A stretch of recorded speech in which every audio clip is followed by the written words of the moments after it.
The Championship Darts Corporation presents the CDC Showcase, coming to you live from Indianapolis, Indiana. Welcome, ladies and gentlemen, out for weekend number 4, live here in Indianapolis, Indiana for the CDC Showcase event number 8 on the road to the Continental Cup Tour Finals Championship in Philadelphia, Pennsylvania. I'm Sean Green, your play-by-play commentator, joined once again by my man in the booth, Mr. A.E. Anthony Eugenia. A.E., how you doing, brother? Doing great, Sean. I mean, looking forward to another great weekend. We had such a good time in weekend number 3 that now we turn the corner, start to look towards the Continental Cup and all of those bells and whistles that come with the year's end, and the work is to be done this weekend. Yeah, absolutely it is. And I know I'm looking forward to the storylines that are going to develop, but let's talk about one right out the gate. We get our first look this entire year, minus the cross-border, at Jacob Taylor, the Truth, as he takes on Jeremiah Millar here in this first match. Yeah, good to see the Truth at an event, and it just worked out perfectly that he's got a great matchup to open this weekend up. So what better way than a little bit of Truth versus the Beast? And I look up; they have not played on a CDC platform yet, so this is going to be a first. It's going to see interesting to see what kind of form Jacob's in. Just taking a little time off to address not family issues like problems, but just life. Yep. So Absolutely. jumping into the tour essentially in the second half, and we know this man's pedigree, and we know the talent that he has, and he can make quick order of the rankings in no time flat. Yeah, absolutely. I mean, he hasn't played at all this year. He's still the 8 seed in the order of merit. That tells you a lot about where he was heading into this, as this is halfway through the season now. But I'm looking forward to this one being a good one. Jeremiah Millar is always a player that can just put in a great average, even in steel tip. He's obviously a predominantly soft tip player and has excelled at the highest levels in soft tip. But Jacob Taylor, of course, I don't even know if he's ever played soft tip in his life. I did that. I do not know. But yeah, a great start to what I feel is one of the best groups that we've had on our feature board this entire year. We've got 4 fantastic matches featuring 8 great players coming up. Yeah, and I cannot wait. We named Jacob Taylor. You also got Larry Butler in this bracket. So the names, the everything that goes along with that is going to be ready to go, and I cannot wait. So thank you, everybody, for joining us. As a reminder, this is our feature board, which will be on PDC TV and YouTube, and I will make my best effort to jump in there on the chat on YouTube. So we want you to be part of the show tonight. Be active. Let us know where you're watching from. Crosstalk, banter, get all that fun in the YouTube chat. But we also have some awesome additional coverage. Boards 2 to 5 are streamed exclusively on PDC TV. So if you want additional coverage and are not yet a PDC TV subscriber, go do that this evening, and you'll have great extra coverage for this weekend. So we've got 5 boards of coverage all weekend. Additionally, you can follow us on social media platforms, of course, Facebook and Instagram and X and TikTok. And look us up at Champ Darts, and you get information on everything CDC. We've got a great newsletter you can sign up for on our website, champdarts.com, and you can get information on the events, sponsors, and of course, when the new episode of Shooting the Bull is going to drop. All right, AE, they are off and rolling. And Jacob Taylor starting off with a steady ton right out the gate. The one thing you're going to notice about Taylor is that he's going to be a power scorer. I'm not looking for that to kind of fade. He talks about how much passion he has for his leagues that he has back home. which if you've never heard is an absolutely insane league format. It's 1,001. There are 5 players on each team playing that game, so you're going once every 10 throws. And he says it is the greatest experience. He loves the camaraderie that he gets to experience on a weekly basis. It's just a night for the guys to get together and do their thing. And have Newfies throw like a 97 average, throwing every 20 minutes. Mm-hmm. I mean, how crazy is that? Yeah, I could barely. A little bit smooth too. I could barely throw well if you gave me consistent turns. Never mind sitting to be fifth. Every rotation. Good Lord. Right.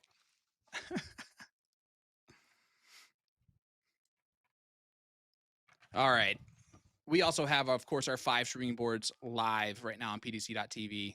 It's giving fans more darts, more drama, and more chances to follow along your favorite players, including Dart Connect as well. But excited to bring that coverage once again, AE. It is really cool to continue to be able to bring that level of entertainment to everybody. Definitely. And as everybody knows, I get all geeked out. We get to the quarterfinals, and you can watch every dart thrown from the quarterfinals to the finals on PDC TV. So it's friggin' awesome. And did he fill it up? That's a 180 for the truth. Jacob Taylor. There you go. Leaves 24. First 180 of the event. And this weekend, it will definitely not be the last. I suspect not, my friend.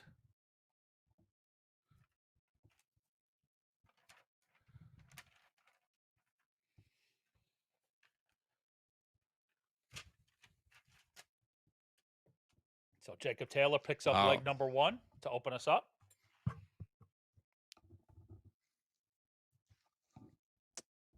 Yeah, unfortunately, I did not see. Did you get that on Dart 1?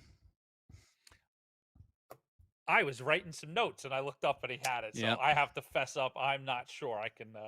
We can quickly look that up. Well, that's all right. We're both there in that same boat.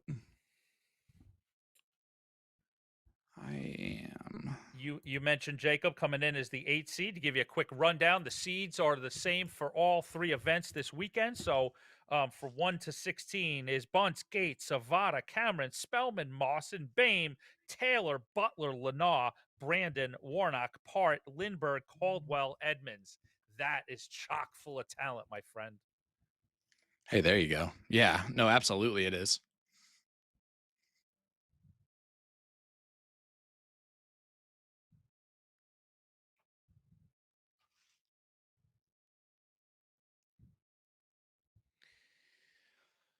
This evening's CDC showcase is our standard. Oh, and that's a 180 for Jacob Taylor. The truth puts his second one of this match. Good scoring from Jacob on 86 after 9 darts. So not a lot of rust on Jacob Taylor in terms of his CDC play. The man picked up right where he left off. Yeah, I don't care who you are. 86 after 9. Even 83 after 10, it's... You take it 8 days a week. Yes, you do. And he's got a shot at it, 32. And he pins it. Look at that. It fixes the one wayward dart. Nice and crisp on the doubling, and it's 2-0 Jacob Taylor. Yeah, off and running. I'm just going to assume he got on the first dart in the last leg. I go for it. It's based on the averages. It's a good, safe assumption. I actually probably could have looked at the average and figured that out anyway. Now it doesn't help anymore. Who wants to? But great 140 from Taylor. So a quick word about the weekend and what kind of darts you're going to get to see here. Event 8, the CDC Showcase. This is our standard, and that's a 180 for the beast, Jeremiah Millar.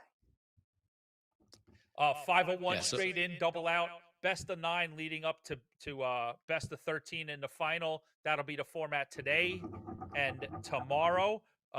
Today and Sunday, but we've got a special set play event tomorrow. The Winmar Darts Classic will be a Saturday special event featuring a pretty much what is the Masters version of set play. So a lot of fun. You're not going to want to miss the great darts for the whole weekend. Oh, I know. I'm looking forward to it. A lot of people started off their weekend yesterday watching the Bullshooter Invitational that was aired on ESPN2 live today. Really cool to see that, even from our soft tip partners in the U.S. It was really cool to see, and to see a former card holder get the job done as well. And Kevin Luke, congratulations to him. And now you guys are over here watching the steel tip action, and we are happy to have everybody here. Amen to that. Yep. Congrats, Mr. Luke. Jeremiah trying to get something going here. The truth on 157 after 12. Maya needs a big treble to put some pressure on it, and he does that. Great last dart. Leaves 106 if he returns, which he will now. The truth not able to take out the 157. See how he sets it up. Well, still a little bit left to go there. Millar might have 6 from 106. 91 left. You notice he stepped back and asked right away. Not going to get a look at it. 74 remains.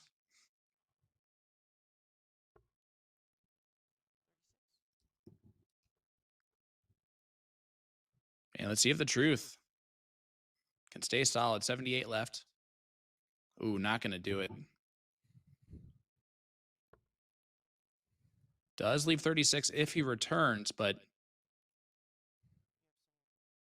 Maya's going to go look at 60.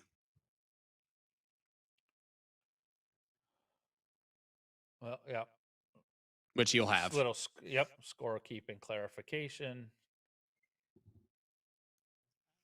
And there, Millar is set.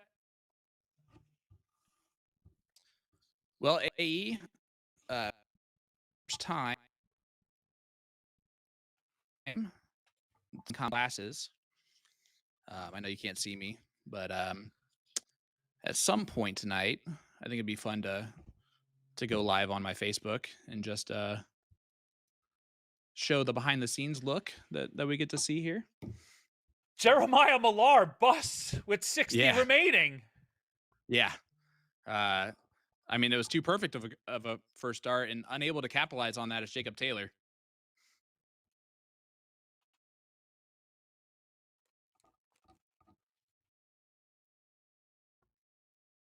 And Millar finally gets his first look at a double and pins it. So sorry to step on you there. We're going Facebook Live to debut what, Mr. Sean?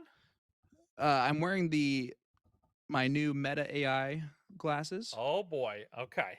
And so you can get a little point of view perspective from the commentary booth. I absolutely adore that idea. So I think now you like in the matter of like 4 seconds, you've given me a million ideas that we need we need a set of those glasses, and we're going to go live on one of the Facebook, one of the CDC platforms, right? Behind the scenes, we got to drive some attention to some of our other ones besides like Facebook, but there you go. I mean, we can always Instagram or something. Yeah.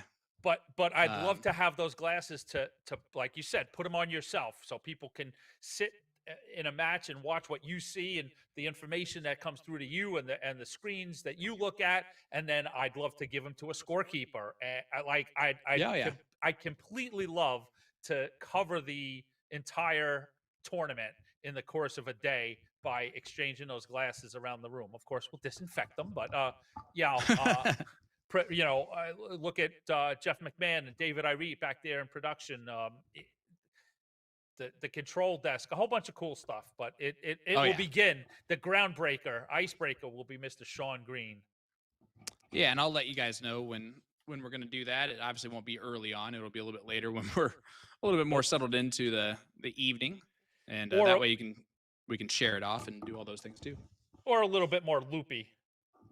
Yeah, one or the other. It'll be interesting to see as I'm wearing headphones over my ears, right? Because I'm doing coverage of this while wearing the glasses. It'll be interesting to see if the glasses can pick up that like your audio while that's happening. We'll figure it out. But I'm excited to see how it looks. We certainly will.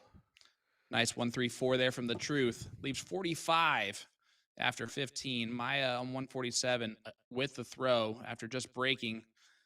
Looks like he's going to give Jacob opportunities to break right back.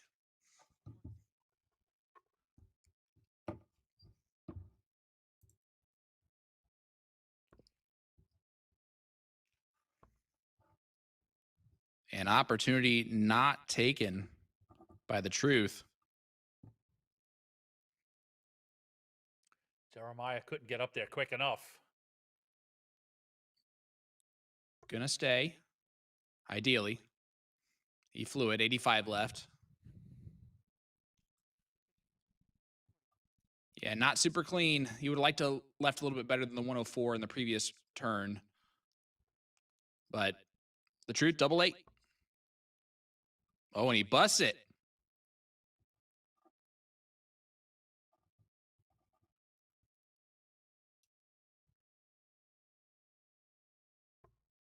But again, the setup play, it's only going to give him potentially one dart at a double from Millar. It is at tops. Oh, and he pushes the wire down.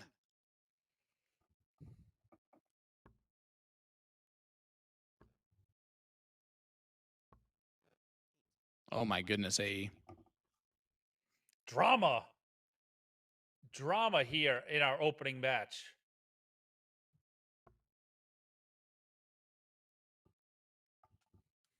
Double 10 does go in for Maya. But that had to feel like a whole lot more than that. Turned into a lot more work than it should have been, but the boys have tied it 2 apiece, and we'll move on. That leg hurt them a little bit, but their scoring's been pretty good so far. So I would completely dust that one off and move on, and we'll expect to see much tighter darts as we move on. As I say that, a 45 from Millar, but we know their potential and they'll deliver. I promise.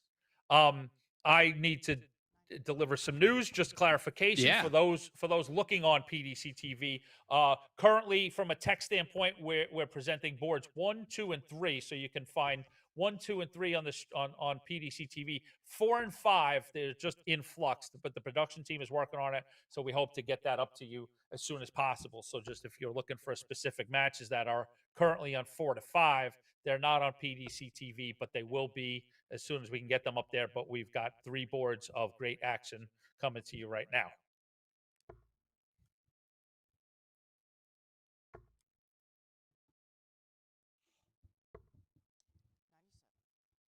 Always great to get that reminder, and always good to get that update. It is just, again, a really cool aspect of everything. Great 171 there from the Truth. Just a gorgeous setup shot from Jacob Taylor. On 40 after 12.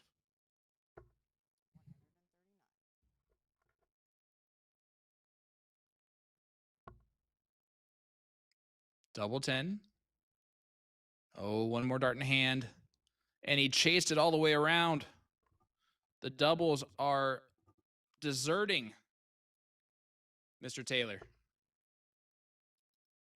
It's a good marker for Maya to stack right on top. Unable to do so.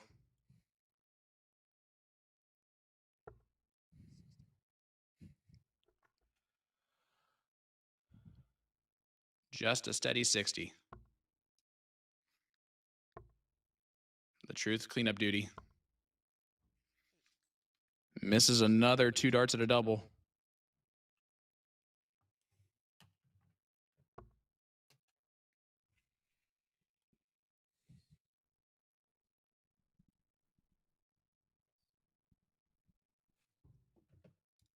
Maya takes a deep breath. This is for the lead.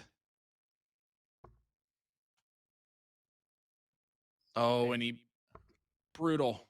A complete mile away. And back up to the madhouse goes Jacob Taylor right underneath the wire. So Maya gets a reprieve.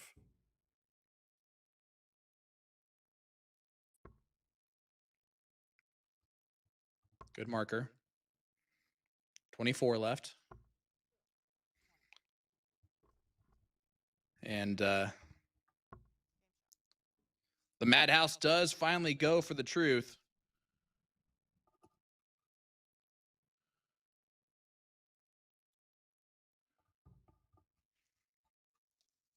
Just a hold a throw, though, AE.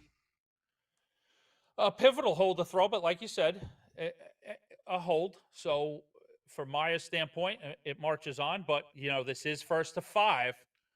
So Jacob Taylor's in the driver's seat in terms of if it continues to just be hold the throw. So Jeremiah Millar is the one that's got to take the extra action.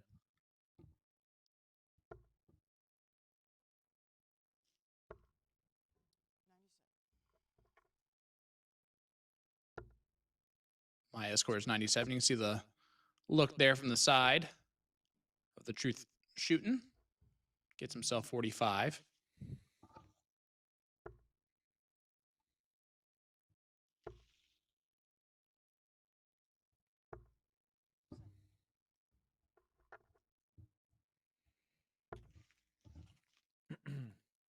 Maya way down there on 194 after 9. Jacob only 93. So options now for the man originally from London, Ontario, who currently resides in Oxford, Michigan.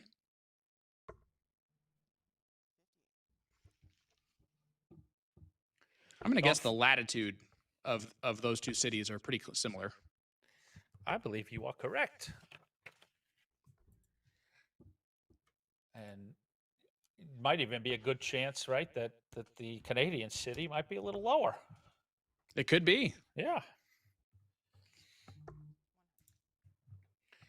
So wanted to let everybody know you can follow the entire tournament, all 8 boards that are underway here at main event number 8, the CDC Showcase. Go to tv.connect.com. And you'll see us listed under the PDC tab. Just look for main event number 8. You can follow all eight boards. You can see the turns and the matches in real time. You can check out the bracket to see, you know, over the horizon what the next great matchups might be. And of course, you can check out the Dart Connect leaderboard, which will give you all the stats and info for the day.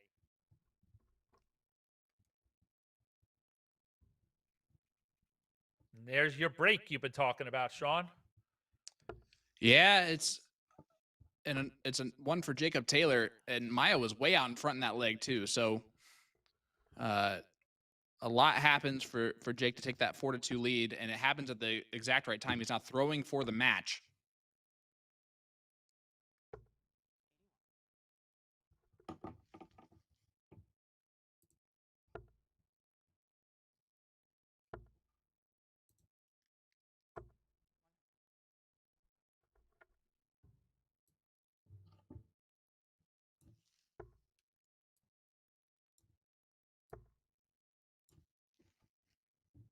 And you can see Maya just trying to stay in there, and of course, going to be unkind to him when that happens.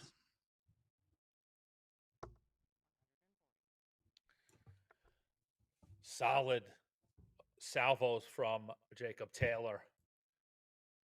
161. Yeah, great darts from the truth. After 9.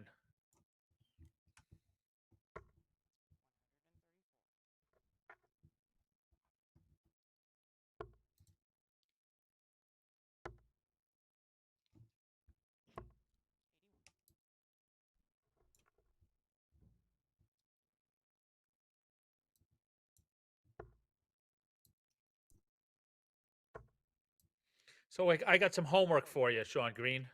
Yeah, absolutely, buddy. What's up? So, well, a 2-pronged thing. I'm just curious about Millar's shirt here. So now I know you're a literary man. What is isn't that the crow with like a gas mask thing? Isn't there a literary image?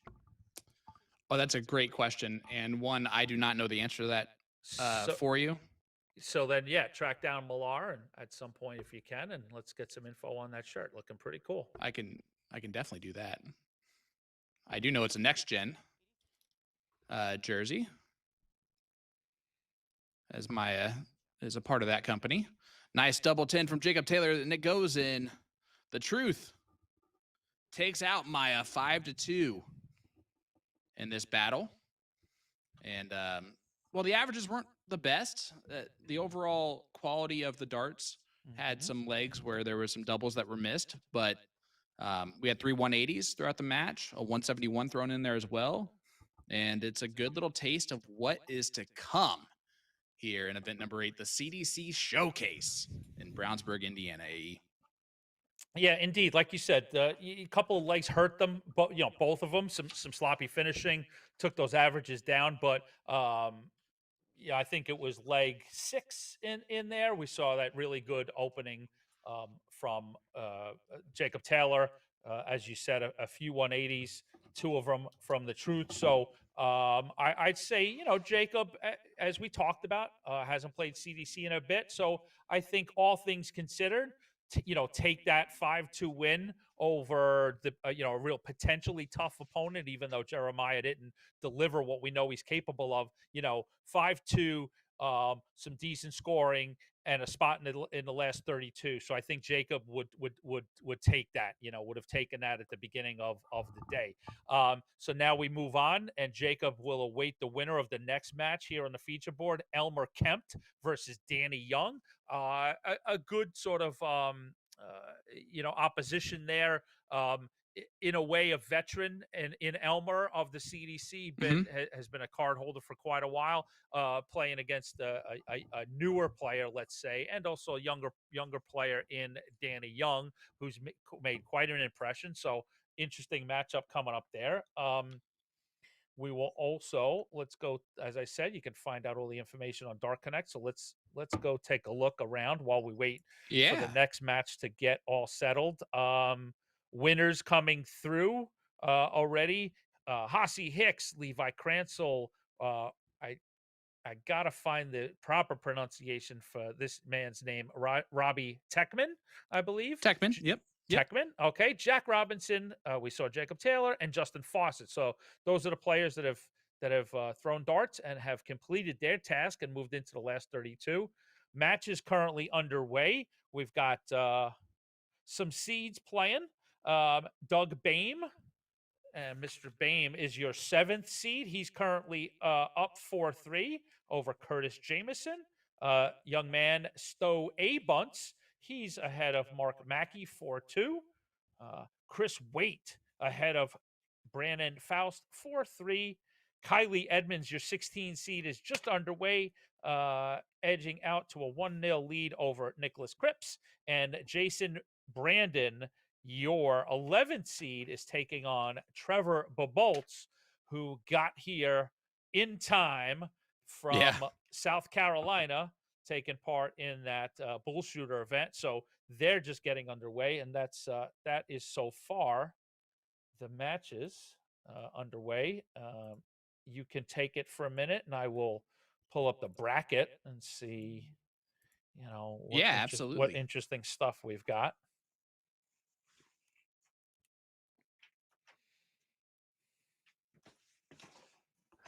So we are in event number 8. We, of course, talked about how tomorrow will be the Win More Darts Classic, event number 9. But let's talk about Elmer Kemp and Danny Young, our 2 next players that are going to be coming on stream here.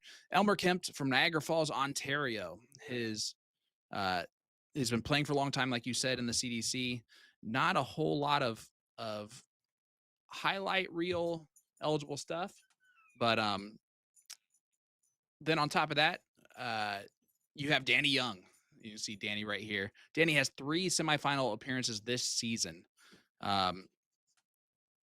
In his first real complete year. He did play a few events last year, but first complete year has definitely been great so far to him. His average coming into this season is an 82.62 compared to Elmer's 66.54. 68.86. But yeah, so I'm going to give my advantage a little bit to Danny here. But anything can happen, and that's the beauty of the sport. Yeah, and this is the first time that they've competed in a CDC event, so we will open up their ledger, and we should say, Sean, we come rolling here into Brownsburg, Indiana, following an absolutely historic weekend in Oak Brook Terrace, where we saw Adam Savada win his fourth consecutive CDC circuit event. He opened up the weekend with wins in event 5 and 6, following his 3 and 4 wins at the prior weekend. So 4 straight for Savada. But another story in that weekend, you cannot look past the big man, Stowe Bunts. He picks up Sunday's event number 7, but right there in the rankings is Bunts. He's made 4 finals himself, winning 2, Yeah. only being stopped by the red hot Savada. So, lots of drama there at the top of the rankings. Yeah, absolutely. And Stowe does have his opponent now for his first match. It will be Jack Robinson. But yeah, last weekend, weekend number 3 in just outside Chicago was fantastic. It was really cool to see Savada, especially in person, just knowing how tired he was as he kept up that streak. Made it to the semis on Sunday, bested by the great Gary Mawson. So just it was a great weekend, and I think that weekend number 4 is going to bring up some more storylines for us that I think is going to be interesting to kind of set up the last 2 weekends of the year. Mm-hmm. Yep, we're underway, but just to put a period on that sentence, that's 2 in the bed. A 140 for Danny Young. Yeah, Sean and I will take you throughout the weekend. We'll have some fun talking about over the horizon players that are playing for spots in the 16 spots at the Continental Cup. Playing for spots in next season's opening cross-border, players going to the Winmar World Masters. So lots, and of course the World Championship. So lots of cool stuff to talk about this weekend. Yeah, it's gonna be great. I'm looking forward to it. I'm looking forward to the storylines that are going to be there. How can Savada and Stowe do this weekend? Right? Are they going to continue to dominate the entire tour? Well, we'll see something crazy happen, like Savada not making a semifinal or something. But we'll figure that out. Because folks, this season that just doesn't happen. Right. It hasn't so far. No, I mean we're 7 into what are we, 16 this year? So we're about halfway done, and the man has booked at least a semi spot in every event. Incredible.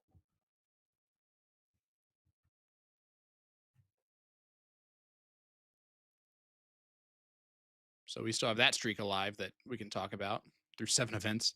That's insane. Again, this room is so talented, such a strong room, to where it's almost so hard to think that you could even do that. Yep, Danny Young picks up the first leg with a second dart double 10, and yeah, Sean, you're right. To the extent that the depth now exists in the championship dart circuit rooms, that just a handful of players can dominate the top 4 of these events, and the finals is just an amazing come in with just an Under Armour or a Nike polo, and in quick fashion with some success. The sponsor badges just start to multiply, and it's fantastic to watch. And it's great to see it because the players deserve it. They've worked hard. They do. And to be able to do that, especially in a sport where a lot of people wear unearned jerseys, like myself, right? Where we're not really sponsored by that company, we just put our name on it and wear it around anyway. So that's even a rarity to see just someone like show up in a polo and play that way. And it's great to see those players that do, and that play in that type of clothing until they get sponsored, is another little fun little aspect of it.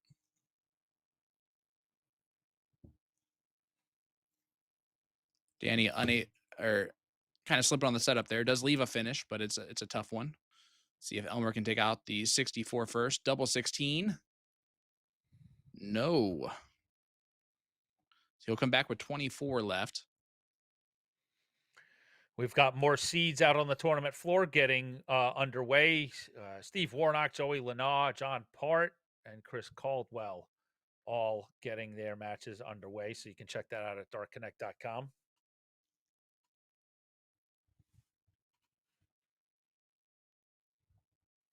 Double 6 for Elmer. This is a problem. You can't come into this leg with that much of a lead and just give Danny an opportunity. Tops. He doesn't take it. Elmer needs to take this 12 out. I know it's early in the match, but and that's so awkward. And he finds it anyway. Pulls it out of seemingly nowhere, and you were right. It's even though it's leg number 2 to open up with that lead, and it would just be a deflating leg loss. But Mr. Kemp fights that off, gets his double 6, and we're knotted at 1 apiece.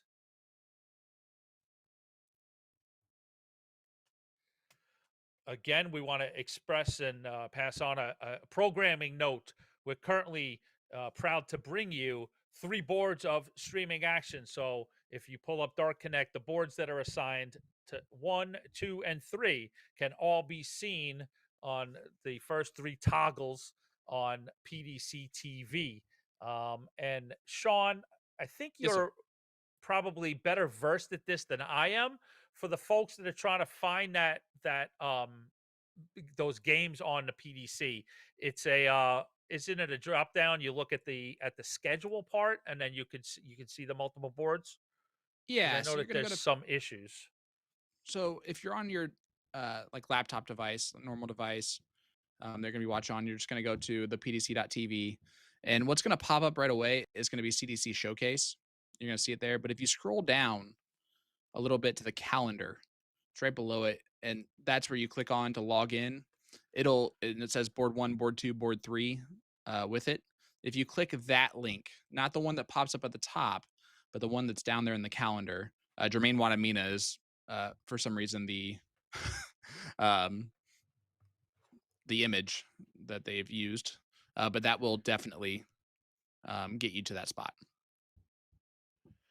Well, you didn't hear there was a late trade last night. I'm trying to quickly think of the players that aren't in it. Oh, wait. Here, off the waiver wire, Jim Long, Jacob Womack, and Jeff Springer were traded for Wadamina. So a late addition to the CDC roster. I mean, it was a good time. Picks up his first title this week in the PDC, which honestly is surprising. Winning that Players Championship. And then you would just bring him right over. He got his PDC event. Now he's ready to go. That's it. Danny on 32 and hits it first dart. Wadamina and a player to be named later. Future considerations, they call it. I love it.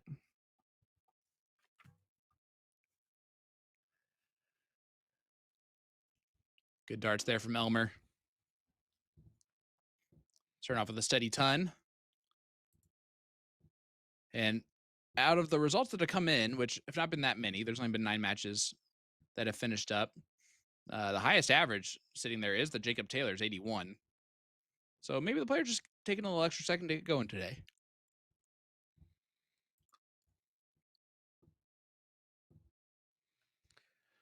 Couple of warm-up games, and then we'll see the boys start to cook. Hey, how about a huge shout out to Val Ushanova? I believe, unless Cleanna's here, our only female competitor this weekend. We've got Jacqueline. We've got Jacqueline. Oh, Jacqueline's here? Yes. Jacqueline is, yeah. Abergene? Is that the last name? I believe so. Jacqueline is on board 7. Abergel, yes. Yep. Yeah, so we got 2 female players playing this weekend, which is fantastic. We'll actually see Val on Sunday. We will. On our main streaming board. I believe she starts off the action. She does against one Trevor Buboltz. There you go. And for you bringing that up, anybody from anybody local maybe playing on that group on Sunday on our feature board? There is, yeah, about an hour and a half south of where we are currently. There's a little city called Terre Haute, Indiana, and Dad's here tonight. Cujo, Dan Senior, as I saw him in the room earlier. But Danny Lobby, PDC Tour card holder, Junior himself, will be here Saturday and Sunday, and we'll feature him on our streaming board, which I'm excited about. And look at that checkout from Danny Young. Big 106 finish. That'll hurt as he takes a 3-1 lead.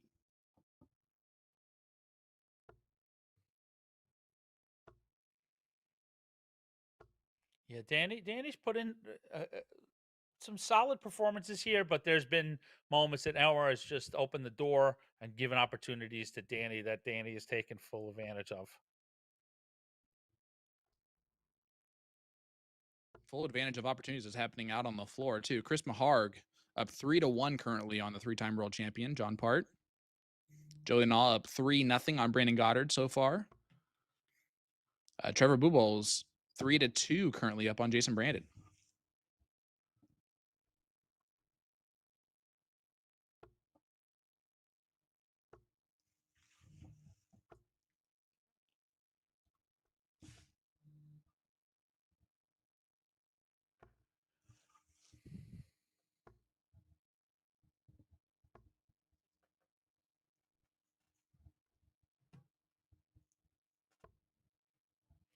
I thought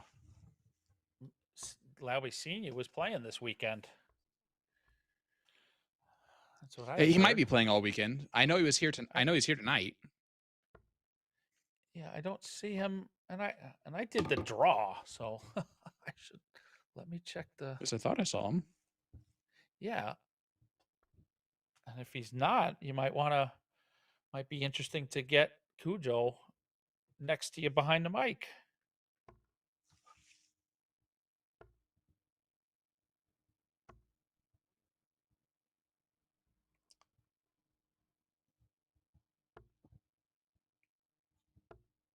I'm always down for some Cujo commentary, but not if it takes away yours. That being said, he can just sit here where I am, and you can have yourself a good time. As Danny does take that 4-1 lead, by the way. Mm-hmm. Yeah, just Danny. No Senior this weekend. So get on that, Sean. Trust me. Oh, that's a 180. There you go, from Danny Young. Yeah, I'll have to check that out and see what's going on. I mean, not that I don't enjoy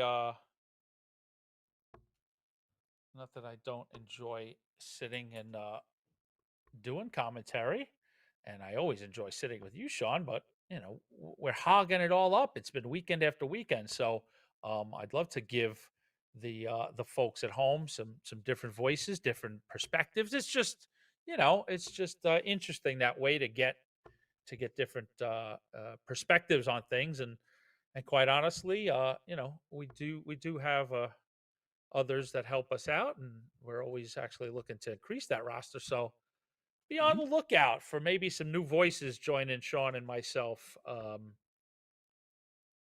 for the next few weekends, Continental Cup, and certainly in 2026.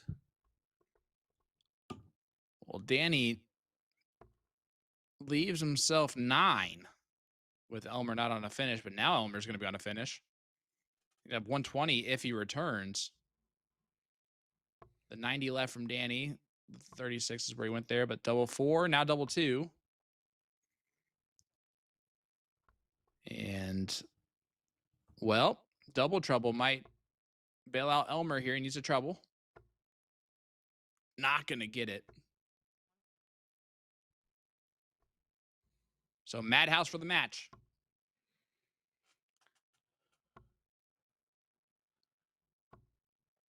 I mean, you couldn't get any closer than those first two. Just a little over adjustment and underneath the wire. So to stay alive here at the CDC Showcase, 2 5s nearly off the board. Yeah, not going to be able to do it there. Wow. Who wants to win this leg? I do. You might be able to at this point. He looked back and he goes, now we're both in the madhouse. And there it goes. On the 10th dart at the double in that leg, Danny Young does take it out. So a 5-1 victory over Elmer Kemp, AE, from the kid, Mr. Danny Young. So Danny now gets the privilege of taking on Jacob Taylor. So that's going to be a very tasty matchup to open up the round of 32. But first, we've got a name you all know. Coming up next, Sean Green, take us, brother. Take us out. Yeah, absolutely. We have the Eagle, Larry Butler, taking on Nick McCoy. So we got that and more action coming your way right after this.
to the CDC Showcase.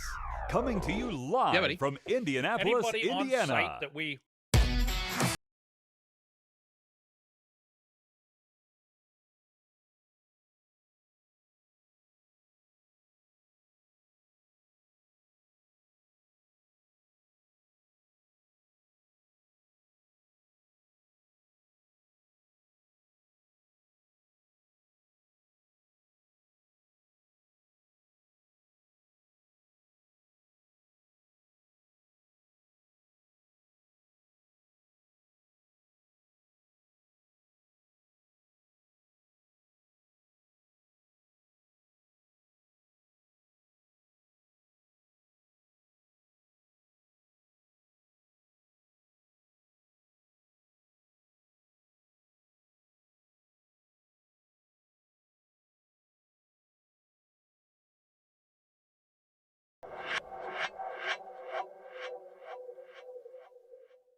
All right, I'm ready whenever you guys are.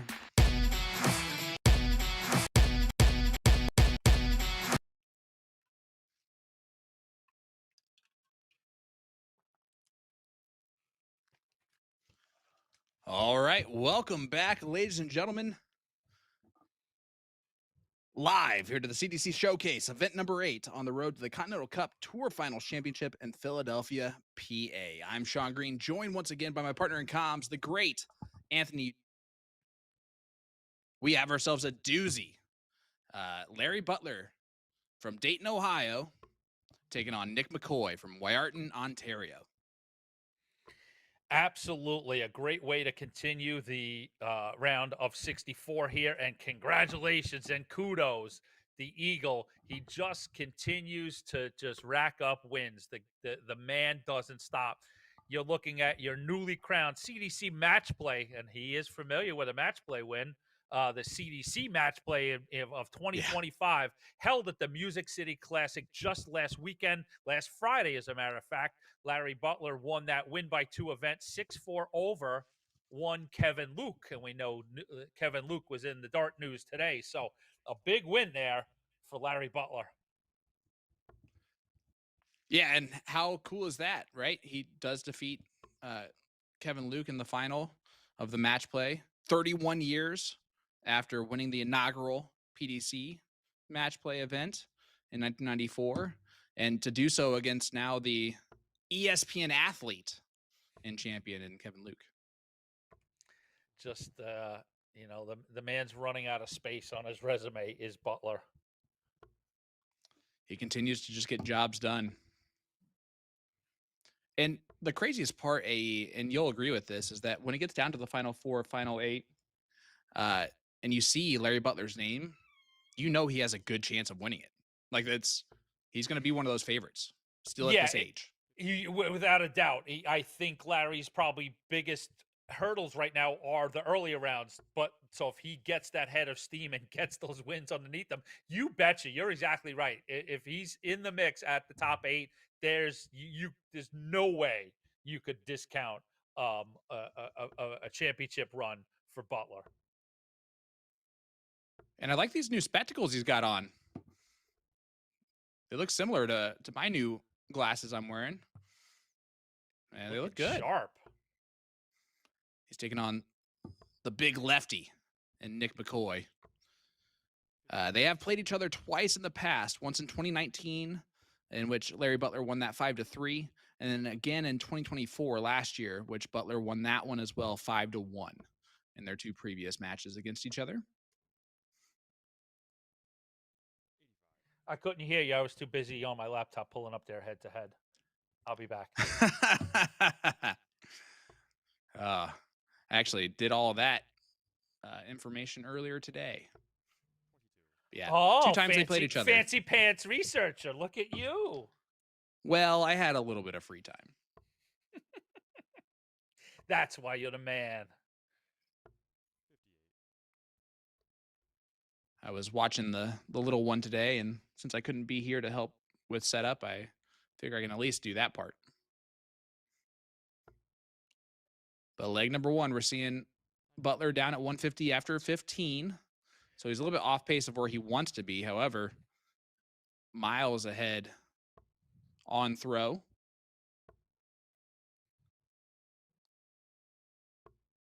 He will always be the type of person to switch easily from the 19s to the 20s and be able to score those however he wants to. I'm just here to ogle at these stats from Butler and nearly 300, CDC matches. He's got 182 wins, 9 event wins, and a Continental, the inaugural Continental Cup champion.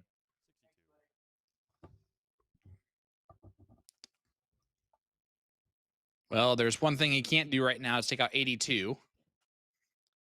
But he will be back for double 10 as McCoy unable to take out the 152.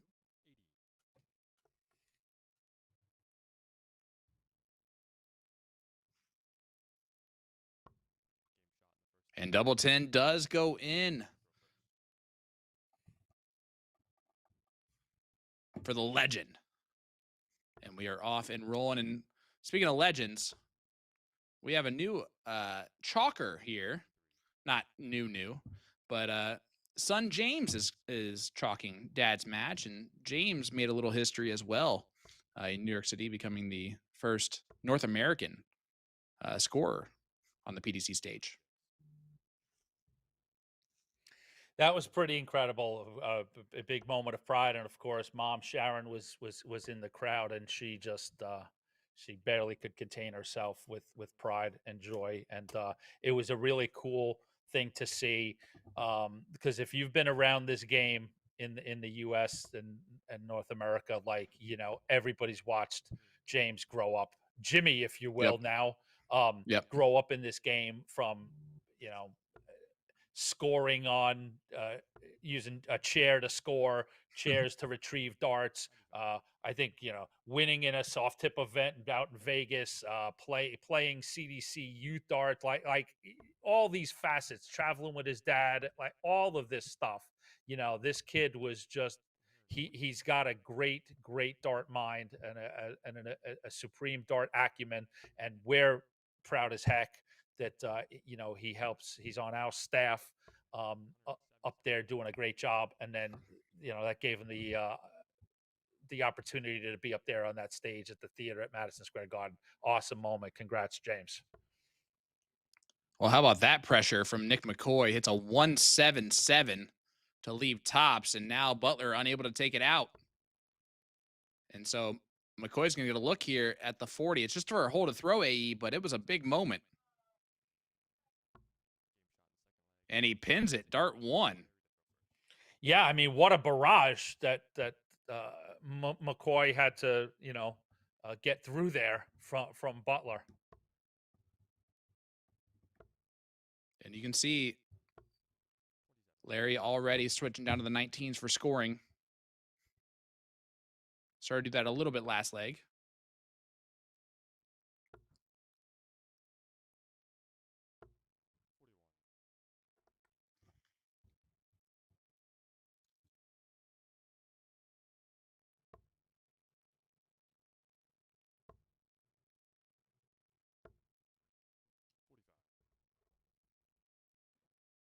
There's the look at father and son together.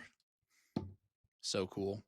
I remember a few years ago taking a picture here in Brownsburg of senior chalking juniors match for the lobbies, and I just thought that was a kind of a special moment. This almost cooler, just because James is officially doing it for us while Dad is trying to go for his 10th title in CDC history, event history.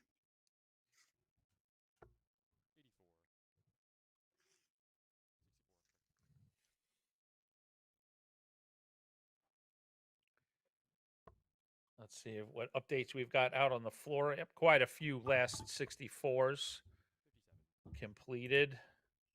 You can check Good that call out there. at dartconnect.com. Pull up the PDC tab on the events page, and you'll see event number 8. Hicks, Cransell, Techman, Robinson, Taylor, Fawcett, Bain, Bunce, Stowe A bunts. Wait, Edmonds, Young, Buboltz, Lenar, Warnock, Caldwell, McCarg, Lindbergh, and Maine are your players winning their first matches of the day. Congrats, and we'll see them in the last 32. Yeah, and that means 2 seeds have fallen so far today. One being the 13 seed and John Part, losing to Chris Maharg 5-4, and the other one being the 11 seed Jason Brandon, losing 5-4 to Trevor Bubolz.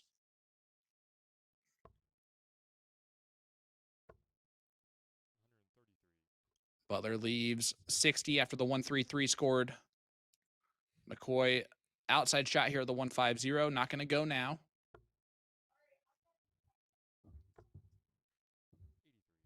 Yeah, great updates there, AE.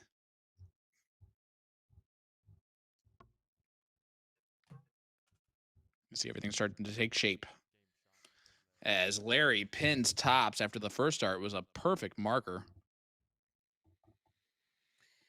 Yep, to your point, things are starting to take shape in the event. You know, we start to see what, you know, over the horizon, who's going to clash in the next few rounds. You talked earlier about averages. We saw, let's see, Danny Young, a 77. And yeah, okay, so Jacob Taylor is still, we saw him throw an 81. Quite a few high 70s, but Jacob's still the highest average in the first round at an 81.16. Which honestly, at this point, is a little bit insane. Just with, again, the talent that's in the room and all of that.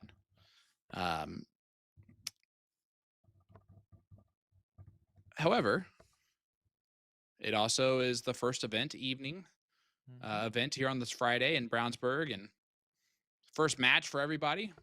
It's going to take a hot minute to get going. Not everyone's going to come out of the gate firing. Just about everybody, you know, that won in the last 64. You know, if you've got a good percentage, a real high percentage of that group playing mid 70s up higher 70s, I mean, just for some context, that's pretty solid. It's a wide field of players, you know, and those numbers start to definitely get bigger and tighter and higher when we get into the last 16 and stuff. So yeah, I mean, those are fair numbers.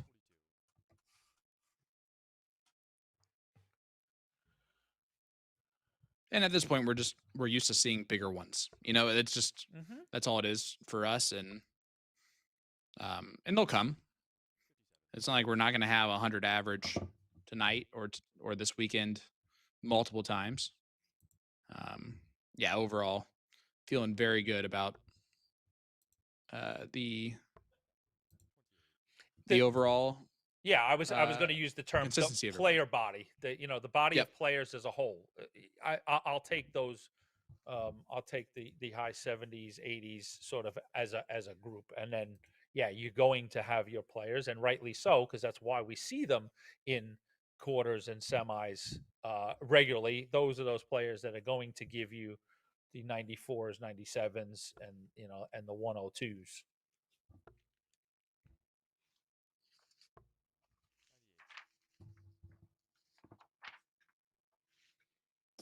Yeah, absolutely. As Larry's looking at 45 left. This is for a break a throw, AE. 5 for tops. Ooh, and unable to pin the double there. So McCoy to hold once again. 94 left that he needs to hit to do so. Do you start on the bull? He does not. And will not get a dart.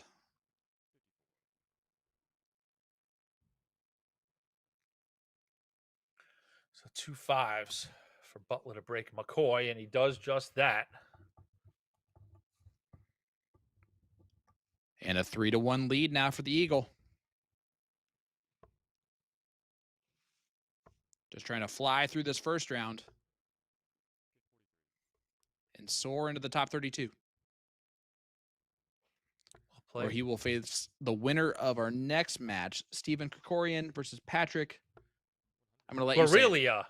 I'm going with Griglia. I like it.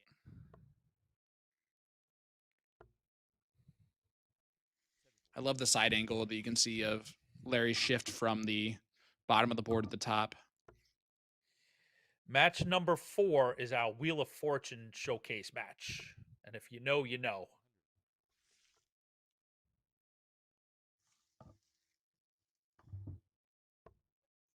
Just all the letters of the alphabet are available in their names. Is that what you're trying to say? That's part of it, yeah. And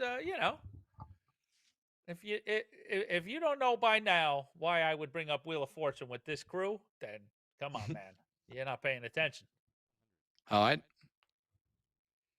I understand the Wheel of Fortune connection. But yes, there's a lot of money to be had in those letters of the next game. Absolutely.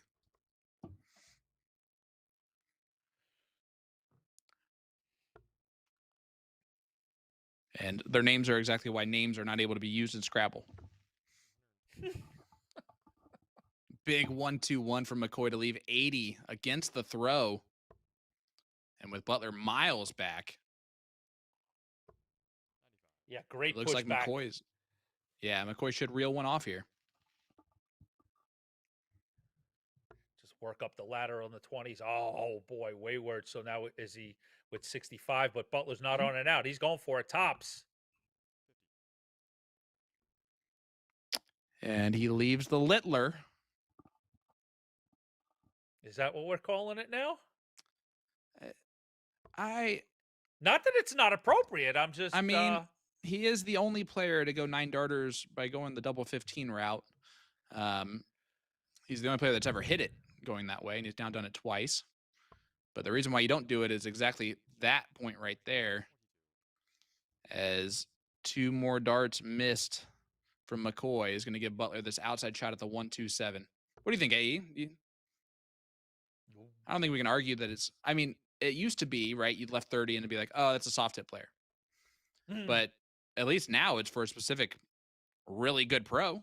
So now when you do it, at least it's for, you get to compare yourself to that. Yeah, he's helped out hundreds of thousands of league players. Nick McCoy picks up the double 4 and gets that real pivotal break back. Yeah, and he had to do it with 6 darts on the double, so it was really pivotal that he hit it as well.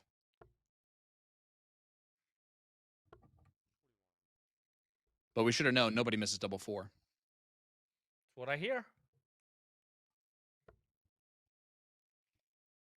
ESPN commentator Gordon Dixon gives us that line. And I'm still fascinated by that because, I was hearing that, 1987 in Queens, New York. So how the guy from Ohio uses that line and everybody around me in, I don't know. I don't know what the genesis of that line was, but that's what I heard growing up. Nobody misses double 4. And I mean, listen, let's call it what it is, right? The genesis of it is that it's true. It has to be if it's gone over that long of a distance with different sayings and different years of talking about it. Like, it just has to be true, right? I used to me when I was coming up, there was a big dartboard called the Fiddler's Green, and it was like, in Fiddlers nobody misses double 4. So that was ingrained in me, and I uttered it 25 years of playing, and then to hear Gordon say it, I was like, that's just odd.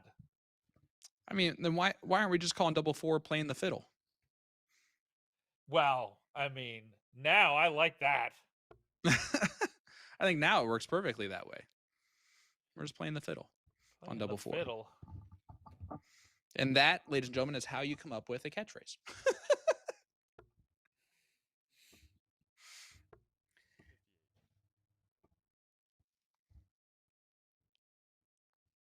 The other way is just stealing what someone else just said.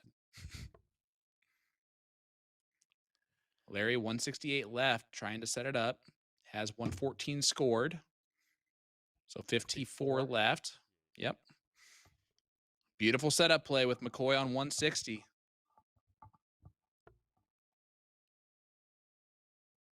So often we've seen from McCoy that first dart go left or right when he's on that finish.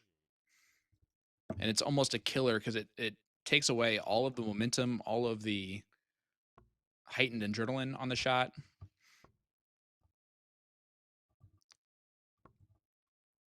But Larry unable to land on his perch. Yeah, and you saw him look over there, check the score. Do you, if McCoy was further back, do you think he was going to consider busting? 319s. Nope. Needed that for a shot, for a look at the bullseye. So Larry comes back for 2 10s. Already missed 3 darts to the double. You don't usually see him miss too many more than that. And usually is the term I'm going to use here, is he's 0 for 6 in this leg.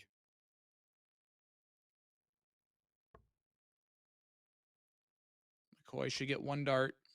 Oh, he doesn't. He misses the big number. 48 remains.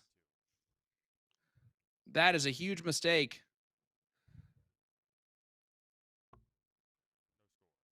Maybe not. Yeah, Larry scoring exquisitely, but just sort of losing the balance on his doubling.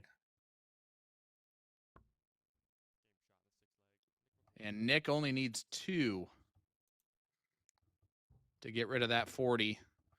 And that included the single 1 on the first dart at it. And now we have tied it up 3 legs apiece. Butler goes 0 for 6 on doubles in that leg.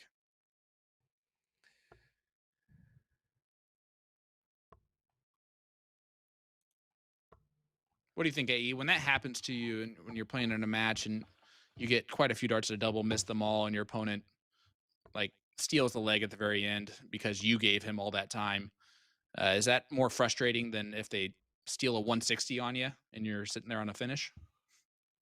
I mean, yes, just from a player's perspective. From a Larry Butler perspective, I don't think there's anything that's going to sort of like annoy him or throw him off of. He'll know like, Larry, you screwed that up, but he's going to just let that come and go for the literal millions of legs that he's thrown. But yeah, I mean, to your greater point, sure, if somebody beats you with a Herculean task like that large out, it's much less of a self kick in the butt than like, oh goodness, I got sloppy and I gave my opponent the opportunity, and look at that, it cost me a leg.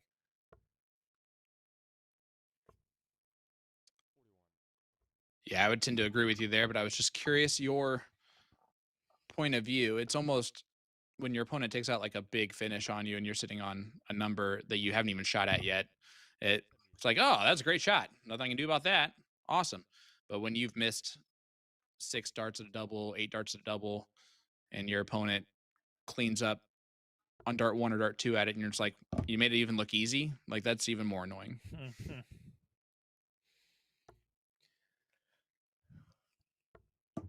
But don't look now. There is an upset alert kind of on the horizon here in this match. 3-3 scoreline.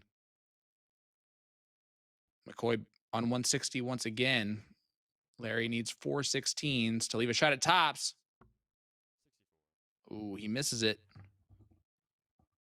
Outside shot, but will he be back? Another first dart that goes into the 1. He be back. And he might be back with some time.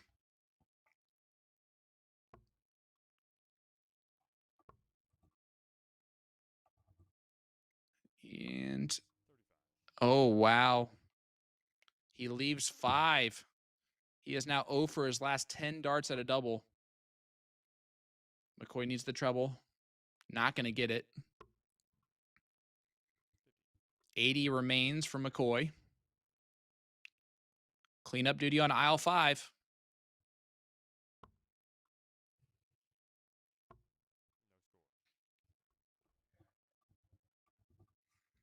Make that 0 for his last 12. Yeah, and from what we all know of Larry, I mean, those are just that half an inch is really far away for Larry Butler. Yeah, see, like, no, I mean, that's a setup. There you go. He does find it on the 7th dart. And that's really all that matters because it gives him that 4-3 lead, and it's a hole to throw.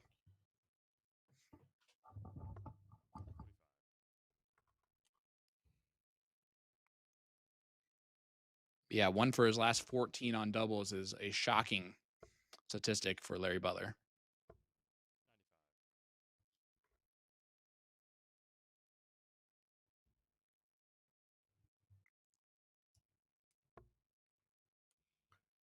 And the Butler calling card, that 19 scoring, a lot of times electing to start down there, as we saw that in those last 3 darts.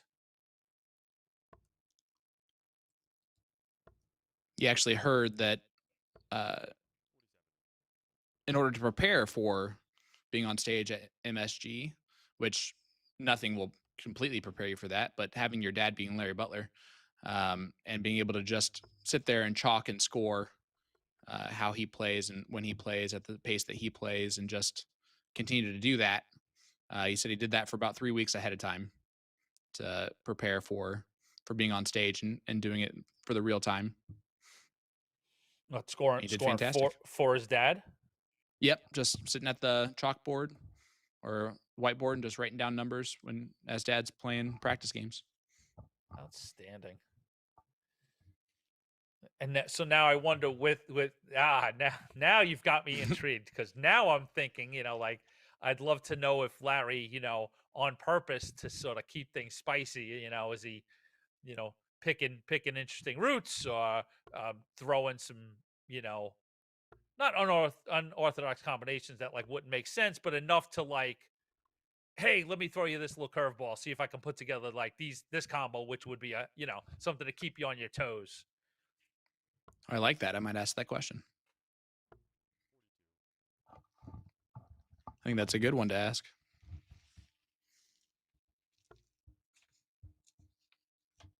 Don't mind me just making notes real quick. Good cover from McCoy. Puts himself in a good spot with the throw to tie us up at 4 apiece. He'll come back at the 72. Yeah, sometimes weird stuff happens, right? And we might have that here. He needs to hit that single 16 this time. The double's fine. Leaves 24, I believe. Yes, sir.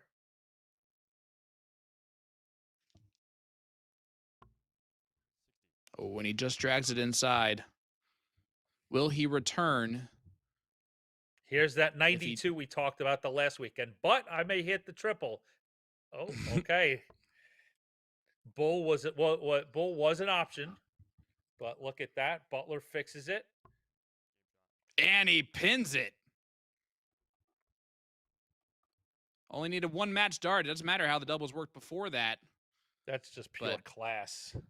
Big 92 checkout from Butler. And a 5-3 finish for the Eagle, who moves on to round number 2. He will take on again the winner of our next match, Stephen Corcoran and Patrick Griglia. And, you got to be a little concerned if you're Larry. Now, you've got 2 players, who he may face. He may watch this next match to see what kind of form they're in. With all due respect to both players in our next match, they're going to be an underdog coming in to play a Larry Butler. But Larry's going to certainly be concerned with the looks of some of those doubles. We saw how well he scored. So to see Larry, really take a run here at the CDC Showcase, he's going to, tighten up those doubles a bit. But we'll see what Steven and Patrick have in store for us in our next match. While we wait for them to get in, let's Sean and I will take a look here at the overall tournament. So I'm taking a look. Sean, you let me know if there's anything that you see that jumps out at you. Well, our first top 32 matches going on currently out there. Stowe Bunce taking on Jack Robinson. Stowe's up 3-1 currently in that. So our first look at Stowe today. Nathan Humphreys, Jared Leedy, 4-3 scoreline in favor of Humphreys. Brad Farley, 4-2 up on Gary Brooks. And Jacob Brooks playing Scott Estel. It's a 2-2 score line there. There was one match that I saw earlier that I enjoyed just because of it's two of those guys that are newcomers Ready. in the Let me last year or guess. two. Let me guess. Ready Yep. and Newberry. Yep. Yeah, Exactly. go ahead. I saw them playing, and I was going to comment, and I thought, all right, we've got a break in between games. We talk about it. So yeah, give me a little bit on that. Yeah, absolutely. Well, Caden took it down 5-2 over Reddy, but Reddy actually averaged 3 points higher on the average than Caden. So you get a little juxtaposition there on how averages don't tell the whole story. It's good to see Gavin Nickel here competing this weekend. Mm-hmm. Yeah, we saw Gavin. Gavin was the runner-up in the recently held CDC Charlotte Classic last month. Other names we did give you a rundown before, but of course, Butler, Newberry, Darryl Christie on that winners list for that round. Looks like Steve Warnock joined that. Who else didn't we see there? I think Doug Boehm. Chris Waite, so there's more winners coming out of that round of 64, and as Sean said, we've got not only one, the Stowe Bunts, but now we've got a Moss and Hicks darts in the air in the last 32. So squarely taking the corner, turning the corner, and up Spellman Waite getting underway. Yep. So solidly the round of 32 is underway. All right. Well, there you go. Let's take a look at these two players. Here is Patrick Griglia, which I'm sure I'm messing up completely. Average. This is his first year on tour in 2025, so new tour card holder. He's 1-3 overall in his matches, 65 match average, and he's taken on Steve Corcoran, who's played over the last 2 years. Steve from Worcester, Massachusetts. He's 2-10 in his CDC history. So one of these guys is going to pick up a big victory to make that top 32. And his average this year coming into is a 66.32. So they're right kind of there on the averages where anything can go. And who's going to earn their spot against the great Larry Butler? He's from Worcester, you say? Worcester, Mass. Good old Worcester, Mass. Do we have any info on Patrick in terms of location in the United States of America? I believe he is another East Coaster from Maryland, but I am not 100% positive on that because when I was doing my stalking duties earlier, I couldn't quite find that exact information. I will get some information from our staff. Miss Erin Quinn says Patrick was inducted into the Hall of Fame the year that she was. So let's see if any info. Was that the year where all of the people who didn't earn it got in? Oh, just kidding, Aaron. Just kidding. There's one person. There wasn't a flood. I got to make sure to say that because Aaron would kill me.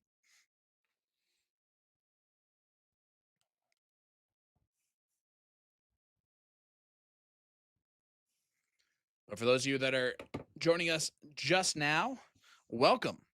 This is the CDC Showcase, event number 8 on the road to the Continental Cup Tour Finals Championship here in weekend number 4, just outside Indianapolis, Indiana, in Brownsburg. Sean Green joined by the great Anthony Eugenia. Hello, hello. AE, I got my first look at Steve this year in Cleveland, actually at the Cleveland Extravaganza. Had a couple of great results. One of those guys that just is easy to talk to and going to be one of those guys going to make this a good time, and let's have some fun. Here we go. All right. And thank you to Mr. Matthew Lynch, founder of Dart Players DC. So Patrick comes to us through that great tour. He is the Dart Players Washington, D.C. winner last year. He also represents the 331 playing out of Frederick, Maryland. So fantastic player coming through the dart player system, which are independent but sort of sister tours around the country. There's, give or take on any given year, around 16 to 17 different dart players tours, and they run the same way the PDC CDC run, long format 01. So inherently, Patrick Griglia has some chops to come through a dart players tour. So awesome. Thanks for the tidbit from Mr. Lynch, and thanks for listening, brother. Oh, that's amazing. And actually, I did write down Frederick, Maryland, by the way, as where he was from. I want to make that perfectly clear. But I was not sure, so I wasn't going to say the exact city. But yeah, just right outside the Washington, D.C. area. Actually, I'm a little bit jealous because that means that there is a golf course right near him that has replicas of some world famous golf holes. Like the entire Amen Corner is available at this golf course. Like they've rebuilt it and redid it. I Yeah, thought it's you like meant it was like a renovations or something like that. mini golf that had like an Eiffel No. Tower and a Great Wall of China and a Statue of Liberty. Oh, No, you no, mean no, an like- actual golf course. Yep, a good sized Okay. one. I think it's called renovations. I'm not sure, but it's right outside DC. Well, So- that's pretty awesome. Isn't it great when we learn new information about players and I already have fun facts about that area? You betcha. As we take a quick glance around, our first top 16 finisher is Stowe Bunce, defeats Jack Robinson 5-2.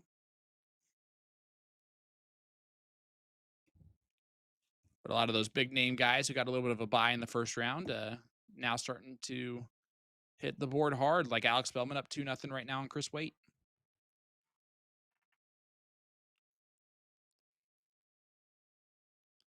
This match right here will wrap up the last 64 of the CDC Showcase. And I love it. I love it. We got an East Coast matchup. Mid-Atlantic takes on New England. Beautiful, beautiful.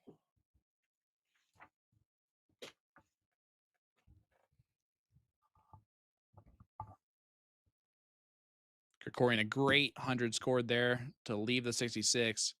Put some pressure on Patrick's 1-3-4, not going to go.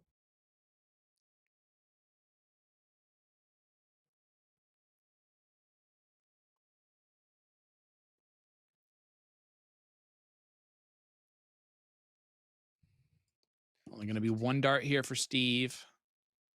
And it is just barely at tops.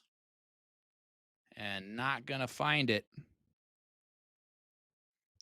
So can Pat break here in leg number 1?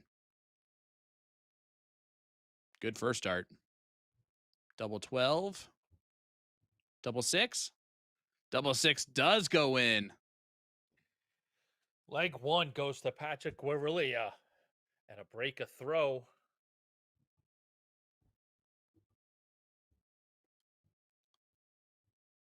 He steps right up to continue.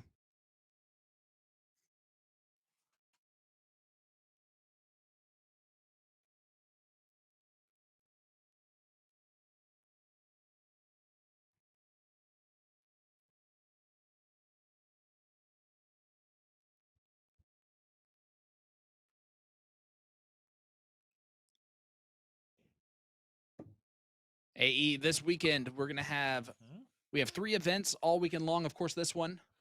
And then Saturday, starting at noon Eastern time, that will be our first repeat Saturday special tournament format. We're bringing back set play. And that's the Winmore Darts Classic, event number 9. And then we finish off the weekend with the DJD Duel, event number 10, as we go back to the traditional CDC circuit format, starting at 11 a.m. Eastern time on Sunday. We're having a lot of fun with the Saturday specials to give just a bit of a twist on the traditional 501 format. You know, you've seen these events played in different ways and different forms with the PDC and, of course, here in North America. So Each Saturday of each CDC weekend this year, we've got a twist, and what we've decided to do. So I'll give you a little peek behind the curtain. We've got 6 overall Saturday specials, and we're going to use 3 formats, and we are going to run them back. So for weekends 4, 5, and 6, you will again see the set play in tomorrow's event. Then you will see the double in, double out, and then you'll see the win by 2. So those will be the Saturday specials for the rest of the slate here in 2025. And then quite honestly, I'll get Sean's opinion now, his take, and then what we'll do is see how the players felt about it, how the fans felt about it, and um, what the response is on adding that little wrinkle for the year, and decide what to do moving into 26. Yeah, it was funny because you said you were going to ask my opinion on it, and I had already thought that I was going to ask you probably the same question. Out of those 3 formats that we've covered, what has been your favorite to cover so far? I think the double in, double out. I think Okay. that was the one that I think was the funnest. I've enjoyed them all, but I think so far out of the 3, that one I think was the one that turned out to be the most exciting for me. Well, great setup there from Corcoran to leave 36 with Pat way back on 198. So Corcoran's going to get 3 darts to break back. To answer the question on my end, I actually really like set play. I've always liked set play. Mm-hmm. I've always been a huge fan of Worlds because of the set play format. I love the idea of how rapid fire that set play is, as Steve does take out dart 3 on 36 to tie it up 1 apiece. Mm-hmm. And so I like it's a almost every other leg feels like a last leg decider to somebody. Mm-hmm. And that's always fun. Well, I mean, as we know with the PDC, you get set play in the Grand Prix, and then again, really the Worlds is the big driver of set play, right? And then that's the constant conversation over those 3 weeks is what a different animal the set play is, how the dramatically different turns you see it in match play, legs play versus set play. They're both different different ways that the matches unfold. So yeah, certainly set play is a lot of fun to watch and to play and to see how a tournament unfolds. And just so the CDC honcho El Jefe Pete Cetera is a big fan of set play. So A, don't think it'll ever sort of go away, and B, we'll probably use it as much as we possibly can in appropriate settings. So yeah, we're definite fans of set play on the CDC staff. Yeah, extremely excited to see. I love the idea of it, right? Like just to switch it up a little bit on Saturdays. I can tell you that a lot of stats people, including myself, there is a little annoyance with it on Dark Connect because when you go to a tour leaderboard, you better make sure that you change the toggle from on the game type to make sure that it's all single in, double out, or else you're getting the double in, double out stats right away. So I was like, why are they playing so terrible this year? These are the freaky things that happen. I will have I'm sitting here, and the tab that I opened up was the overall circuit because I wanted at our next break to look at who's got the highest averages, yada yada. So it's funny you bring that right up, and as soon as you start talking about it, I look at game type. So I will take Yep. that under advisement to hit. Well, technically, I mean, if we're talking the tour, I don't know that I would necessarily go just single in. I would go all 01. No. And that's fine. You can absolutely do that. And that was the other option. But what it brings you up originally is not all. It brings you up just the double in, double out stats because you'll notice, there's only 72 players, and there's been well over 100 that have played this year on tour amongst all of our events. So that's where it was the giveaway to me. Yeah. Ha! All right. Yeah. I wanted to see if it affected like, someone like Savata with his first 9, and I was like, all right, just the singles, it's 99.01 is his first 9 average, and let's make sure we keep tabs on Patrick, and I Oh, you're good. and Yep. it's Patrick Guariglia, so the G isn't silent. I thought Griglia. we were going really subtle with a silent G, so it's Patrick Guariglia, so it's Guariglia and Corcoran take Easy. it battle easy. And as commentators, we should not, be scared away by that. It's Oh Corcoran no. and Guariglia, No, it's I mean it is Smith easy and now. Smith and Jones, or it's Corcoran and Oh. Guariglia. Well, Griglia just busted 25 by hitting the trip 9 on dart 1. So Corcoran is going to get a shot here at tops. Should have 2 darts at it.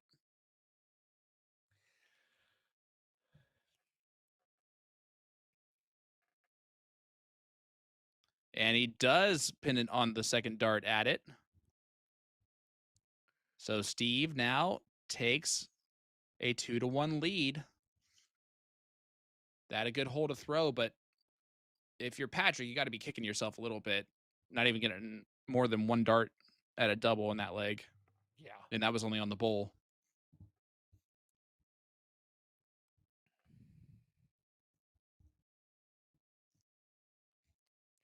So to finish my stats point, at Savata, when you include the double in tournament, his first 9 plummets from a 99.01 to a startlingly low 97.25.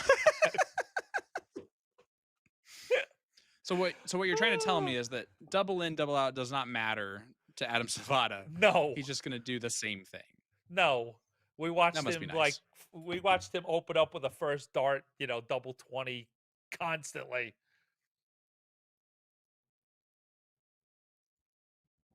I love it.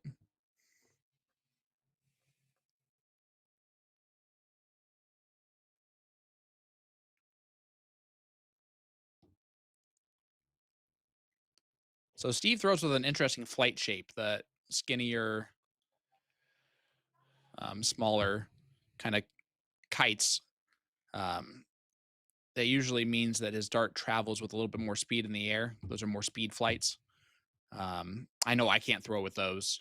They make my darts feel extremely inaccurate. So I always find it interesting when players are able to utilize those flights, because I feel like they have to add a little bit of something because they are a little bit smaller. Well, here's my 2 cents if you want it. Yeah. Yeah, exactly. The sort of like, nickname for them are speed flight. From a aerodynamic standpoint, if I'm not incorrect, in a way, just for people wondering out there, like they're less forgiving than the larger standard shape, right? So they're going to accentuate any sort of errors in your throw. So like anything with your elbow and like anything going off, they're going to really reflect it more. Where the bigger standard, like something like that Patrick's got there, is going to slow the dart down a little bit and allow the barrel to kind of correct itself on its way to the board. Um, so it's kind of like you got to be really comfortable with these slim, which is like the official name if you were going shopping for them at our friends at A to Z Darts, and you want those shapes, you look up the slims. Yep. Two other things come to mind with me. They're real popular in soft tip because I think the lighter the dart, the better those flights will perform. Right, so you're going to throw a lighter Okay. dart Yep. and you're going to throw them a little quicker or maybe a little more power. So I see, in my experience, which is not extensive in soft tip, but I see that style more in a soft tip dart. And the last thing I'll leave you, a huge throwback.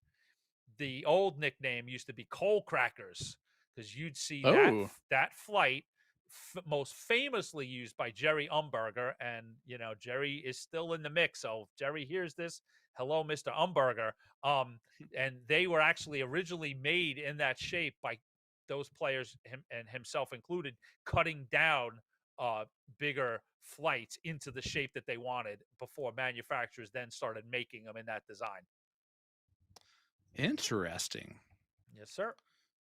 As the 9 is pinned from Corcoran, he now has won 3 legs on the spin, second break of throw, and he is finding himself in the driver's seat against Griglia. Griglia, sorry. I just went off Wedding Singer. As to the Wedding Singer last name. Can I buy a vowel, Vanna? Can I buy a vowel?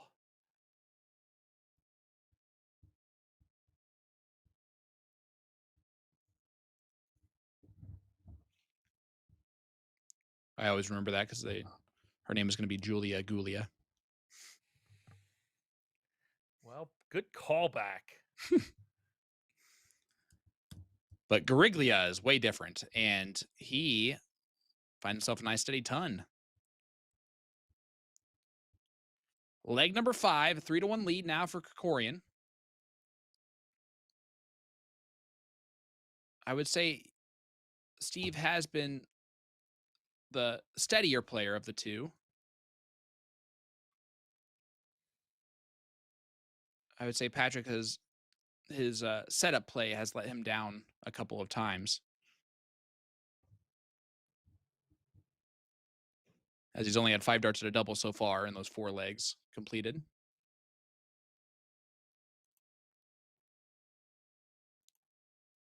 Corcoran at least 1 dart in each leg at a double.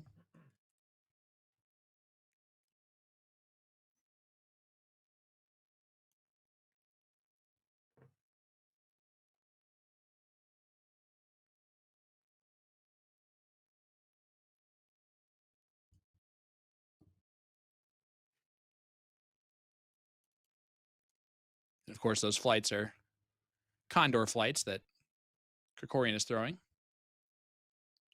You're going to try and hit a 180 with those condor flights, and does exactly that. That's a 180 for Stephen Corcoran. The doctor gets his first of the match, and it puts him on 44 after 15. Now 39 after 16.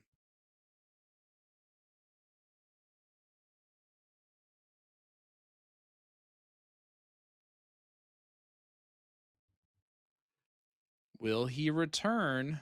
He should. And he will. Patrick, we talked about, is playing out of the DC area, so I'm sure he'll be involved in our next and final CDC Summer Series coming up at the Washington Area Open, August 29th. Is the CDC Congressional. That is a UK Open redraw style event. So if you want to play in something really cool and fun, check out the CDC Congressional, as we just see Mr. Corcoran put in a double 8 to go up 4-1.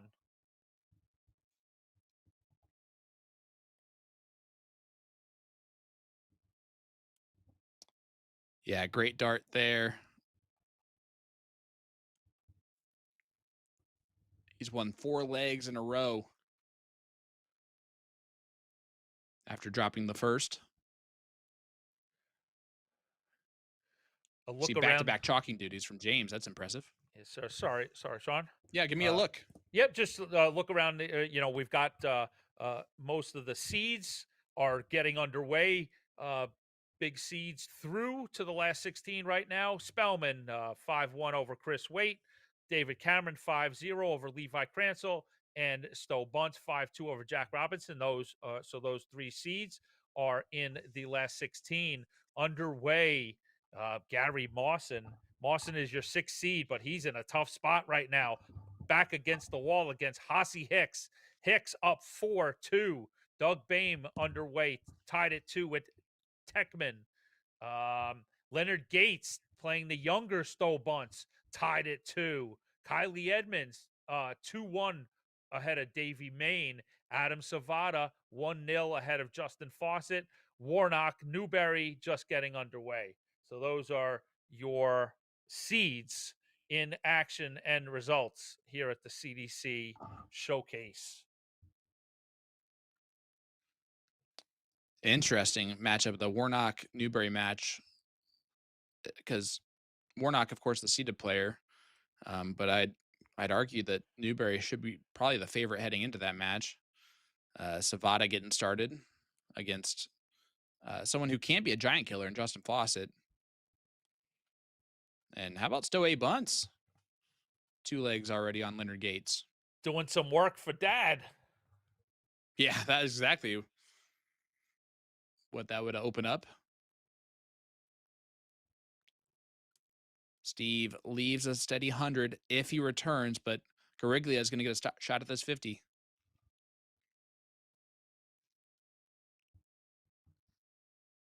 And he's unable to get it done. His first looks at a double since leg 4. Yeah, I think that touched that inside 10 wire.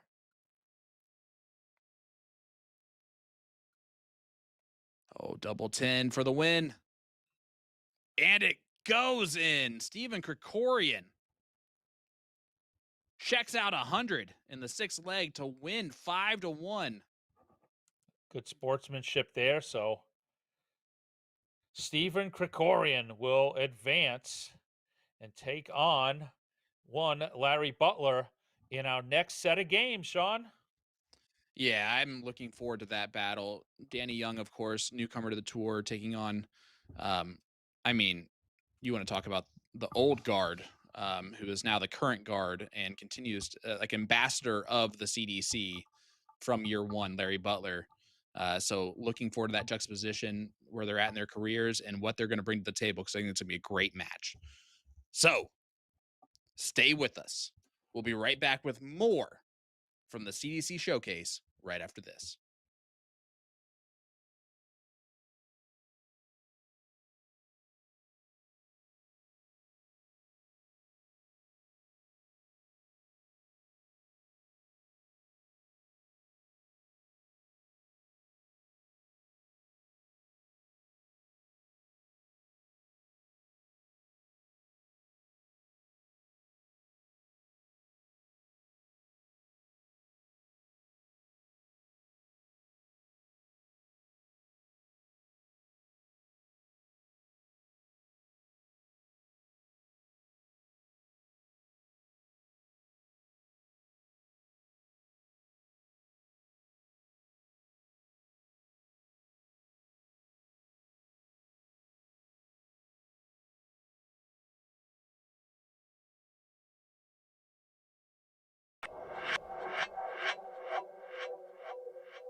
Welcome back to the CDC Showcase, coming to you live from Indianapolis, Indiana.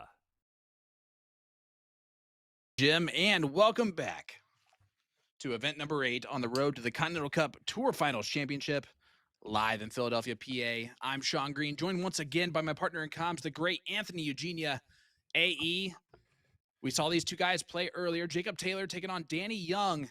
This should be a great matchup. Yeah, totally has that potential. We saw a good performance from Jacob. Scoring was good. Needed to tighten up his doubles a little bit, but as we talked about it, it's been a little bit since he's been on the circuit. But I mean, come on, he's got a great pedigree. I look at his record. In 219 matches, he's won 157 of them. So this guy knows how to win. He knows how to get it done. And then Danny, similar story. We've really been impressed by Danny this year, and he 5-1 win, real solid in that first round, scored really well, and the sky's the limit for Danny Young. So they've not played before on the CDC, so again, this is a first one for the ledger for these two guys, and we're underway. Yes, we are. They are rolling all the way. They're through 6 starts each. Dallas, Texas. Just outside Dallas is where Danny resides. DP Texas winner Runner-up back in 2024. Oh, 24. He was the runner-up correct. last year. Yep. Correct.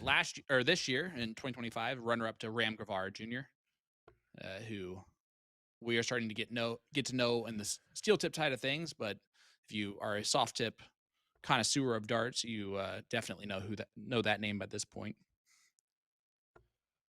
But if you're a steel tip connoisseur and you don't know who Jacob Taylor is, well, you've lived under a rock, and that's the truth. Well, it's such a good story. We have to, even though it's pretty widely known now, but you gotta keep telling it. It's such a great story that the reason his nickname is the truth is the start of COVID and the real emergence of legitimate online play came about in many corners. There's this guy, and let's see, as he's some good markers there for tops. There's this guy you just hear rumblings of, putting up 100 plus averages and like legit big 100 plus. Double 5. Sorry, go ahead. No, not just 101s, but like 107s, 109s, 113s, and there he is. First dart puts it in double 20, and it was is this real? Is that true? And that's you kept saying, is that true? Is that true? Come on, this can't be. He's putting up these monster averages, and once he started getting in front of a camera, it was all revealed to all. It was the truth. Yes, it was. And again, with the emergence of the CDC, with the emergence of online play and everything that can bring, and allowing a lot of players from these corners of North America to come together and compete against the best other corners of North America players, it makes everyone better. And Jacob is definitely one of those players that has that the CDC has benefited from having kind of come down to from his area to play, but also it's a benefit to him to have the CDC to play and get better and improve. Otherwise, and he wouldn't care. He would be just a Newfoundlander who plays in his 8-person league and lives his life, and he's going to be just fine with that. But the fact that he can come here and showcase this talent is something special. And quite honestly, Sean, I mean, those are some of the things, and these boys are really cooking up here. That look, both of them on each side of their ledger, first 3 turns were all ton pluses, and Taylor holds after a first leg break, but an 87 there to go up 2-0. I mean, it's one of the great things for myself, Peter, and my partners, Peter, David, and Jeff. One of the cool things of helping to build this platform is, like you just said, for a guy like Jacob to get the opportunity, not just to show everybody his great skill, but then to hopefully see him take advantage of opportunities, through this, the exposure he's played at Modus now. And then, like, you want to see players like Jacob Taylor get to play on a world championship stage or at Madison Square Garden or stuff like that, you help facilitate those great moments. So, there's a lot more for Jacob to go and do, but the satisfaction is immense in not only us as the principals of the company, but I know and everybody that really works hard on our staff to see people get those opportunities. It really is. It's really, it's why it's a lot of fandom in the States and in North America. There's a lot of, they're going to say some things sometimes that they probably shouldn't. That's a great score from. Look at that setup Taylor. shot. I have to admonish these two. I really need to pull them aside and tell them, you guys are not good for storytelling. You're playing way too good and way too fast. Look, a 115 after 12 leaves him on 6. Mamma mia, these are some good darts. And Danny Young's putting together his own tidy, ton after ton. But that just leaves him behind Taylor's, just more powerful scoring. Well, you can see it's causing Danny to shake his head as Jacob does take out double 4. The truth is dominating right now, 3-0 in this first of 5 legs, and there's nothing Danny can do about it. He's 0 for 1 on doubles. Jacob Taylor truly is giving us a little taste of the truth. And as you said, to open this up, Jacob hasn't played an event on the 25 circuit, but yet still comes into this event seeded 8th. And to give some explanation on that, the seeding is based on a much broader order of merit, which goes over the last 2 years of events. So, that's how well Jacob Taylor has performed, that, he can miss 7 events and is still the top half of the seeding. That being said, he has 3 event wins in his CDC career. I believe all of them happening 2 years ago. So there's going to be some defense of some points here from him coming up real quick. So it's probably a smart decision to be coming and playing these weekends just to kind of keep those points alive, because they can drop off real quick depending on where that defense of points is coming from. As they should be, right? Because everything earned, nothing given.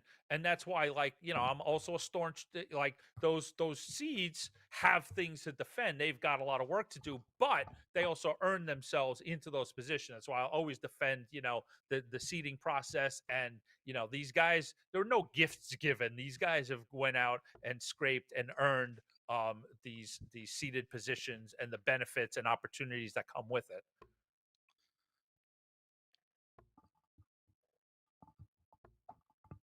The truth was trying to pop the champagne cork there. Danny Young's going to get darts at a double for the first time in 3 legs. Double 18. He's going to be at 36. 0 for 2 on him.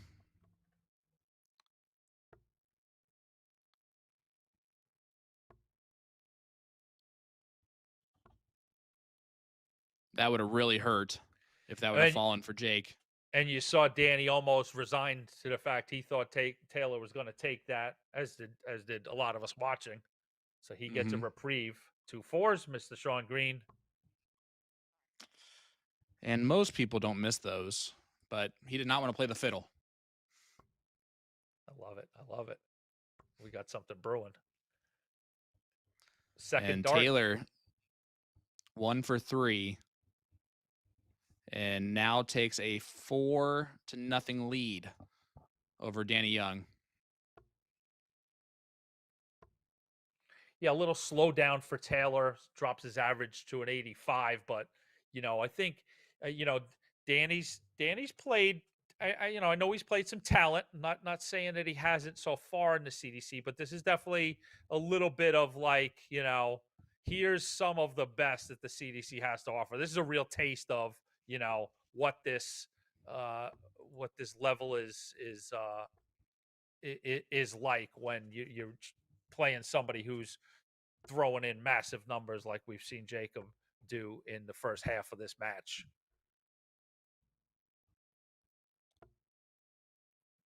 Yeah, I mean, you're not wrong at all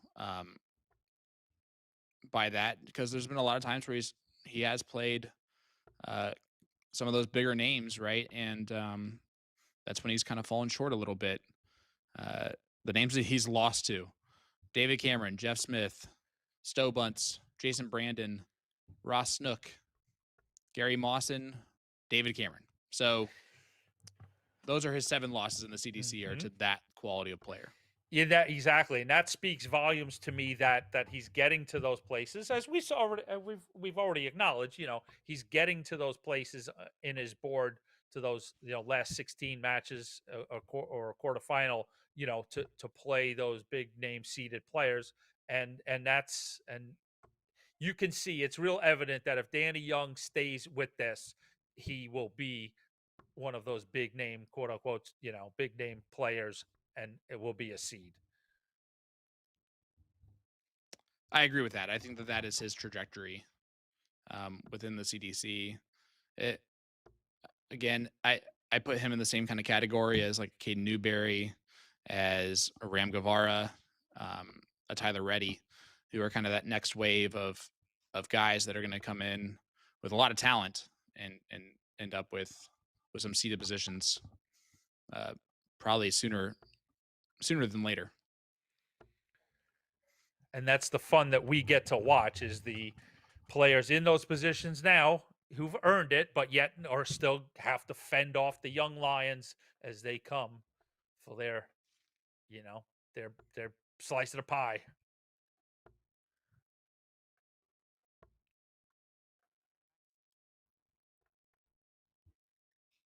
And it helps that a lot of our top guys have been playing for a really long time, or the more experienced players. And it kind of opens up the door a little bit for this next gen.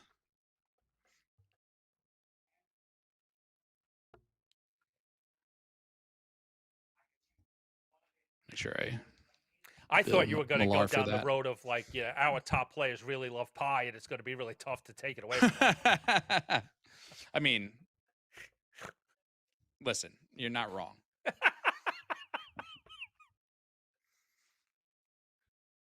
I mean, all of our top players are smart, right? They're going to like pie. Danny can't take out the 186, so Jake will have a look at the 62 for the match. If not, Danny will come back with 101 left, but that's a great first dart. 2 darts at double 16. Not yet. This would be a heck of a checkout.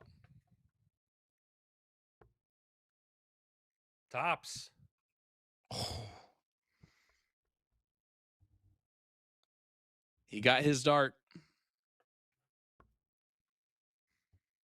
And that's all he's going to get, as Jacob Taylor 1 for 3 on the checkouts in that leg. And he takes it out 5-1 over Danny Young. Yeah, I mean, super solid performance from Jacob. A couple of hiccups, that sort of hurt the final average, but you really got to say that performance definitely puts him in the mix, puts some other people on notice that the truth is in the building, and basically it's up to it's up to him. If he can perform the way we saw in those first couple of legs, he's going to be a real contender for the title. Yeah, absolutely. And I'm looking forward to see if he can continue to build on that. because I think he can just get better throughout this match and throughout the day. And if he does, like he has in the past, this could be a really fun matchup. And before we get to obviously who would be another contender in our next match, one Mr. Butler taking on Stephen Corcoran. Let's take a look at what else is going on the tournament floor. Really now entrenched in the round of 32. We spoke about Bunce Cameron Spellman earlier getting through. We've got a seed out. Hossie Hicks takes out Gary Mawson, the number 6 seed, with a 5-2 victory. So a good win from Hicks. We saw him on our cameras in the prior weekend. Leonard Gates comes back after being tied 2 apiece, reels off 3 in a row to take out Stowe A. Bunce 5-2. Kylie Edmonds, your 16 seed, takes out Davey Main 5-2. Mr. Savada continues the winning ways with a 5-0 victory over Justin Fawcett, puts up an 86 average. Doug Boehm holds on from a real scrap with Robert Techman 5-4. Your 7 seed, and Boehm moves on. And we love to see it, Sean. Every weekend, somebody's having a quote unquote weekend. So second win here for Chris McCarg after 5-0 over Jerry Cox after taking out. I know he took out a seed, and I'm trying to he took out one Mr. John Part. So Chris rolling on into the last 16, and your results are rounded out by the match we just saw. Jacob Taylor 5-1. So those are events that are finished. You want to take us into games that are underway, Sean, or would you like me to do that? Yeah, no, absolutely. So far right now we got Jacob Brooks taking on Nick Limberg. Brooks up 1-0 in that one. Joey Lenal up 2-1 on Nathan Humphreys. Chris Caldwell up 2-1 on Gary Brooks. Trevor Boobles and Daryl Christie tied at 3 legs apiece. And then the match that we mentioned earlier, Steve Warnock, Caden Newberry, it is 4-4. They are in a last leg decider. And our first top 16 match is getting started. Kylie Edmonds, Stowe Bunce, the 1 seed versus the 16. Outstanding, going chalk in that on that board. Let's I'm going to open up the Warnock Newberry. I'll keep an eye on that. They just exchanged tons in their second turn. And what else you want to give so let's give a little more insight. Yep, go ahead, please. On our players that we're about to see. That's what I was going for. Thank you, brother. I figured that. We, of course, have 9-time event winner, inaugural Continental Cup champion, Mr. Larry Butler, the Eagle from Dayton, Ohio. Average overall for the CDC is an 82.42. He's coming into today with his first round match that was a little bit below par, 71.27. But he's taking on Stephen Corcoran. Corcoran averaged a 68.38 in that first round matchup. They have played each other 1 time in the past. That going to Mr. Butler. And he won that one 3-0 in the set play event earlier this year, and event number 2 in Niagara. Average 82.5 versus the 61 from Corcoran. So Corcoran's going to have to pick it up if he wants to take on and battle against the Eagle. Mm-hmm. Yeah, because we saw some really good bursts of scoring power from Butler. It will be very curious to see what his doubling looks like. Uncharacteristically, really had some double trouble there on his double 5s and I mean double 10s and double 5s in Larry's first round. So we'll see what that looks like. As I said, keeping an eye. We got a couple of tidbits of info to keep us busy. Keeping an eye on that Warnock Newberry match in a deciding 9th leg. Warnock steps to the line with 88. Newberry sits on 20 after 15 darts. So let's see if the sniper Steve Warnock can take out 88 and push off the Newberry charge. Staring at the white Dark Connect box. Nope. Leaves to Littler. 30 points. So Caden Newberry looking to knock out the 12 seed with the double 10. Do you think that was a missed bullseye by Warnock? You know what? It might have been. You think so? And I think it could have been. Caden Newberry, first dart, puts it in. Double 10, takes 5-4, takes his opening match. No, that was the last 32. My apologies. The last 32 knocks out the number 12 seed, Steve Warnock. With 88. Yeah, you're right. Yeah, exactly. I'm sure Steve is going to head in that direction, right? He's going 20s and he misses an 18, and that would leave the bull, and then just a little high hits a 20. So I can totally see that. Sounds like a solid scenario, Sean. So the Caden Newberry, with quite honestly, has become quite a darling here in the commentary booth. So he gets another big win on his resume. Now I'm going to go to the bracket, Sean. Yeah, absolutely. Because we've got a little from our tournament director, Peter Cetera, is giving us a roadmap, what boards are going to feature which quarterfinals. So I won't get too much in the weeds and confuse everybody. I will just give you what we see is coming down the road for our feature board. Now, let me read this right. The quarterfinal between boards 7 and 8.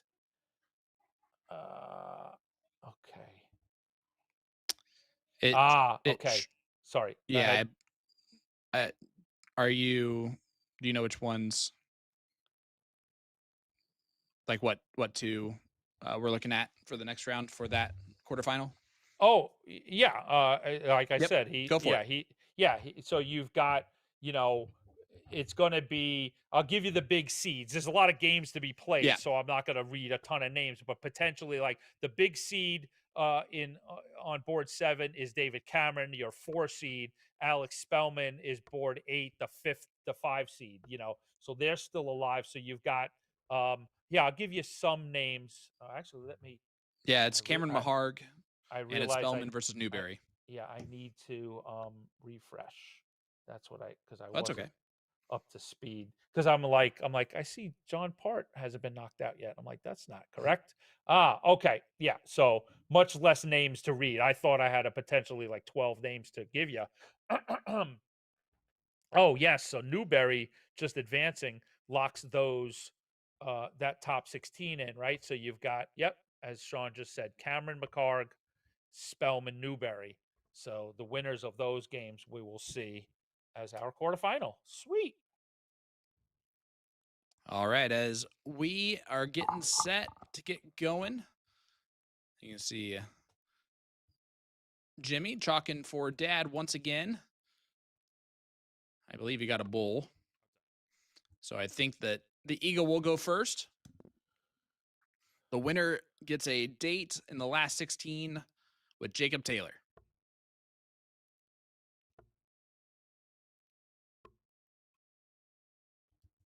Again, they played each other one time. Butler won that 3-0. We're going to give a favorite on paper for sure is going to be Butler.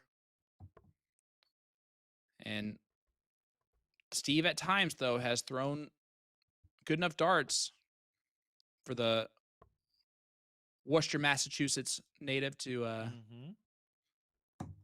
potentially get a massive victory over one of the stars of the CDC. And when you say stars, I mean, you're not kidding. And another, before we get fully underway, more flowers for Butler. Of course, a congrats. Last Friday, winner of the CDC 2025 CDC Match Play held at the Music City Classic.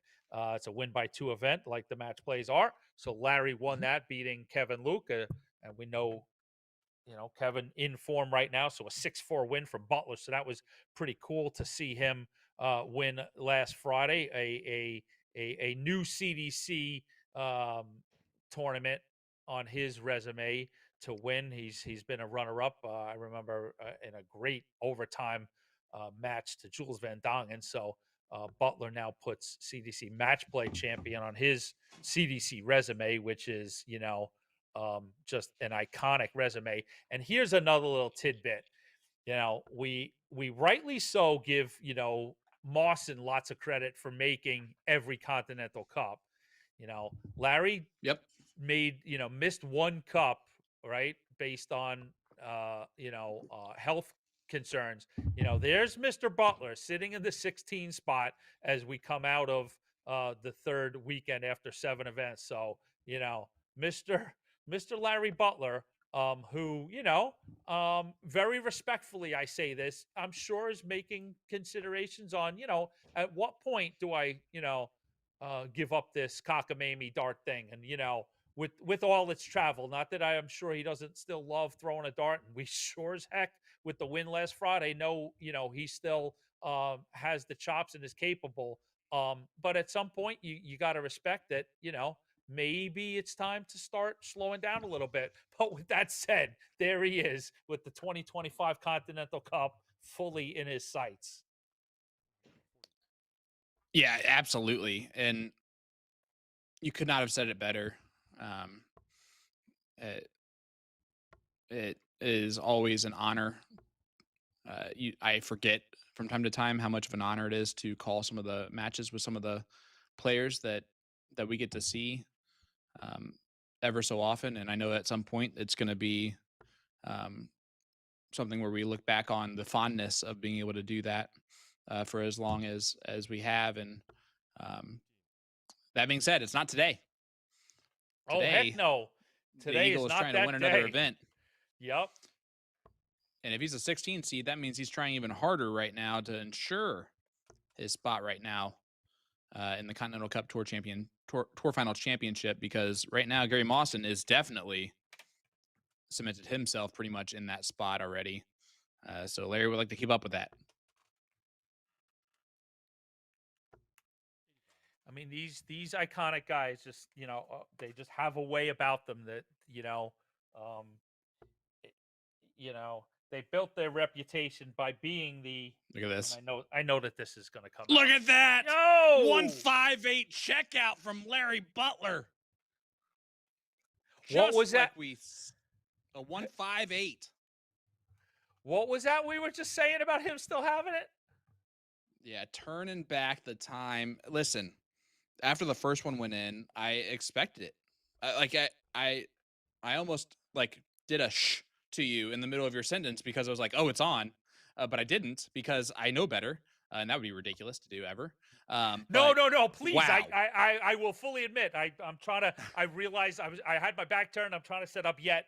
What do I have? 1, 2, 3. I was trying to set up my fourth monitor so I could go into. I realized I'm not in the YouTube chat yet, so I'm like, let me set up my second laptop to go in that. And no, you scream at me. Shut up. Oh for a no, second. it's all good. No, it was great. You didn't talk over or anything. It wasn't anything I had to say anything about, but it was honestly just icing on the cake for everything you talked about before in that leg. And that's to what finish it with I the was 158. I was talking about, the flourishes, right? That Yep. Players like him and Mawson and the other icons have. You may not see them put on the streaks of dominance like Savada and Bunce right now, but that's what they did to put themselves. Look at that, like right on cue. 171. I mean, Butler, from a CDC perspective, invented the weekend sweep. He invented the 3 in the row. Invented going 8-0 in finals. And that's what these guys, him and Mawson and Darren Young, did in the first decade of the CDC, but they still have it in them to make these big weekend bursts, put themselves in position to make, tour championships. And of course, it's nice to know that he's also still human. He follows the 171 with a 15, exactly how I would have. That's one for the common folk he gave us. Yeah, it was nice of him, because so far he's done everything to just prove everything that we've said and talked about up to this point, which is darn nice of him as well. Yeah, very thoughtful. It's like, these guys are talking good about me. I'm gonna live up to it. Corcoran not on a finish on 162, as he has 42 left.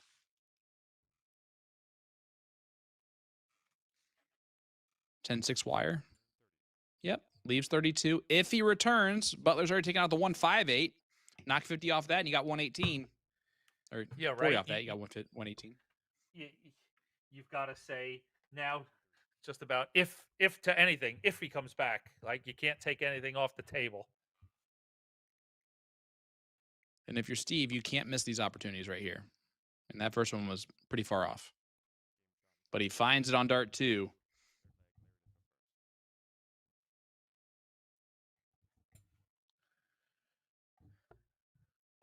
And we are off and rolling, 1 apiece. Still first to 5, best of 9 here in the last 32.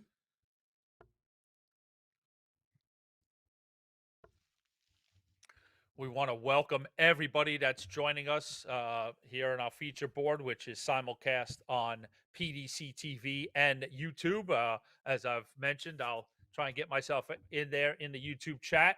Say hello to everybody. Let us know where you're watching, what you think about today's CDC showcase. Who do you have an eye on to see them perform, and who may raise the trophy at the end of the day?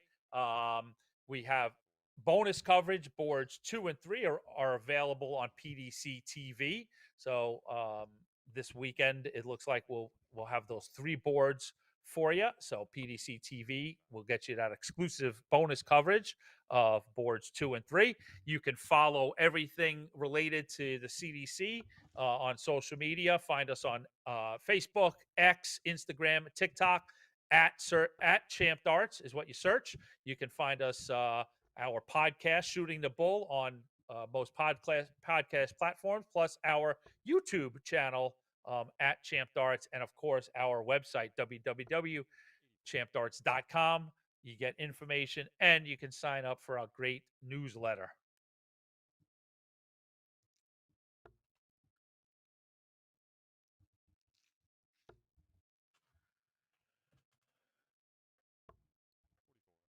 And that last episode of Shooting the Bull was a lot of fun with you, AE. It was a really good time to go through and talk U.S. Darts Masters, talk CDC weekend number 3, and especially to have Pete on there with us is always a great time.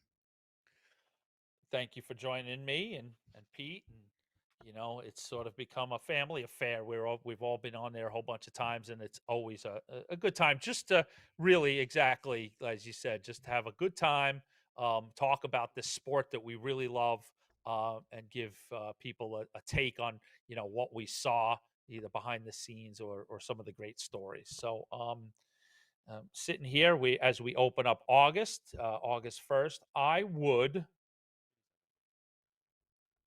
You know what? Looking at it, we don't want to clash with. We've got a weekend in Chicago. So, you know what? I'd say probably August 28th will be your next episode of Shooting the Bull, because what we can do is that will allow us to have 2 more CDC events, and it'll really give us a great perspective on what is, how the Continental Cup is going to shape up, and we'll have some fun with it. So, we'll see you at the end of August for the next episode of Shooting the Bull. Always look forward to that. And we have a 2-1 lead here for Larry Butler.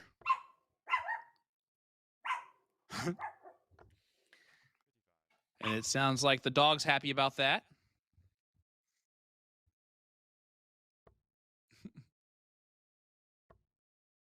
Oh, that's funny. For those of you that are at home listening in, let's all guess what type of dog that is. I can guess the size of the dog is no more than 5 pounds.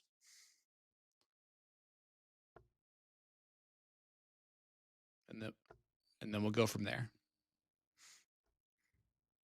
But nice 140 there from Corcoran. He's kind of stayed with. He hasn't kind of. He stayed with Larry for the most part early on in this match.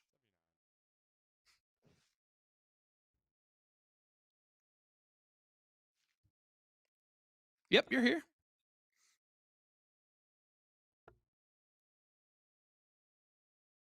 Well, I don't know if you're on vMix. I know that I'm with you on Discord. Yeah, so and I can't get to Discord to mute myself. So I'll rip That's all rip right. the wires out of Oh, my no, you're computer good. the next time she barks. But yes, she's a lovely little fully black Chihuahua Yeah.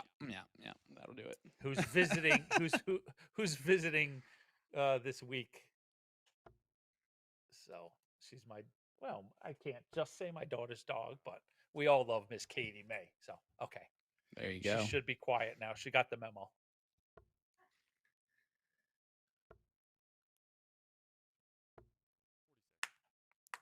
And Corcoran, 86 left after 12. The 46 from Butler not going to leave a finish, so he has 6 starts if he needs them. 68 remains, can go at the treble 20. Or he can stay there for the bullseye if he wants, but he's not going to. Oh, he misses the big setup, though, AE. And if you're the eagle, you see that fish kind of floating at the top of the water, you're gonna dive down at it. 137 coming up. Yes, sir. There you go. And I mean, that's what no, sorry that Steve has to be at the receiving end of that. I mean, but what a perfect scenario. I mean, it's obviously Steve's still in position to take this, but like he missed that single dart, and then what a player like Larry Butler can do when those opportunities are given to him. Steve holds the nerve. 1 for 1 on the doubles there. And, well, it's 2-2. But you're absolutely right, AE. You knew the timing of that 137 was going to be perfect, especially with Corcoran not hitting the big number. So he takes out a double opportunity, able to respond with a happy little accident on the trip 6. But you definitely don't want to put yourself in that position with Larry Butler coming up behind you very often. The pressure will be there. Yeah, no, exactly. No, you do not want to put yourself in that position. But tons of credit to Corcoran for, as you said, to have missed the big number, not be in as best a position as possible. Big score from Butler, and then an unintended triple 6 there.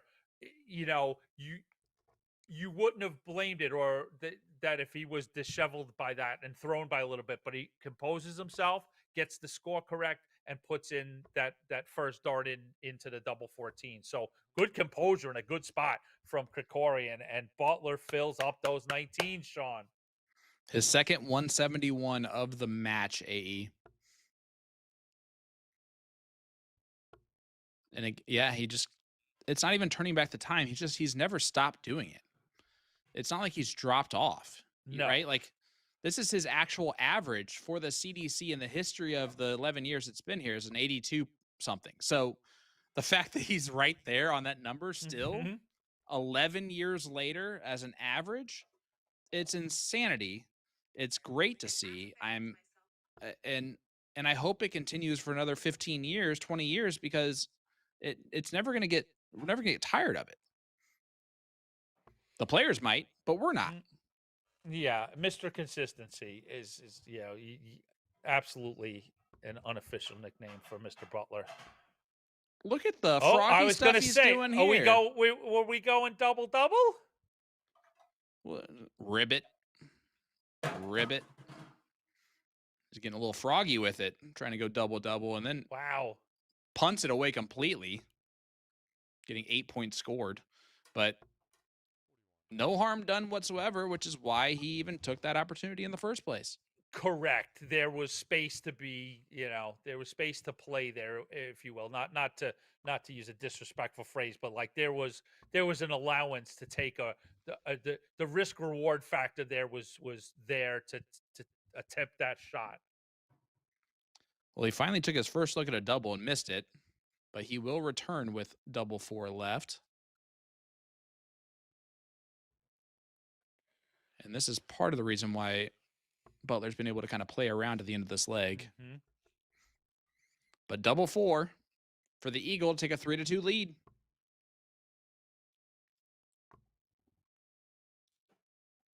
Ever so closer.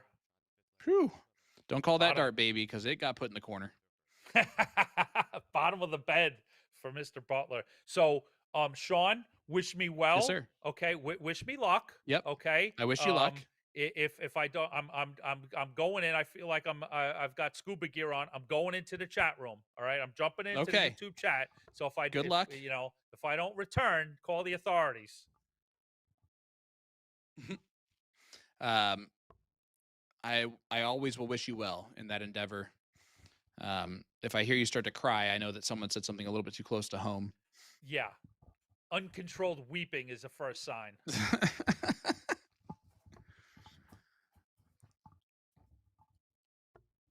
I feel like nowadays there's enough people that I feel like they just think that we're AI and we're not really real people or have real feelings whatsoever, or can make a mistake like at any point in time. I don't know about all of them in the chat, but they get paid similar to the amount of money that I get paid. That's tough. They see to do commentary in darts. Sean Green is a big celebrity, and it's public figures. It's easy to take whacks at them. Oh well, listen. If I wasn't okay making mistakes, this job wouldn't be for me. That's for sure, because it's impossible not to make them quite often, especially with how little I think about what I say before I say it.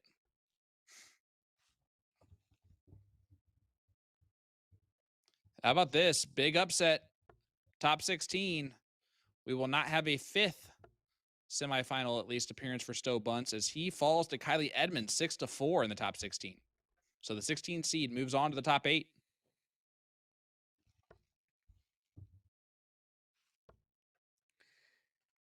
More matches going. Yep. Go ahead, Sean. Yeah, jump in you. there. Give us a quick report. You got it. You got it. 1-0 lead for Leonard Gates over Gary Brooks. 3-1 lead now for Doug Boehm over Joey Lanaugh. Doug averaging 93 in the process of that. Alex Spellman down 4-2 to Caden Newberry, which is what you were going to say. Caden averaging almost 94 to Alex's 91. Daryl Christie up 3-1 on Hossie Hicks. And then Chris Maharg continuing that run, like you said. It's now 5-4. Maharg over David Cameron. Upsets and big time upsets on alert here. AE. As Corcoran looks to tie up this ball game, 3 apiece. Yeah, he short-armed that last one. Yeah, we saw that there seems to be, one event out of the 3 in these CDC weekends that it's a fight. It's a street fight for the seeds. And the 60 pin there from Butler is a break a throw, and there's the separation. All right. I mean, it isn't. Yeah, go ahead, bud. No, well, I was just coming in like the Civil War or Revolutionary War. I'm coming in. Half my leg is blown off. I've got a bandage on top of my head. Sir, I'm back in to report from the battle stations on the front lines in the YouTube chat. So they, word is that this whole thing is trash. Sean Green is Sean Green is great, and AE's a bum. So there we go. So they think that you are me. They think that I'm you, and they got the trash part probably pretty close to right. Oh no, it's all upside down. It's the upside down. Since you're in Indiana, it's the whole thing upside down, inside out. We're in Hawkins. Black is white. We're in Hawkins. Cats and dogs living together. It's mayhem. Doctor taking on an eagle. And the eagle has moved to the bottom perch of that branch. He's now scoring on those 19s once again, which he has been doing throughout this. He has 2 171s already in this match.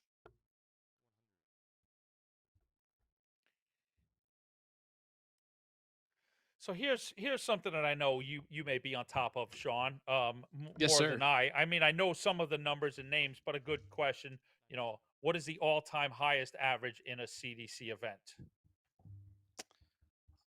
Highest average ever is got to be Jules Van Dongen, and I think it's a 116 or 117 if I'm not mistaken.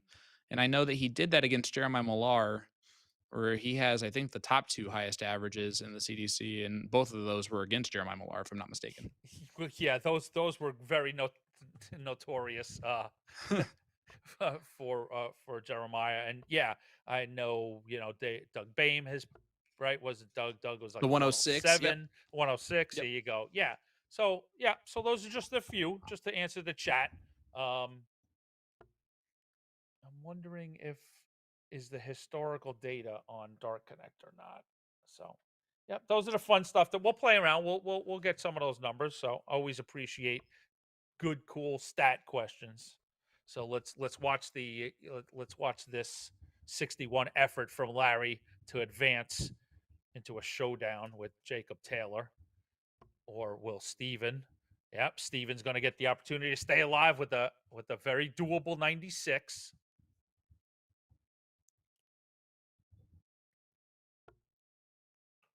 Less doable now. Trouble 19 for double 19 to save it. Oh. Only his second dart at a double in the last 3 legs. And will it be his last? It will, as the Eagle lands again on double 10, and it's a 5-2 victory for Larry Butler over Stephen Corcoran. And another, you'd have to say solid Butler performance. We know, there were some hiccups there, but like again, you just, the the fire is there. The bursts are still there. The bursts of greatness, whether it be finishing, scoring power setups, just it's it's still there. And Larry Butler into the last 16, and it is a all Galaxy apparel and Galaxy barrel showdown. I know Taylor is a barrel player, but they both Yep. fly the flag as in terms of apparel. So you've got a Galaxy showdown between Jacob Taylor and Larry Butler. Yeah, it's going to be a good one. The 9 seed versus the 8 seed. So don't go anywhere, folks. We'll be right back with that and more from the CDC Showcase right after this.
with their nails done now.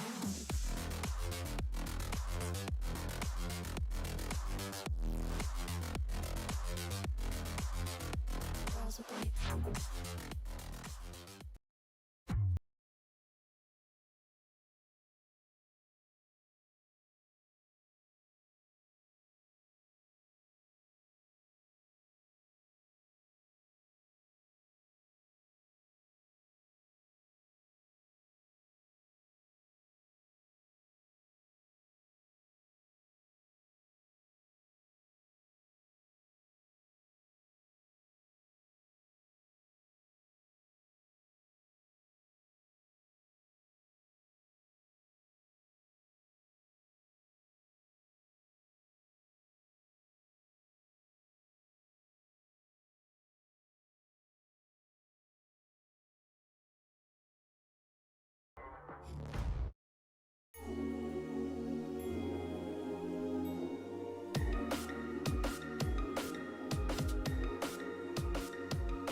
Welcome back to the CDC Showcase, coming to you live from Indianapolis, Indiana. We're on.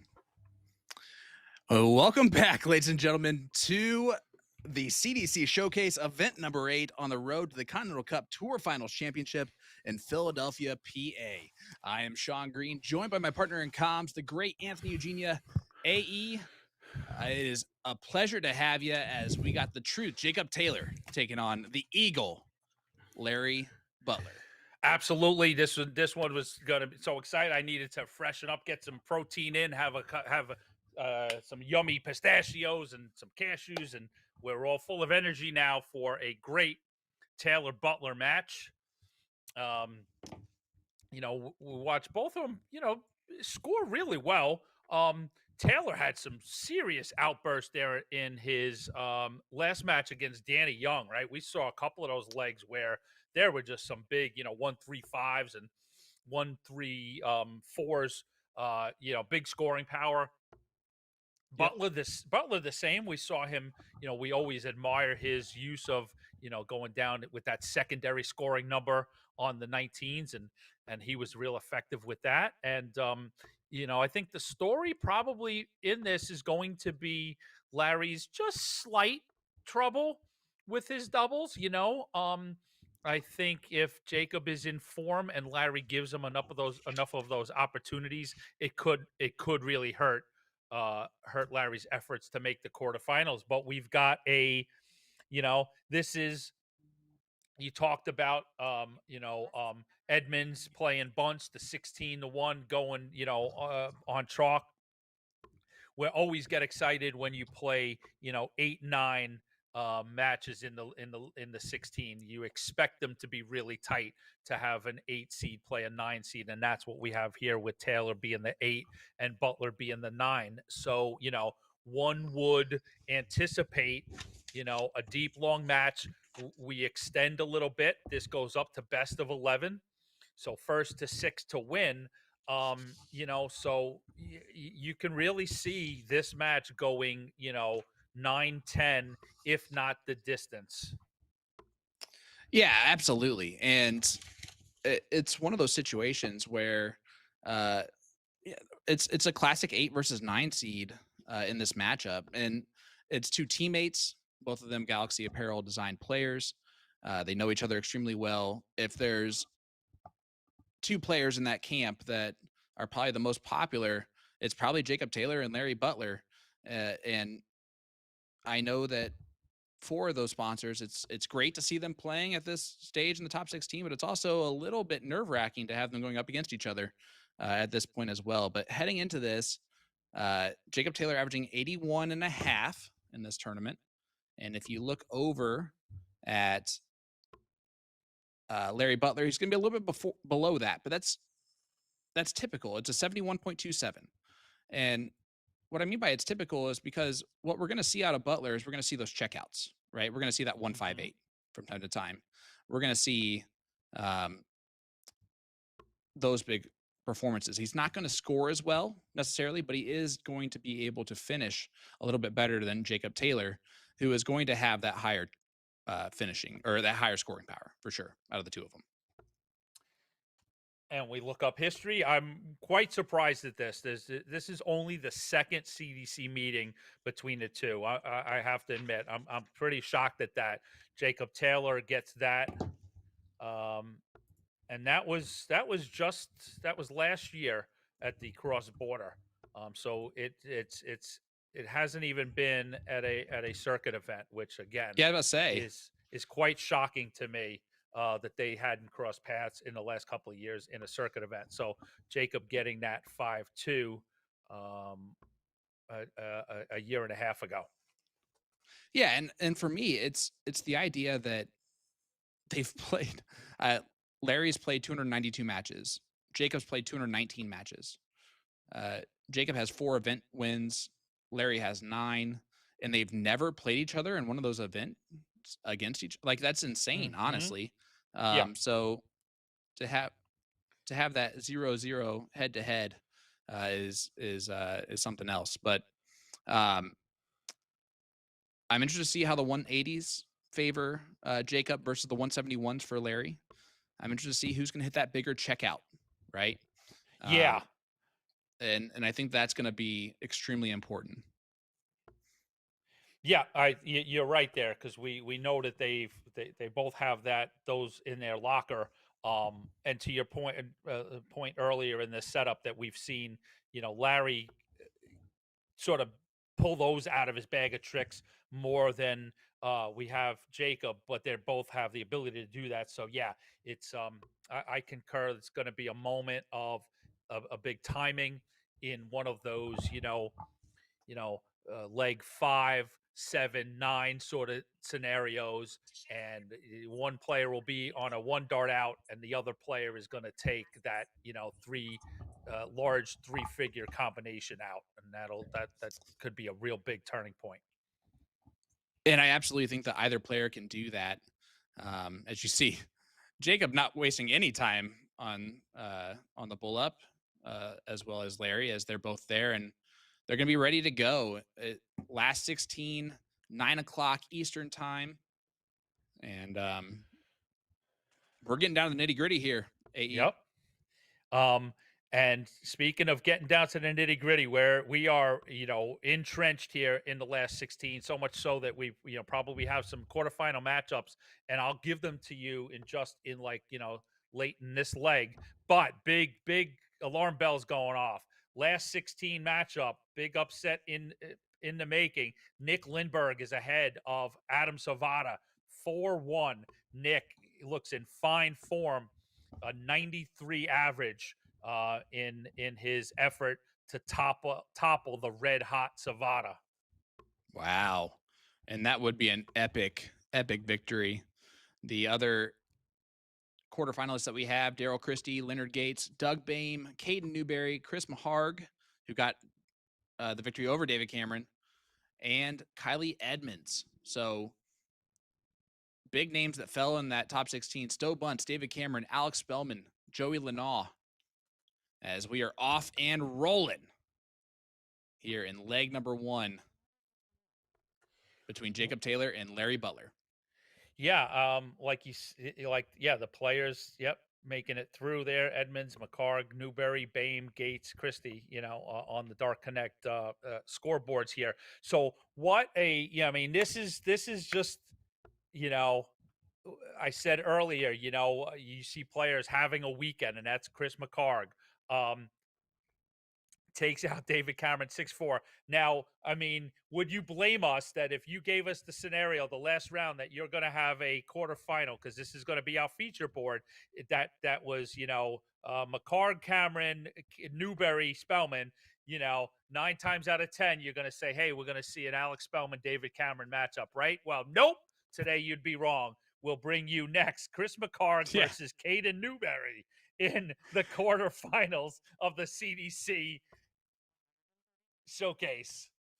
It's amazing, right? Like when you think about it, and you have the opportunity, it could be Excalibur and the Jackal, right? And instead, because of how deep the field is that Mhm. we have in the CDC now, you get Chris Maharg and Caden Newberry, and neither of those are surprising as results. Just like this 80 going for Jacob Taylor would not be surprising. No, sir. Just gonna get one dart at it. It's at tops. Oh, and just off on there. So 0 for 1. Butler back on 187. You can murder death kill from that spot, but you cannot take out the finish. And you're right that, for us that are watching it to see Chris and Caden, oh, good first dart from Jacob Taylor to take the opening salvo on throw. We've watched them play. Certainly Caden and Chris is having that like I said that great start to what will probably be a great weekend for him. Not a shock to us, but casual observer, of course they're gonna assume that it's gonna be a Spellman Cameron quarter, to go even deeper. Now, certainly, if you were at home, you can tell me that, hey, you've got, on another board, you've got Gates and Bain. All right, this is your feature board, your showcase. We should be bringing the biggest quote unquote names, if you will, right? But the tournament director sets it up for specific reasons, and now you've got a place where, okay, maybe everybody out there doesn't know Chris and Caden, but they've earned this, right? They've Yep. now earned their way into the showcase quarterfinal, the one that's on the most eyeballs. It's one that's on the feature board, and this is now your chance to get to know Chris McCarg and Caden Newberry.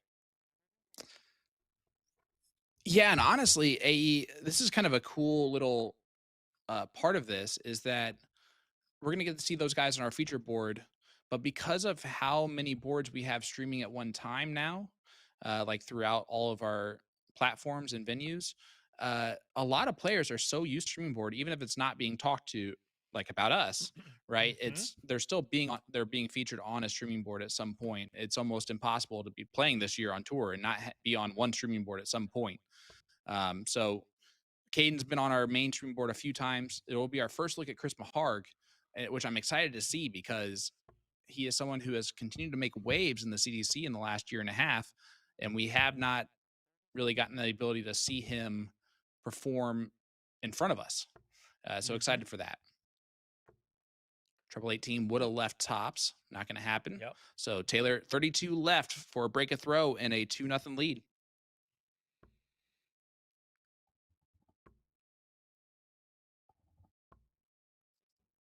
And I don't think he got it. No, sir, he didn't.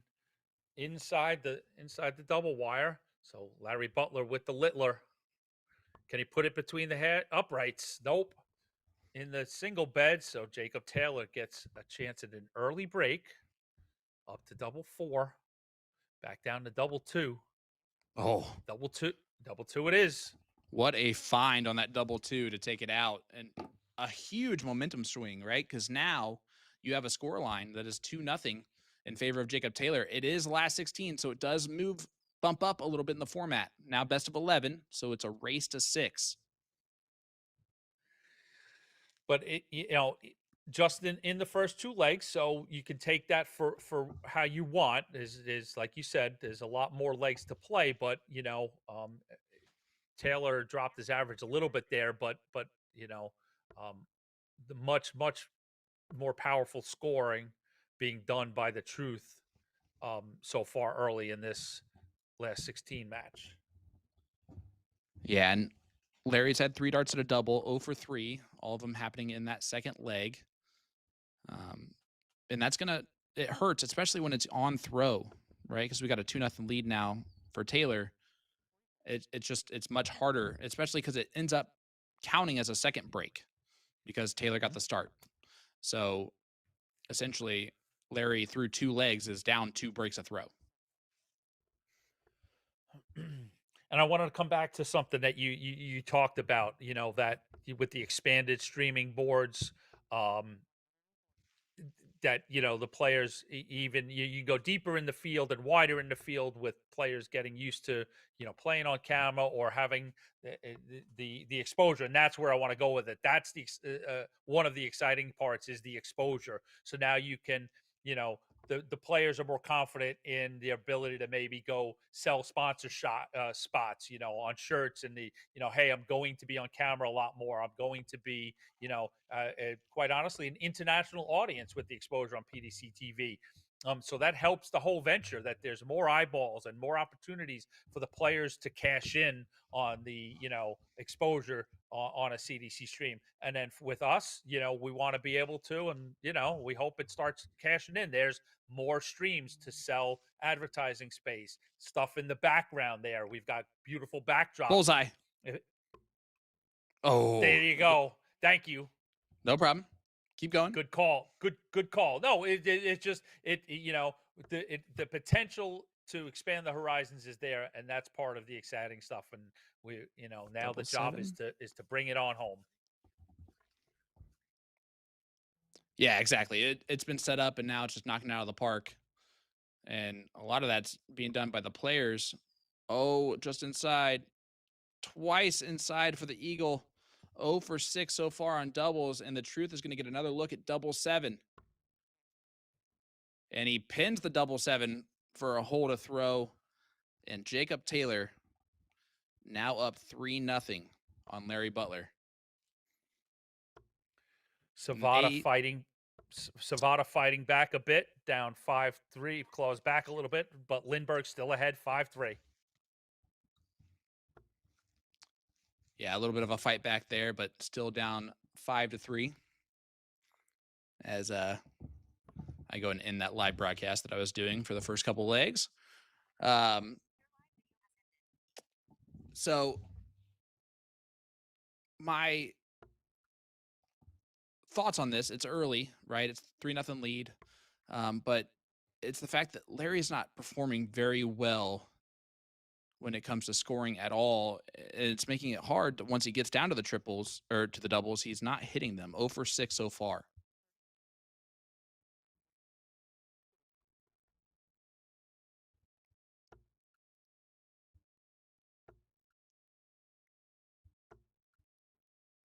And that has been the spot of his game that's been overall solid.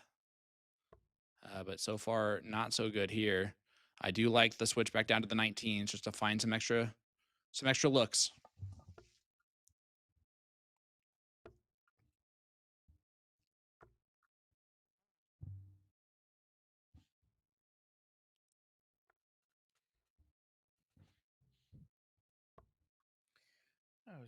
I'm sorry I missed the live stream. I'm trying to go back and find part of it now. I hope it went well. I should.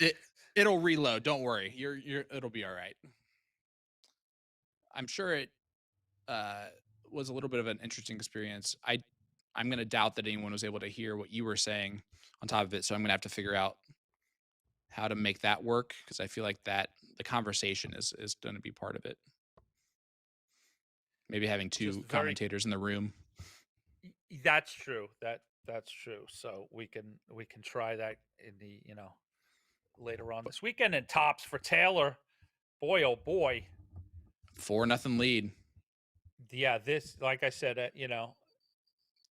this is we certainly saw a strong, certainly saw a strong Taylor, but and that's a 180 to open up event, leg number 5. But yeah, I didn't see it going, somewhat lopsided for either player, even though we knew Taylor was probably in a little better form. Yeah. Oh.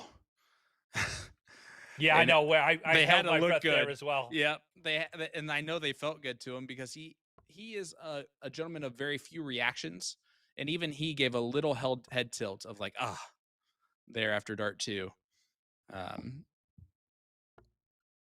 But yeah, I think it almost jinxed him that we stopped talking and started focusing on it. Yo, it was us. You blaming us? I mean, might as well. Definitely, it's not the players' fault. They're too good. See, and here's fun facts that I don't need to say out loud, but I'm going to just because I noticed them. Each player has 12 letters in their name, 6 for the first name, 6 for the last name. So they're 11 letters in their name, 5 for the first name, 6 for the last name. So they're very balanced as human beings in general. Interesting. 16 for double 16. And that's more interesting as Jacob Taylor up 5-0 now on the Eagle. And he's doing so 3 for 4 in his last 3 double attempts.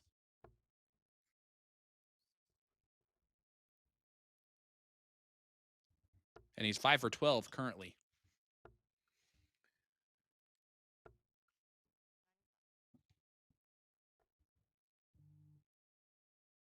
So I see as I go to check in on YouTube for the chat, but I see that the grind never ends. USA Darts is in Florida Mm-hmm.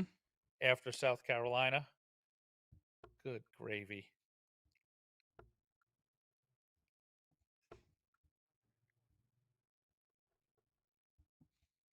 Boy, God bless you, boys.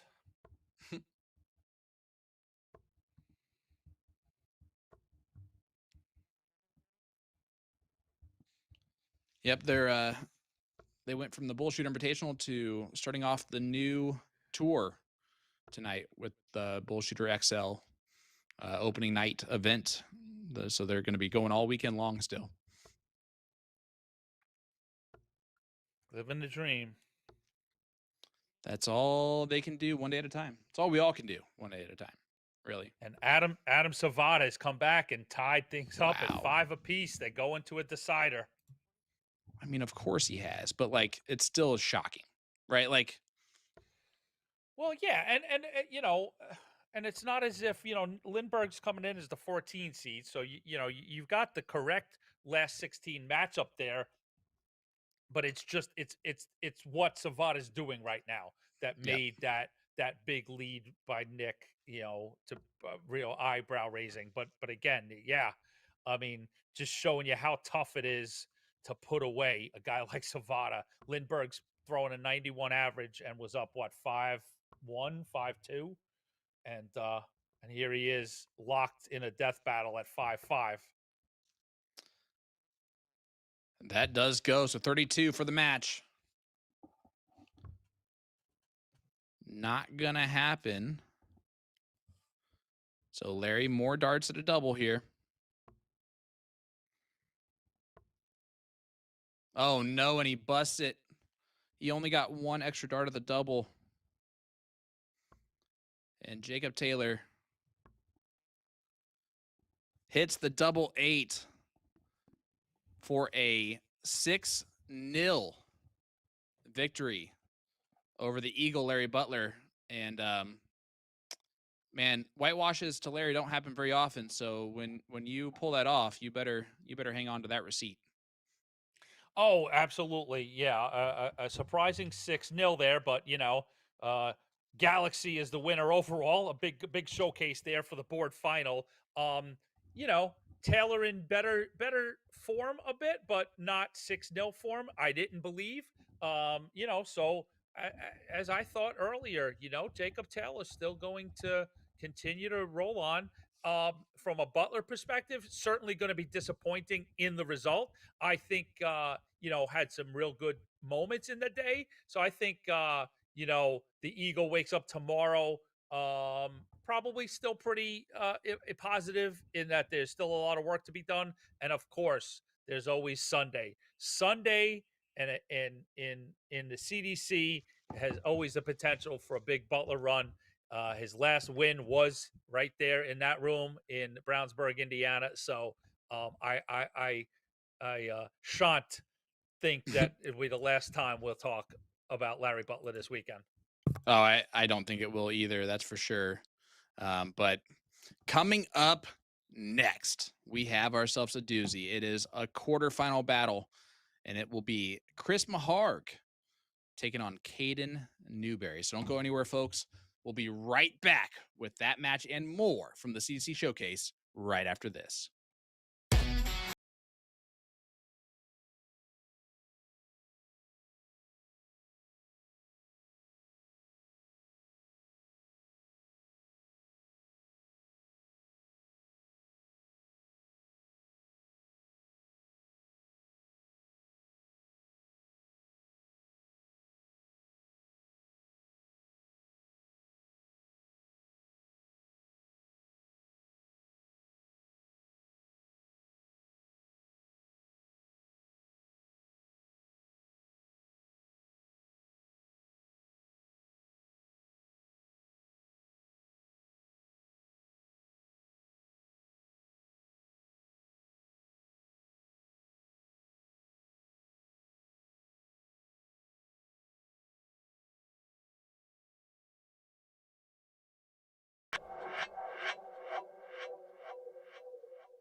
Girls with their nails done now.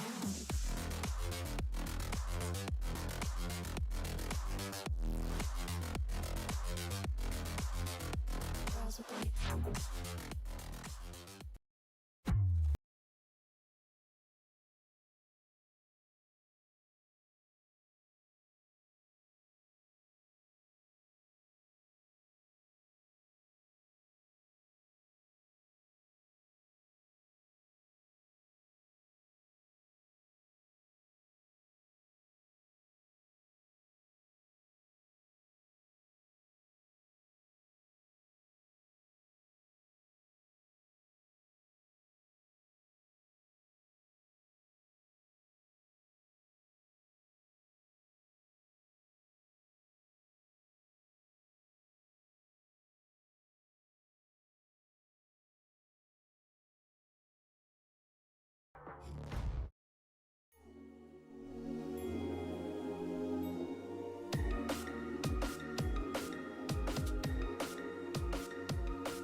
Welcome back to the CDC Showcase, coming to you live from Indianapolis, Indiana. Thank you so much, Jim, and welcome back to the CDC Showcase, event number 8 on the road to the Continental Cup Tour Finals Championship. Sean Green joined once again by my partner in comms, the great Anthony Eugenia. AE, we have a quarterfinal bout between Chris Maharg and Caden Newberry. It's going to be a great one. It has, yeah, definitely has the potential of delivering some really entertaining darts. You know, Chris has just gotten better and better, taking out some big names today, and we've watched Caden really perform well in a couple of big spots. And it's sort of like, in my mind, the theme is, well, you know, how do you get to be Larry Butler, and how do you get to be Gary Mawson and Stowe Bunce and Adam Savada, right? Like the players that you think you see all the time.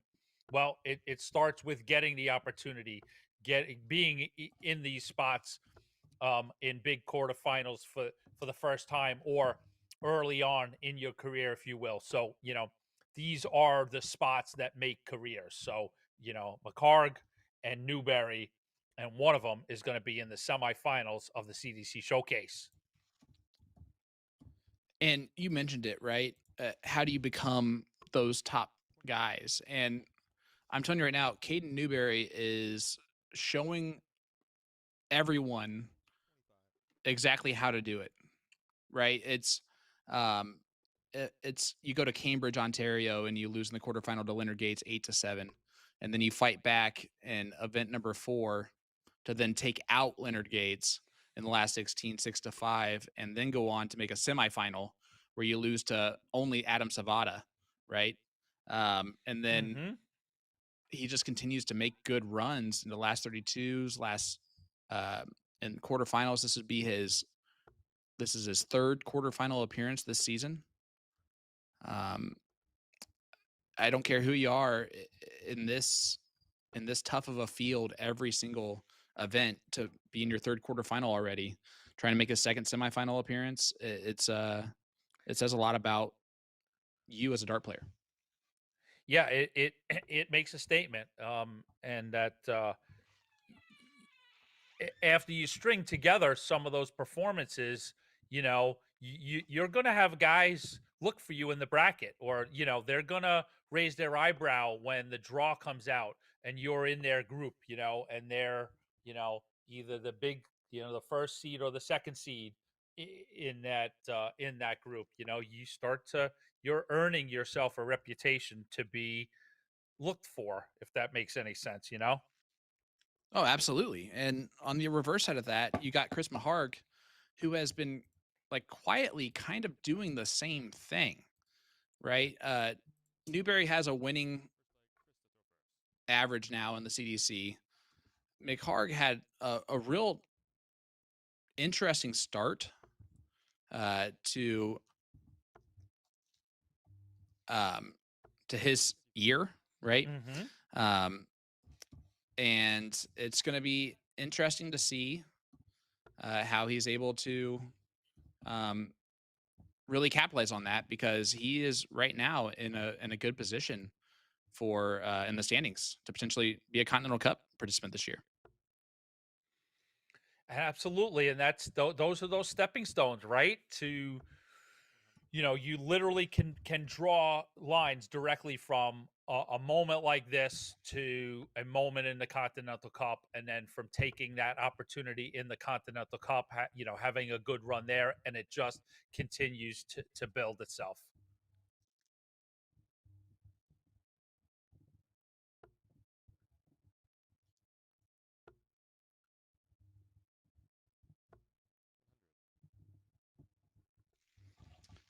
Hell, as we get off and running here in leg number 1, things that we've seen from Caden Newberry, he is a very solid finisher. Right around a ton or just a little bit above a ton is very much house, if not something that he even feels comfortable with. So it'll be interesting to see how he does with that. But McHarg is right now off and firing with the throw.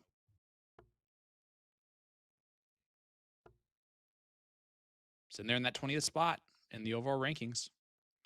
Newberry solidified right now in 12th.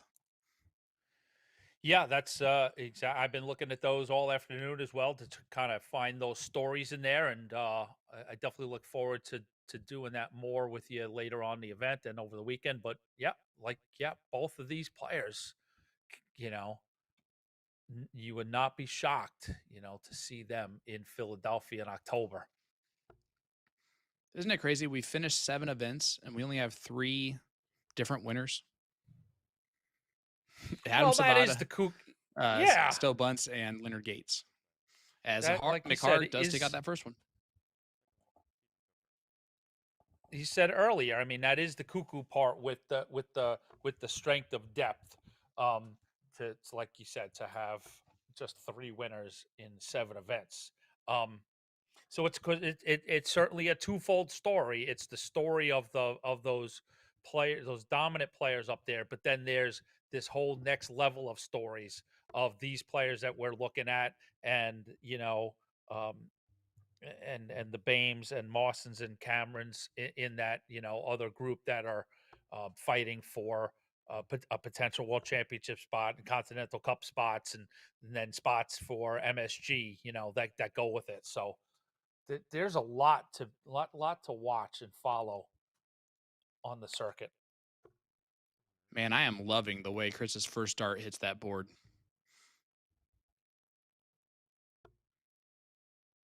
He's finding it like dead center treble 20 to where it looks so inviting to just add more to it.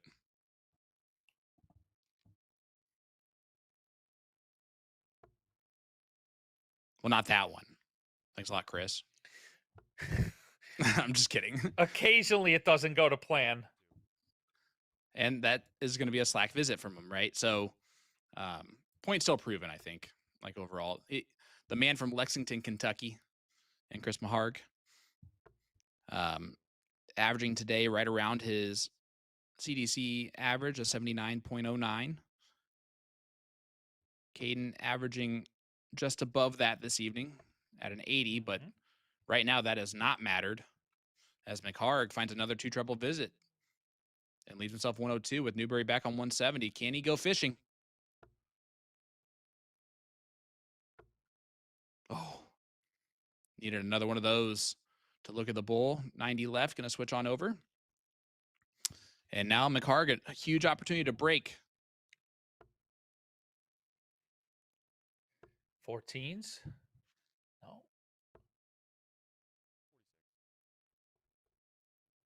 54 to left 28, right? Mm-hmm.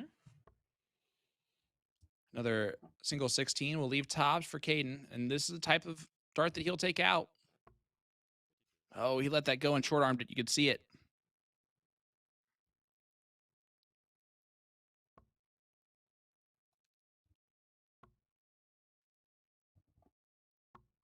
And McHarg makes him pay.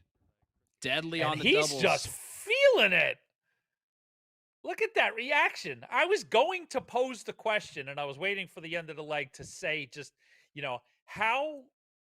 what a good feeling it must be. And I wonder how much, we've seen Chris on this circuit for quite a while and grinding it out. And I can recall a few really tough matches being lost, like really putting in the time and the effort. And sometimes the performance up to par, other times not, disappointing from his self expectations. So what a feeling it must be for it just to all simply be clicking. And it's got to be feeling great, because I love that reaction from that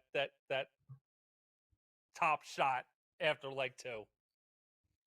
Well, I mean, McHarg is event number 1 this year. He starts off against Mike Walterman and defeats him 5-1, and then he gets Stowe Bunce in the second round, beats him 5-0 before losing to John Part 6-5 in a last leg decider. Event number 2, he makes the last 32, losing to Jason Brandon, getting a set off of him. He's beaten Kevin Ron, Jim Long. He beat in event number 3, 7-6. Elmer Kemp, who we saw earlier, he's beaten Jake Womack, another fantastic player. So McHarg has has gone up against some big names and taken them down. He's not going to fear this type of moment against a relatively unknown player to the tour in Caden Newberry, even though he's starting to become a household name for us. With the dinosaur and party hat, pink polo.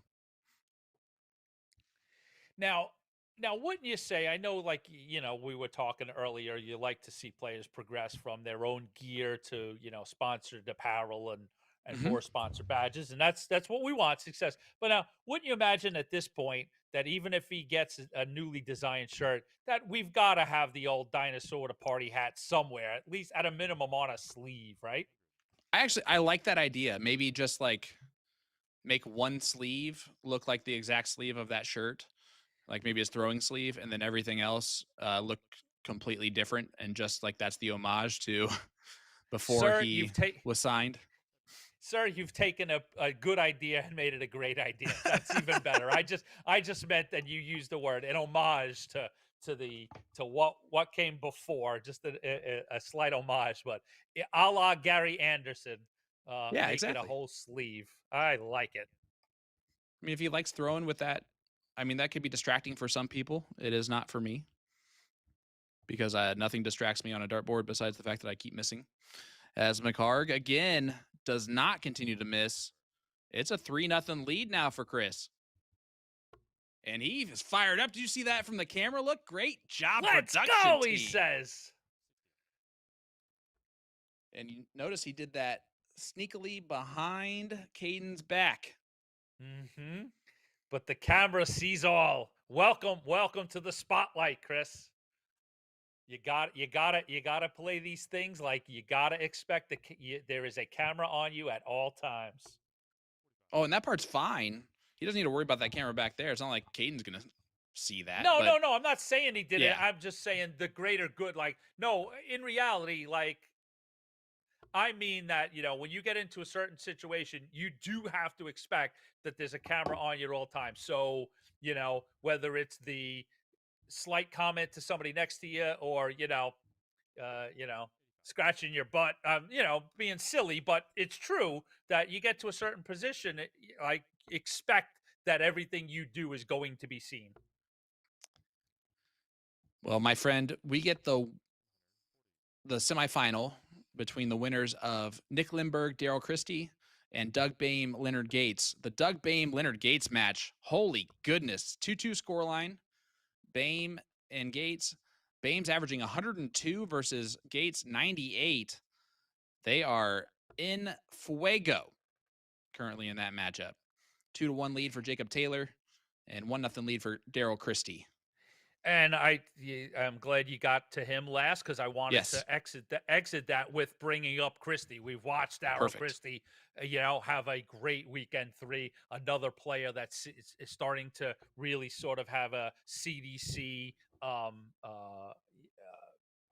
outcoming, but you know what I mean, coming out party, fully coming out party, really flourishing on a CDC set. Showing off their fabulousness. Yes, very much so. And you're absolutely right. Daryl Christie has been phenomenal this year. The type of player that you want to see more Canadians play more consistently, like for when cross-border comes up, as Caden Newberry gets his first leg on the board. And who that top 6 is that's going for cross-border. And this year, while it was a great representation from our 8 Canadians, it definitely, no one can argue with the fact that it went a little bit far down that point standings list of the participants due to a few people not accepting invites. But the more that you have to pick from and have to choose, just the more intense and the more fantastic that rivalry will be, no matter what. Mm-hmm. Yeah, and that's another conversation that we can start to have. Probably the next weekend is of play is to start to look at those top 6 from each nation, because that gets interesting, because that's where you start to become, as a player, you might be like, great example here. Right now Ross Snook is your 6th Canadian, but he's ranked 17th, right? So it's, you get to you get some competition there in the players that are maybe 13th to 20th or something, to, there's another little angle of a storyline for players to compete. Well, and right now Christie's sitting on 23rd with 16 points. You mentioned Ross Nook is at 20.5. So Christie, just by making this point in the standings, can jumpstart or can jump into that position. And he's got people around him that are also doing the same thing, like Shane Radigan, Chris Caldwell, Albert Anstie, Tyler Reddy, right? So some of those other guys that are pushing for those spots. Kylie Edmonds is solidifying his spot right now in that top 3 Canadian lineup with another great run today. Tops. Yeah, I'll throw something at you after this leg that sort of like got me excited in a geeked out fashion. You have a really strong arm on you, AE. You're pretty far away from me to be throwing something at me. Oh, I'd miss you whether I'm in front of you or I'm thousands of miles away. Don't you worry. I know. There's a reason why you're in the commentary booth with me. You got that right. 0 for 4 is Maharg, but it don't matter. He will return. Caden Miles back.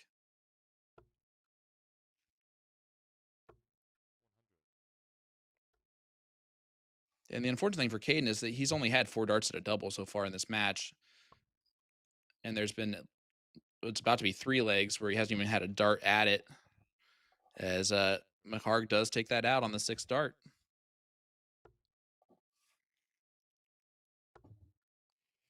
And so this is more what we need from Newberry. But go ahead, bud. You betcha. Yeah, no, this is what's got me geeked up right now. Why I think you and I are getting so excited about what we sort of see unfolding here in the ranks of the CDC. Now, obviously, right? This is a, hopefully it'll sell. We hope so, all of this stuff sells, but this is an easy sell, right? If I gave you an event, next month that was, and don't kill me if I leave names out here, but Savada, Bunce, Gates, Cameron, Mawson, Long, Spellman, and Butler, right? Like those 8. Come on, yeah, they sell themselves. It's the pedigrees and championships and all this kind of stuff. But what you and I have seen now, I don't know if I could sell this to the public, but I think I can because I'm so excited about it. If I told you that next month we were doing an event and it was going to feature Danny Young, Caden Newberry, Chris McCarg, Daryl Christie, Tyler Reddy, Shane Rory Radigan, Hansen. Corey, Rory Hansen, exactly. You know what I mean? Like Yep. 8 of those players. I'd be jazzed up. I'd be geeked up. Like to me, those are all players that are in fine form, getting good results, and I'd watch that event. I'd watch that group of 8 compete for some sort of championship. All right, that's exciting. So the idea now that has to stem from that is, what do you do? Superstars versus challengers, or challengers versus stars. So you have like top 8 in our CDC, and they take on 8 of the best 2-year 2-card holders. Don't get me started on ideas, because now all of a sudden, now I say, well, I'll take that first 8 and I'll take that second 8, and we're going to draw them together to play pairs. Yep. That'd be that's good. One from the stars 8, and one from the up and coming stars, and there's your pairs. I don't know. So yeah, you could do it. But the point is that these guys are now, they're playing well. Like we're talking in 80 different directions, and Chris is not getting his due. Oh yeah, he is. He's doing Chris, great. But all right, but he's Newberry, on, great he's last on leg. screen doing great stuff. But but the point being is these 2 and Reddy and Hansen and the names I mentioned, like they're performing for us. They're performing for themselves, and it's exciting. And it would be a good event. with these guys because they're becoming they're in these conversations now of quarterfinals. It's great. Well, and then eventually, we get to a point where enough enough fans and fans of darts have gone to enough events now with um, you have MSG as a solid event choice, and when we do Continental Cups and things like that, and Mm-hmm. that it's going to eventually get to a point where it's the same thing at Worlds. You're buying tickets 6 months ahead of time.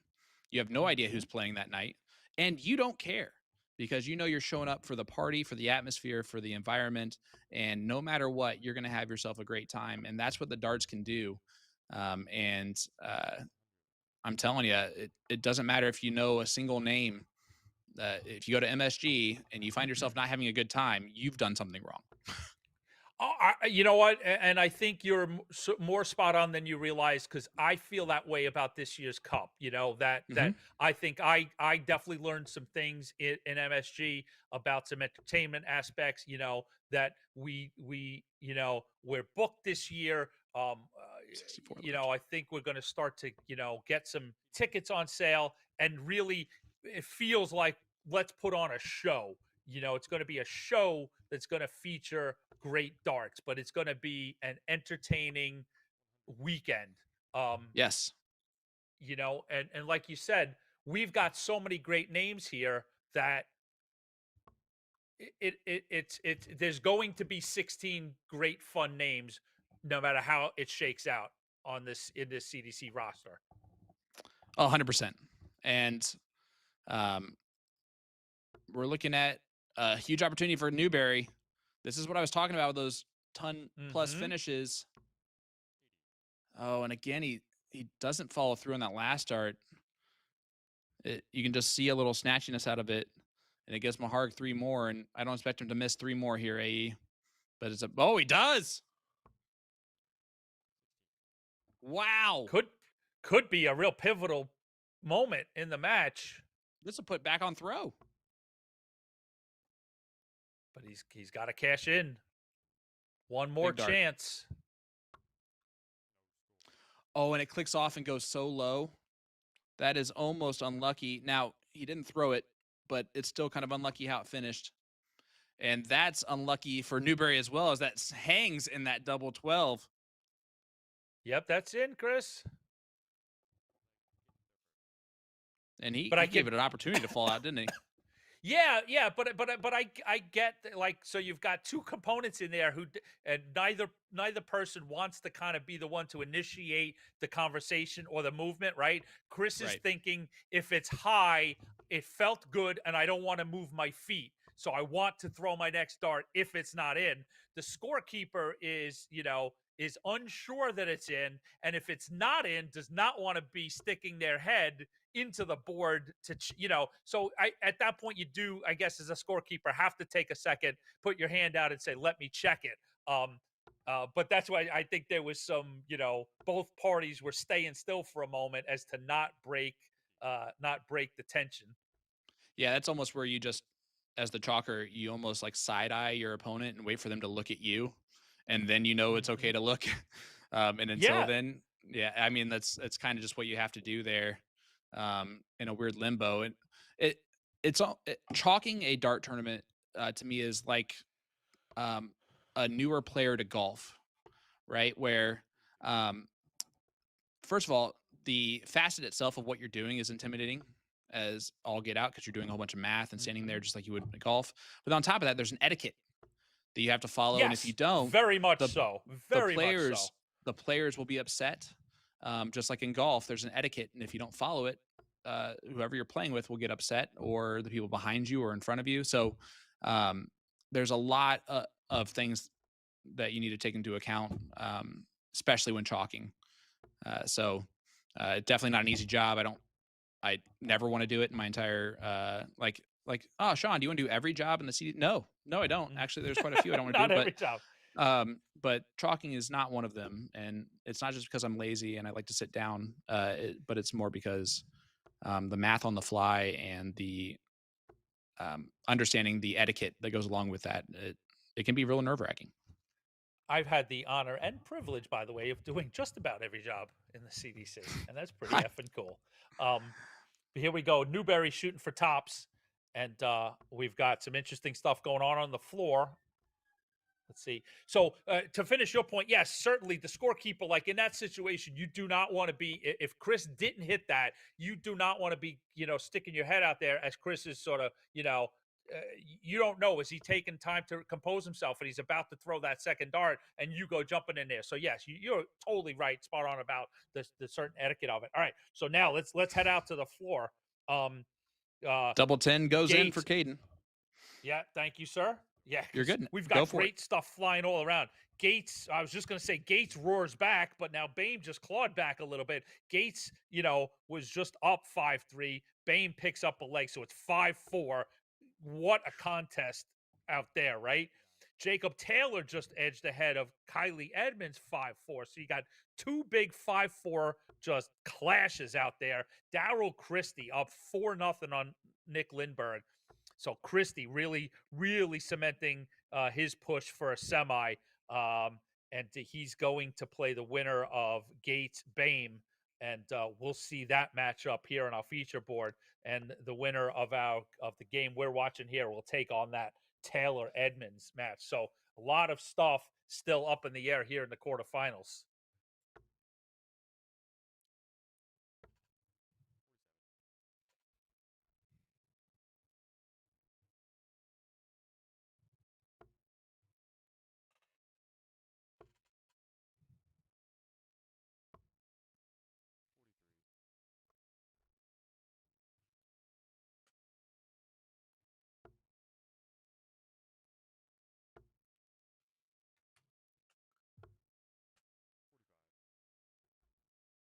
So not enough.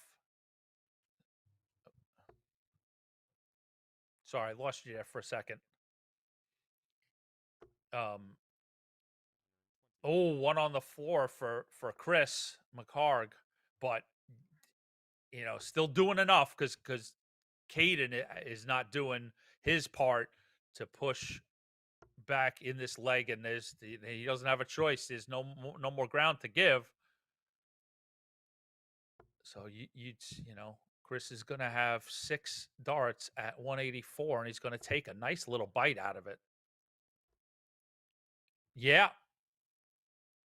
And Jacob Taylor advances, so Jacob Taylor is going to meet the winner of this match in the top half of the bracket. Yep.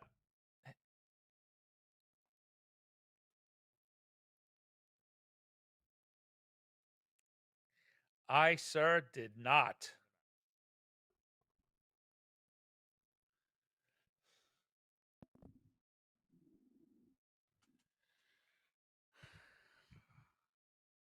Wow, congratulations.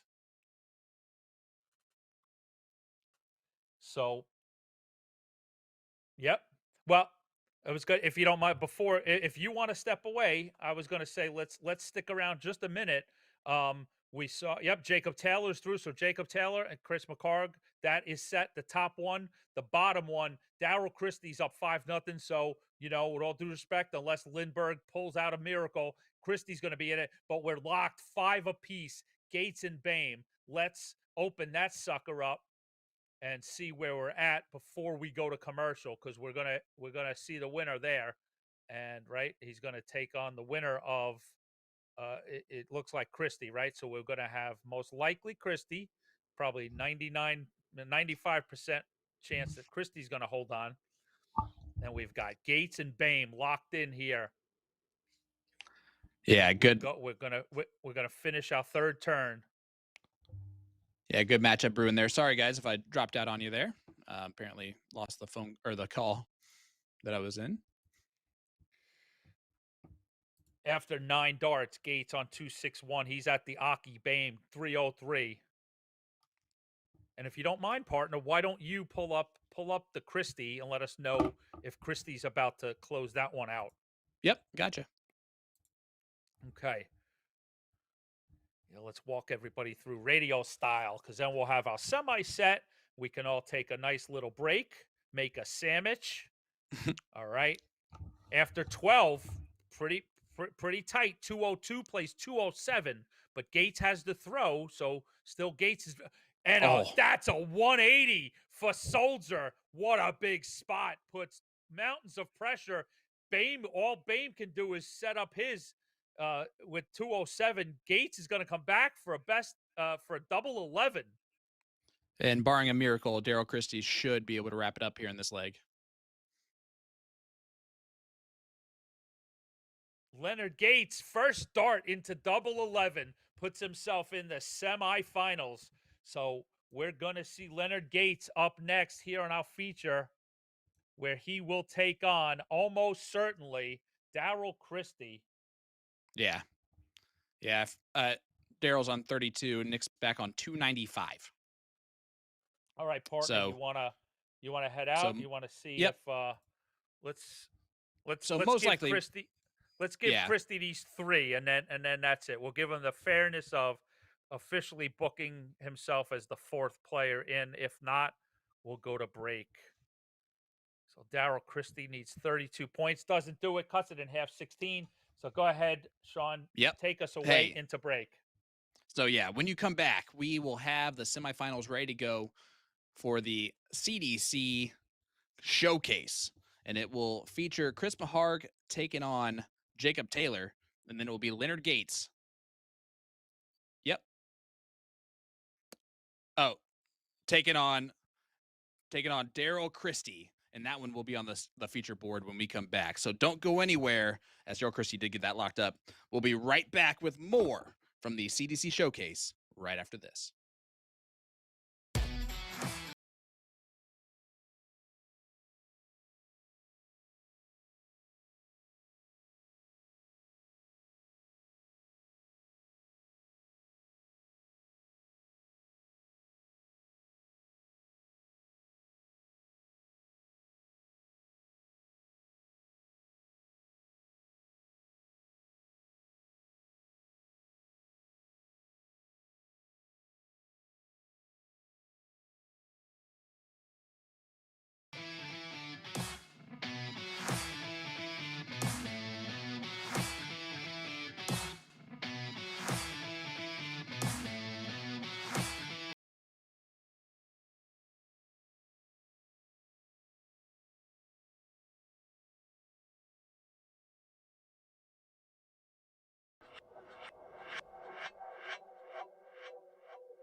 Girls with their nails done now.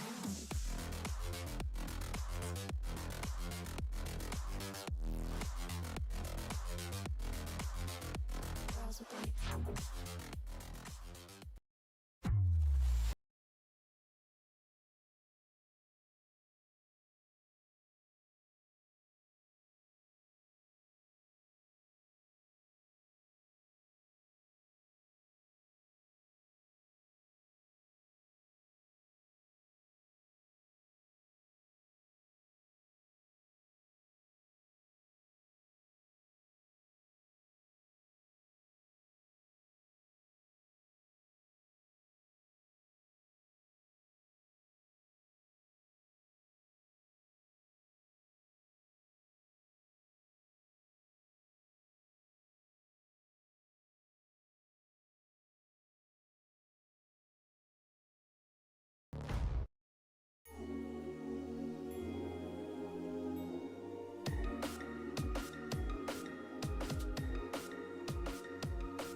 Welcome back to the CDC Showcase, coming to you live from Indianapolis, Indiana. Thank you so much, Jim, and welcome back to the semifinals of the CDC Showcase, event number 8 on the road to the Continental Cup Tour Finals Championship. I'm Sean Green, joined once again by my partner in comms, Anthony Eugenia. Hey, you there? All right, so we have the semifinals set up, and it is going to be a doozy. We got Leonard Gates, Soldier, from Houston, Texas, taking on Daryl Christie, man from New Brunswick. It is going to be an absolute epic display, and I cannot wait to see how this goes. Soldier, of course, has a victory this year. You know him. It's Leonard Gates, right? You could say Leonard in the name of darts, and everyone knows exactly who you're talking about. His overall average in the CDC in his history is an 87.92 or an 88. He has a 75% win percentage and 346 matches played. And that includes 14 event titles, a cross-border challenge championship, and 2 Continental Cups.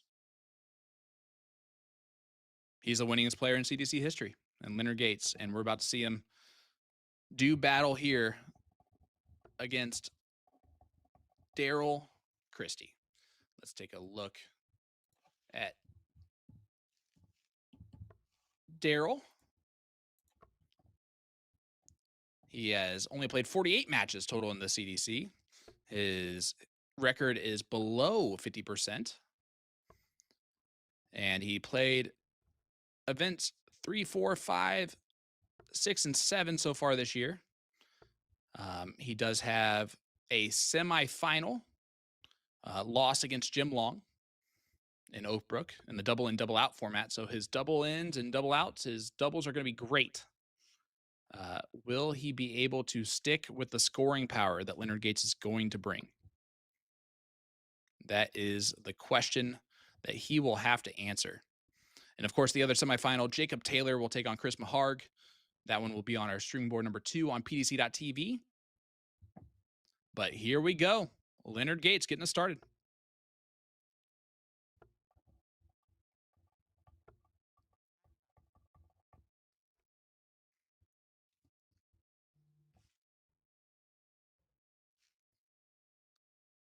And the natural disaster, Daryl Christie. Throws a nice flat dart, and that's 2 in the treble. Nice 140 opening from him.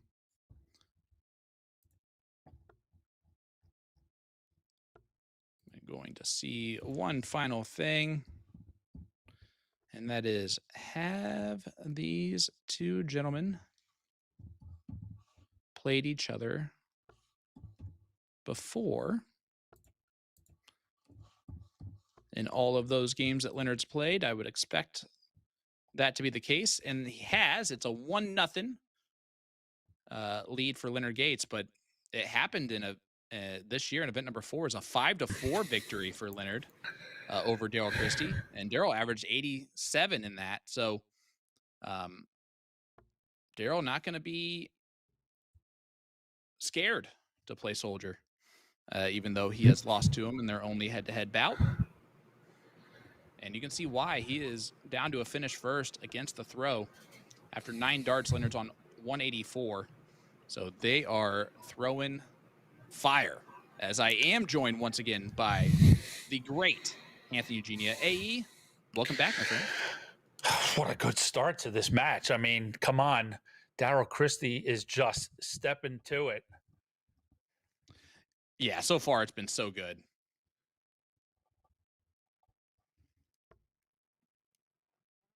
And even with that last start, 101 scored, leaves him a steady 60. Gates, 142. It's on. Shot is on. 82. Yeah, and he just stayed. Which I actually like from Leonard. First of all, that dart's sitting right where he wants it to. And I actually would have liked it if he just knew that if he hit 2 triple 20s, he was going to leave 22 and just didn't think about anything else. But instead, Daryl's going to get the first look at some doubles, and he does not hit them. And I think you're going to second this, AE.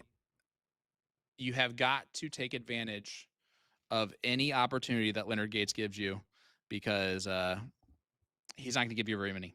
No, he certainly is not. Yeah, I mean, his track record, you just know he's going to bring constant pressure, so he's not going to give you a lot of those opportunities. So you must take them when presented if you want to move into that next level, right? And that was a break opportunity for Daryl. So yeah, missed opportunity, but you know what? It was still on the Gates throw, so don't let it derail you if you're Christie. Now I want to fill in read between the lines when you just said, when Gates has the 142, right? In that if he hits that and leaves himself double 11, like his last leg he played against Doug Boehm, he hit the 180 and took out double 11 with his first dart. Yep. So the confidence is there. Like he just did it 10 minutes ago. And for Leonard, part of the reason why he has struggled with the math for as long as he has and all of that is because he expects himself to hit any double he leaves himself. He is fine with any of them. He is a predominantly soft hit player, and in that format, you're not looking for the even or odd doubles, as that's a 180 from Leonard Gates. And so for him, cuts it in half. He's fine on any of those doubles. That's why the Leonard Gates is the double 13, because why not leave the double 13 if you're Leonard Gates, because you're going to be able to take it out. Daryl, though, left with a ton after 12 on his throw, but he's going to have some pressure on it.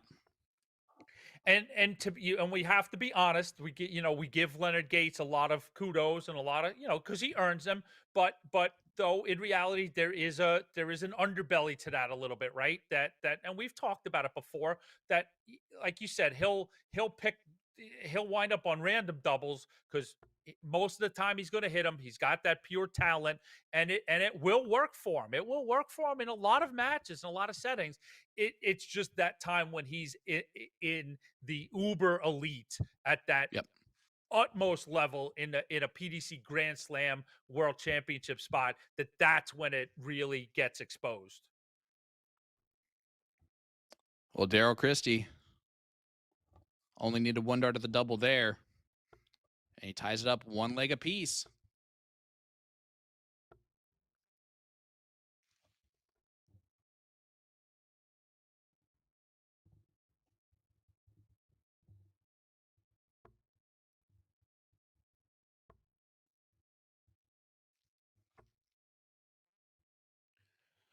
Nice 40, or not nice, but a 44 start there from Christie.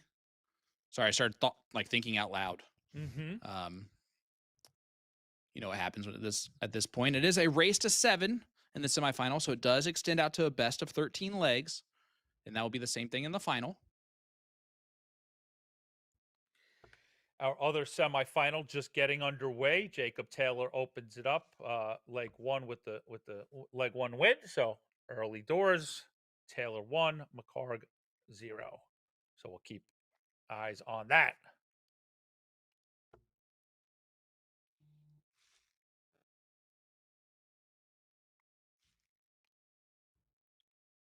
I am excited to see how this ends up. Both guys shooting extremely well early on in the match.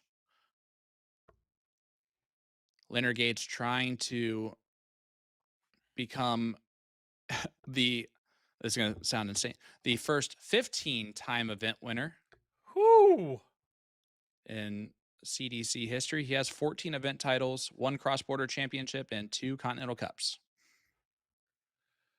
That's just bananas. BANANAS.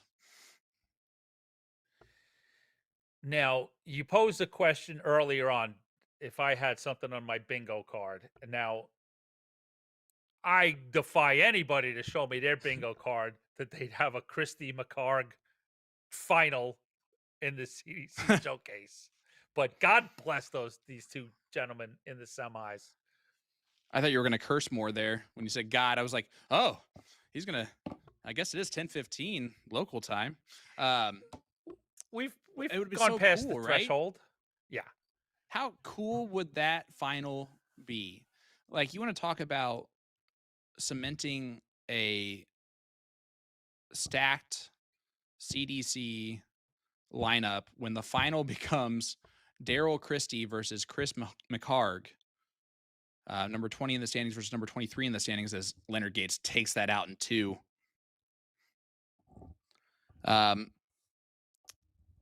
Yeah, I'd love to see it. I would love to talk about it.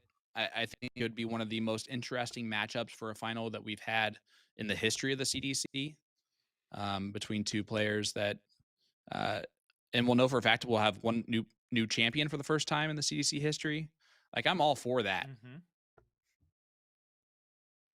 Just like I'm all for Leonard Gates doing a whole bunch of this. Sure, I was going to say, and conversely, like you could have a Leonard Gates Jacob Taylor final that legitimately could be a 107 average plays a 108 in one of the most spectacular matches ever seen in the CDC history. So we could take this in a lot of great angles and directions, and we hope it whatever natural angle and direction it takes, it's a spectacular one.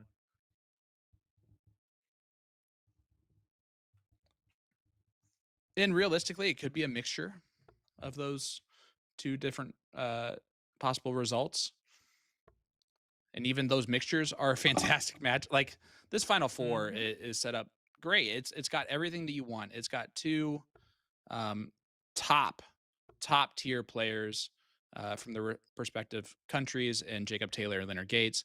And you have 2 top tier challengers at the same time, in Daryl Christie and Chris McCarg.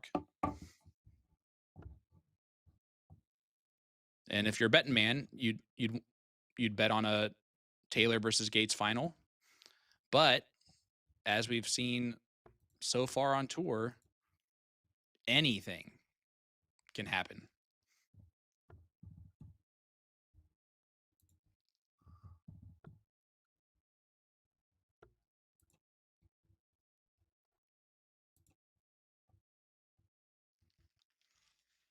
That's why we Man play from the just games, outside my St. friends. John, New Brunswick, has 165 left, and that is why we play the games. 95, good counting there. Leaves 70 when he returns, because Gates is back on 196. He might be on 16 after this round. Shocker.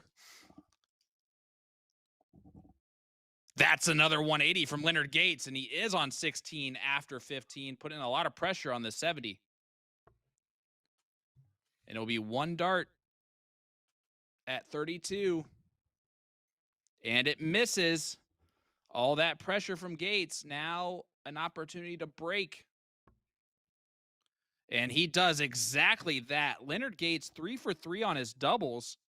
A 180 to leave 16. And he's doing it all correctly right now. And like you said earlier, you know, the opportunities and moments against Leonard Gates are gonna be slim. And you know, that double 16 that didn't go in for Christie, Gates came up and made him pay. I mean, it doesn't get much slimmer. We played 4 legs of darts, and Christie's had 4 darts at a double.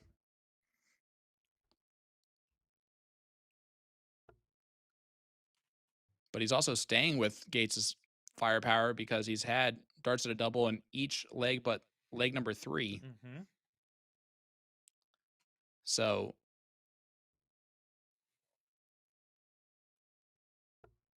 this is honestly, this has just done nothing at this point but solidify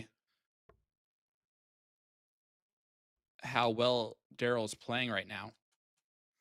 Like, he could lose this 7-1 to Leonard, and I would still be extremely impressed with how well he has been able to play so far in this match. Agreed. And has played Leonard Gates.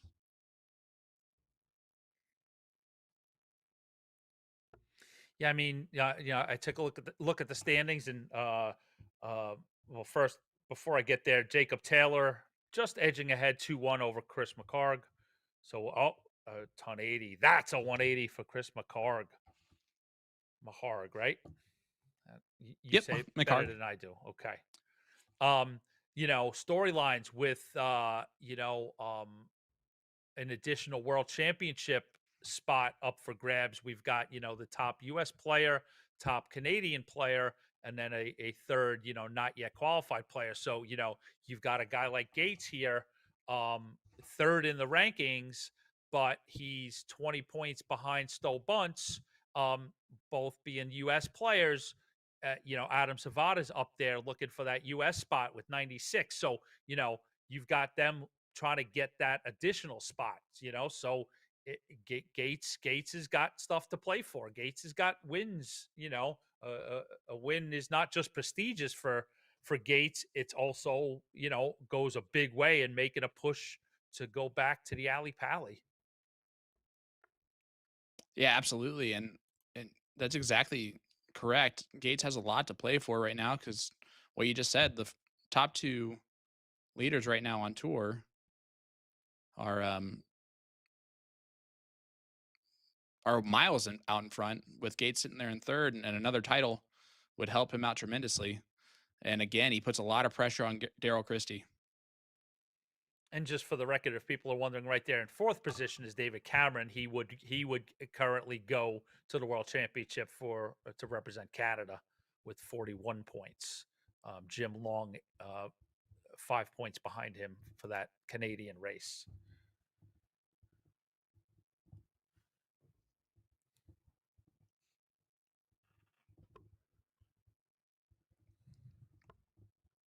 Tops for Daryl Christie. Tops goes in. And he pins it. 82 checked out for Daryl Christie at leg number 5. And he breaks right back.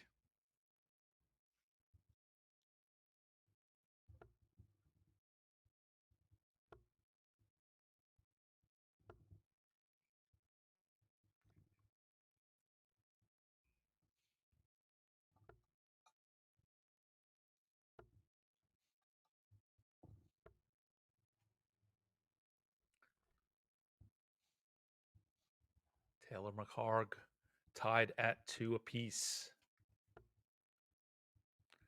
So everything still up in the air in both of these semis.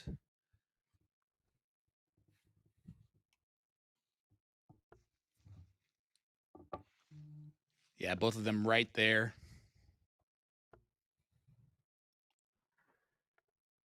Anything can go.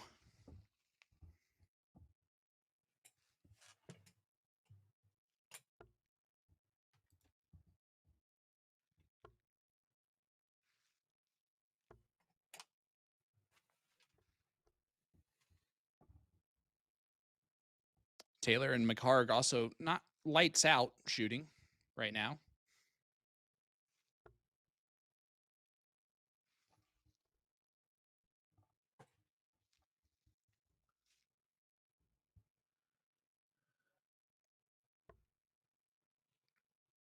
Christie looking for a 133 or 171. Gets 95.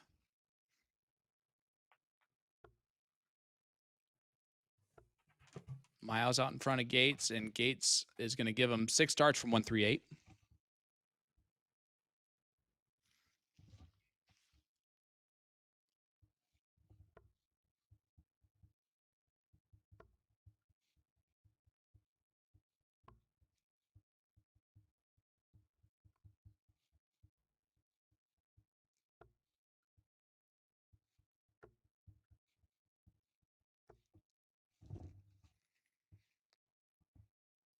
See how much pressure Gates is going to put on it. Only leaves 116. So Christie to tie it back up. 3 legs apiece. And I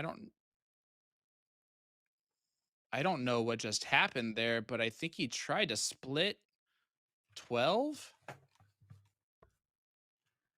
And it's not going to hurt him, but that one is a little bit mind-boggling to me why you wouldn't just go at the 666.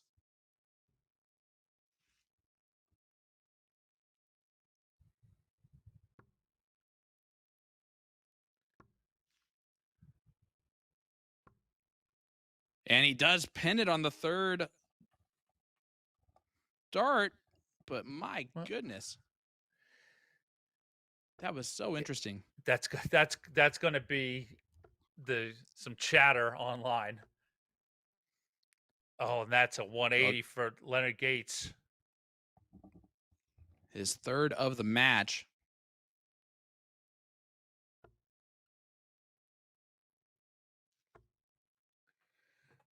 Taylor just edges ahead of McCarg 3-2. Let me ask you that question. A Yes. 12. Have you ever seen that split? I personally have not. No. I'm just so curious on that decision. Good news is that I'm here, so I can ask Daryl about that. If I have a chance to, it might be tomorrow, but Oh, I know you'll like a bloodhound. You'll chase that down and and get some, some perspective on it. At least, it always makes at least for interesting fodder conversation to learn the thought process, Oh, of course. Especially for a top dart player, right? Like Mhm. I've never been that. I've never been in that position. That's not how I've ever thought during the game. And so anytime I can learn new ways of thinking Mhm. about stuff, I'm down for.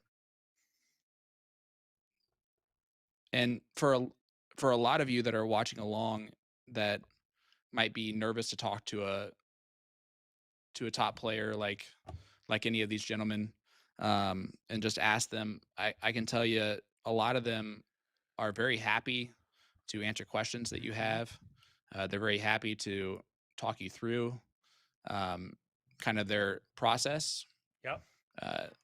They're actually like, I know me personally, when someone asks me about commentary or anything like that, that they think I'm an expert in, just because they don't know me very well. But I always feel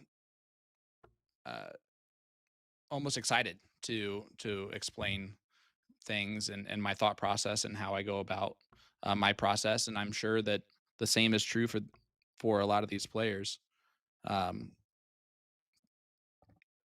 Like an Alex Spellman, Stowe Bunce, they'll sit there and digest and dissect darts all day long. And Christie has this 99 left in a big position to break. He's not going to get it.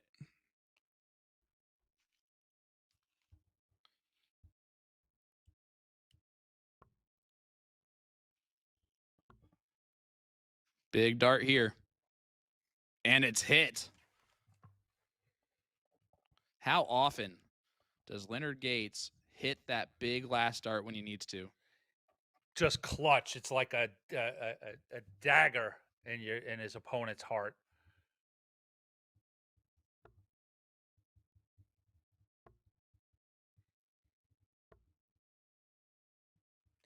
Taylor up 4-2 in the other semifinal and putting himself in a position to possibly get a fifth leg.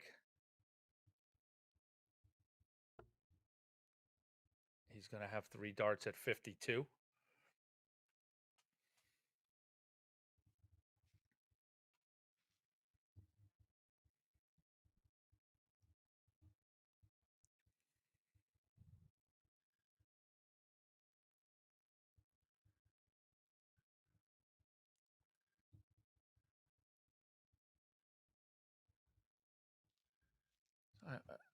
I'm assuming, was that just a small scoring error? I mean, the opening of a leg, there shouldn't have been too much controversy. Yeah, I don't know. Definitely interesting. And I think he's still thinking through the last round. But it's also a situation where now you gotta, like, there should be nothing being thought about. It's the first 6 darts of the throw. It's not like the mistake was like whatever, but they're still talking it out, right? Yeah. From 2 rounds ago, and it seems like it's so nonchalant of an issue that it really shouldn't. Yeah, it's taken Yeah. up way too much mental space. Well, And that being apparently he exactly wanted to right. discuss it. Okay. Well, whatever it was, he got. I guess he got a satisfactory answer to be able to put it behind him. But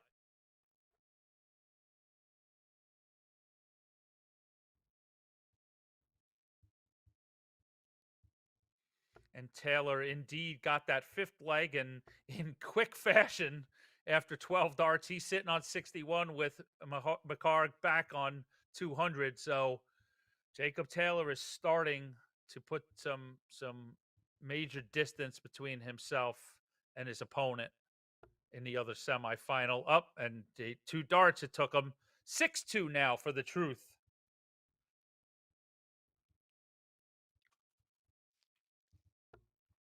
Yeah, Jacob Taylor trying to be 1 for 1 on events this year. And Christie using that setup play pretty nicely.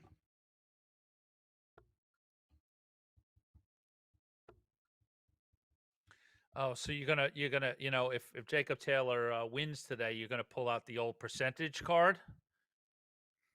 No. We're not going to go that far, but it would be kind of spectacular that he missed the first 3 event weekends. Oh, and without a immediately comes doubt, out of to course. event It 4 and wins it. immediate. Yeah, as soon as he went up 6-2, it immediately crossed my mind that. And there you go, Christie using the Littler Yep, and he makes it work. to tie us up at 4 apiece. Yeah, as soon as I saw that there's a pretty good chance that Jacob Taylor's making the final, that's what I thought. Well, nice way to come back.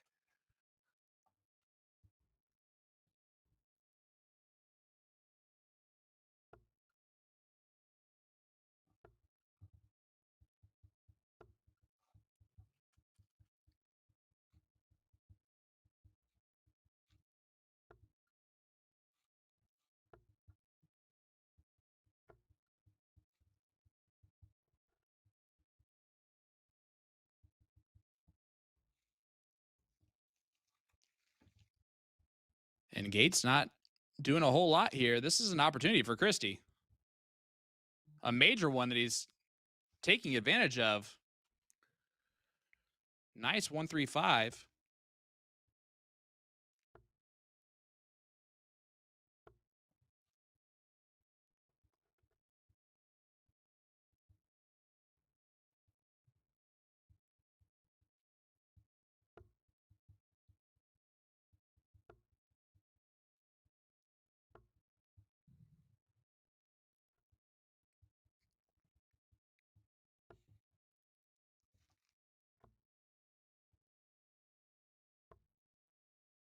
All right, so Christie is essentially taking the throw here. He's going to be the first one at an out.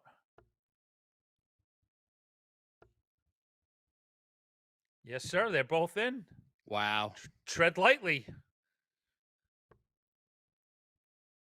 Great darts. Great setup. Leaves 50.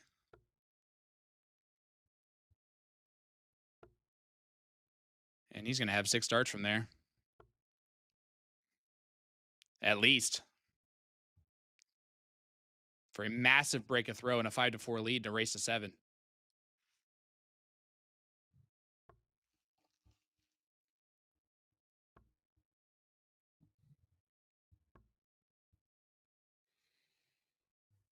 Cash is in. Darryl Christie breaks Gates in a pivotal leg 9.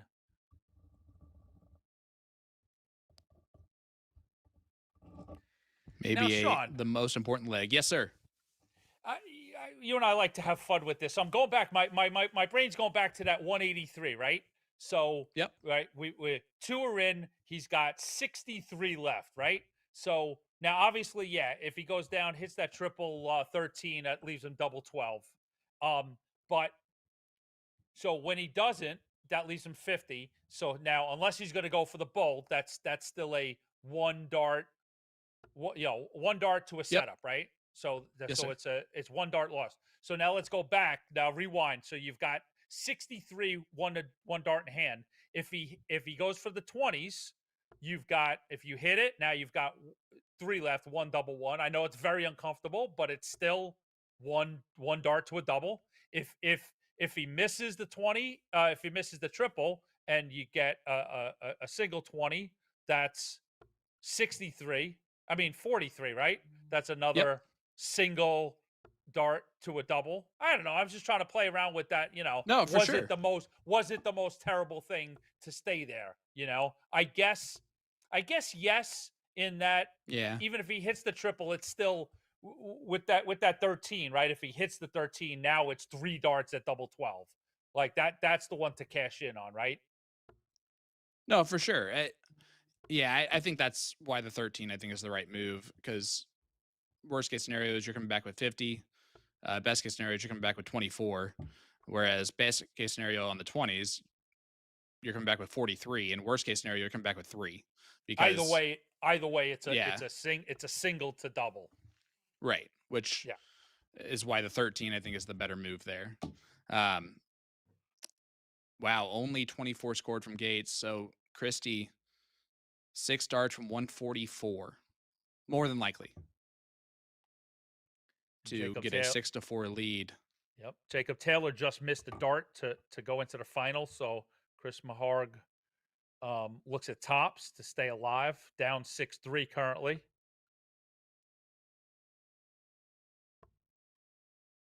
Cash is in there, so 6-4 in that other semi. Mm-hmm.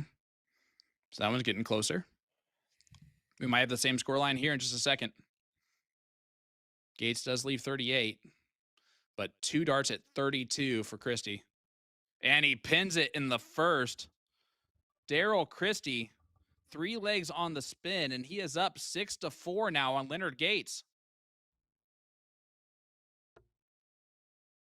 Now I will admit, I'm not familiar with Darryl Christie's full resume, so I'm sure he has, there's wins up in Canada that I'm not aware of, but like this is that case of now this is the finishing line is right there.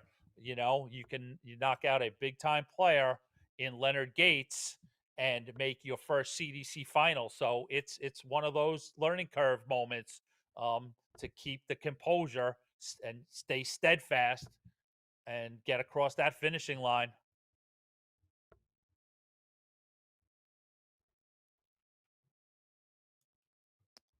Yeah, he's made it to this point before. He's made it to a semifinal. He did that in event number 5, the double in, double out format, but he has never made a final. And this is as close as he's been to doing so. He did actually get 6 legs on Jim Long, though, too. So he's tied as much as as close as he's gotten to. But he's in the driver's seat here. Even if he loses this leg, he still gets the throw in the 12th leg. That's a good thing to have in your pocket. Now, on the reverse side of things, if you're Leonard, you only have to break once.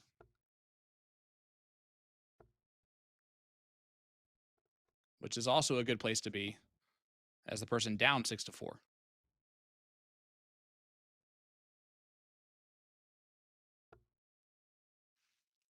And Soldier is first to the finish here.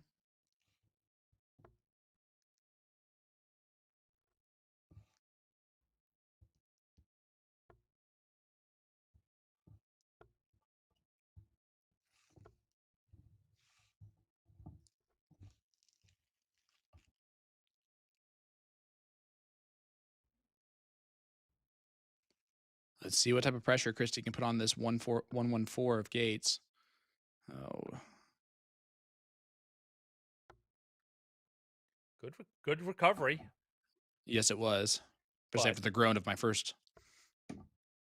Yeah, but but not that. But I mean, to your point, it needed to be more impactful than that. Wow, Jacob Taylor doesn't in leg 11 was right there at the finishing line. Couldn't put Chris Maharg away. Chris stays alive, 6-5 in the other semifinal.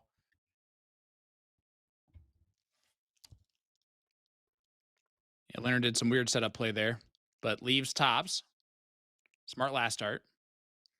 And wow, yeah, 6-5 scoreline now. Without being able to hit doubles is going to be tough for Jake. And Daryl, treble 20. Would have left the bowl. 90 left. He does leave 36. So these 3 darts pressure filled for Leonard Gates, Absolutely. which usually is a good sign for him. This is to stay alive. Yeah, I mean, to your point, certainly. I mean, not he's as good as anybody in the game right now that performing under pressure. And this is the pressure. This is to stay alive in the competition. I mean, you just saw how he handled that, right? There was a miscount right before he shot, and he just stayed back there. And this is a big dart. And he bends the wire on all 3, but unable to do so. And Daryl Christie now 3 darts for the match in his first final appearance.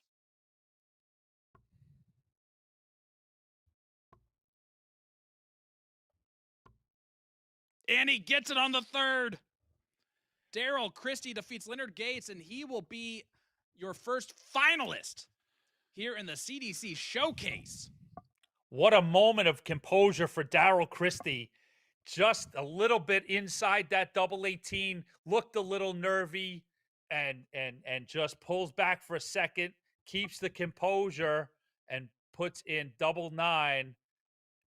And he is your first finalist in the CDC Showcase, where he will take on either Jacob Taylor or Chris McCarg.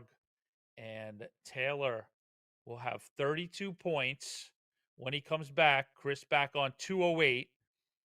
So let's see at the completion of this here. Let's see if Taylor puts this away. A 180 for Chris Maharg. The pressure. And But the he, go ahead. Second dart goes in for the truth. So we will have an all Canadian final. Daryl Christie takes on Jacob Taylor.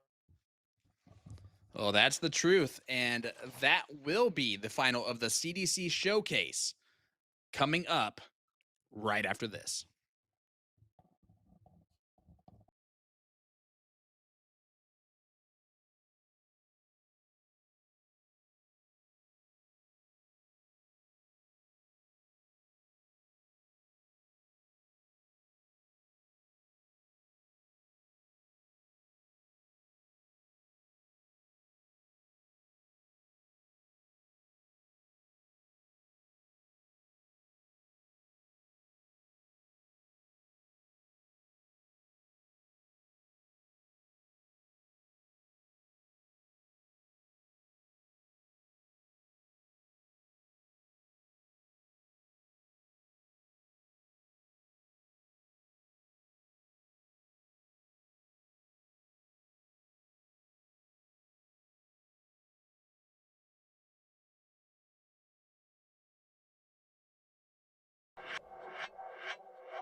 Welcome back to the CDC Showcase, coming to you live from Indianapolis, Indiana.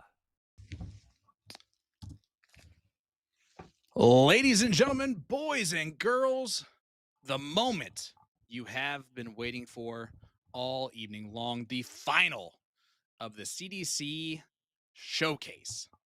And it features Jacob, the Truth Taylor, taking on natural disaster Daryl Christie, making his first finals appearance in the CDC. Jacob trying to go for his 5th event title.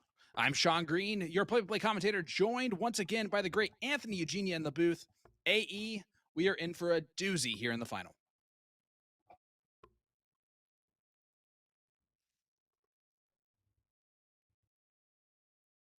Well, one of us is, at least, and that's probably going to be me. So let's go over the tail of the tape. We got Daryl Christie, just outside St. John, New Brunswick, is where he resides. Again, it's his first finals appearance. His average tonight heading into this is a 77.2. He's going to look to raise that up a little bit here in the final. He's taking on Jacob Taylor from Newfoundland, a 4-time event winner, averaging just over 82 at this point. They have not played each other before in their history, so this will be the first time as Jimmy Butler will be the board referee, and we will be getting you off and rolling. AE, you with me? Yes, sir. Let's roll, brother. All right. Let's do it. Tell me a little bit, AE. You got an all-Canadian final here. Who you picking and why? You're gonna make me pick. I don't want to pick. I just want to have fun and watch. If I have to pick, I'm gonna go Jacob Taylor. I'm gonna go with a little bit of experience. I think his scoring power just gets him across the edge just a little bit. But it's been multiple weekends now that we've been impressed by Daryl Christie, and I don't dispute that fact. So I think he has it in him. But if I have to get put into a prediction, I'm going to go Jacob Taylor in a pretty hotly, contested. But I can see Jacob, edging out maybe 7-4, 7-5. Okay. You know what? I think it's going to be a great final. So the 7-5, 7-4 scoreline, I think, does equal a great final, if that is the case. I, for some reason, am just I think this is Daryl Christie's day. I think that the man from just outside St. John, New Brunswick, gets his first title in the CDC, and it'll be really cool to have one of those players that has kind of been one of those guys that shows up, does what they need to do. 71 left, now double 16 for the 1-2-1, and he pins the 1-2-1 checkout to take out leg number 1. That and I'm telling was you, simply gorgeous.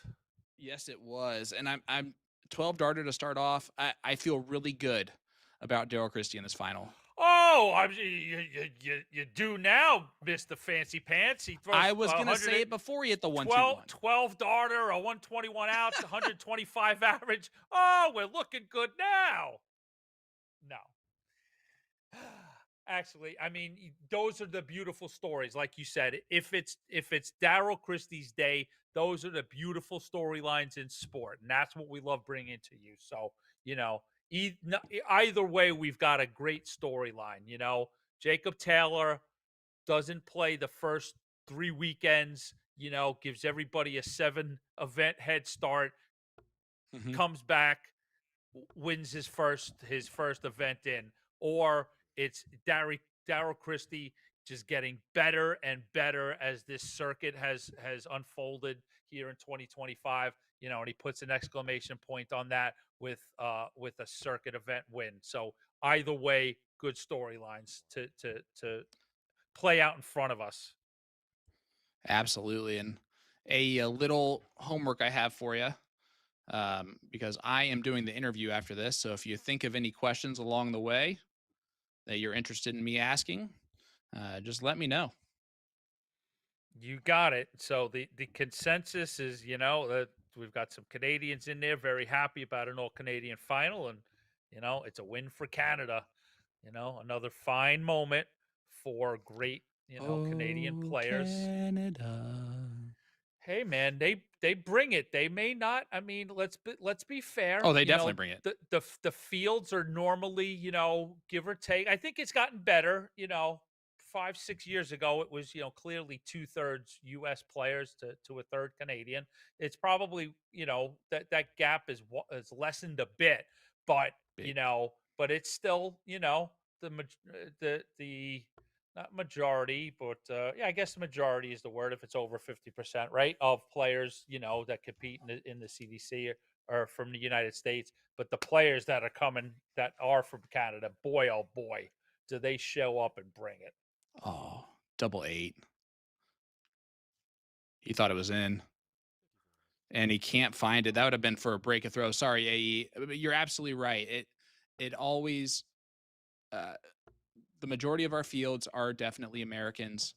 That kind of sets up just naturally to be that way. And that being said, to have an all Canadian final at the U.S. Darts or at the North American Darts Championship, double 4 needs to go to cement, and he does.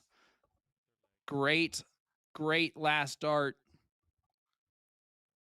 And Daryl Christie now up 2-0 early on in this final against Jacob Taylor. And but yeah, having someone like Daryl come in and perform at this level is great for the Canadian squad that again are 2 out of 3 in the cross border. Mhm.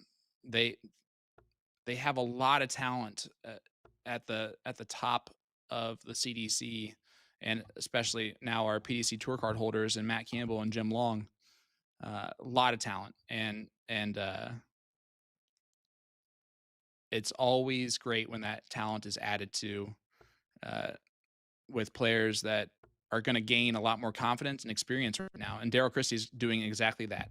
He is gaining more confidence, more experience, and it's a situation. Savada won one event back in 2019, right? But then breaks through last year, finally gets his first title, and then he ran off like 3 in a row. Mhm. And now he's already at 4 this year. It takes that one spark, right, to turn maybe even an entire career around. And Daryl could be experiencing that moment right here. I actually, I just want to correct something because I was the one who stated that Savada's win when he came through as a qualifier was 2019. It seemed like it was all the way back before COVID. It was Was it? actually 2021. Oh, 2021. Yep, that's Yeah. right. Because I watched the Continental Cup that year, and he was the 8 seed for the American side. Yeah, I got it in front of me. Yep, beat Stephen Phillips. But it's Yep. I remember I looked after we spoke that last weekend, and I was like, "Oh, Ant, you were off a little bit." I just, it That's okay. seems much Either further way. away. Yeah. And speaking of like tidbits, I can't, for the life of me, I can't remember. We were going to commercial. You and I were talking. I go, "Oh, I'm going to hold on to that till after we come back from the break," and I can't remember what I was talking about. Getting old, Sean Green. I'm getting old. Oh, I mean, listen, you and me both, buddy. Oh, stop it, youngster, young man. So I we've know, got but here's the thing: is I always get older, and everyone who's older than me continues to tell me that I'm not old. That's not fair.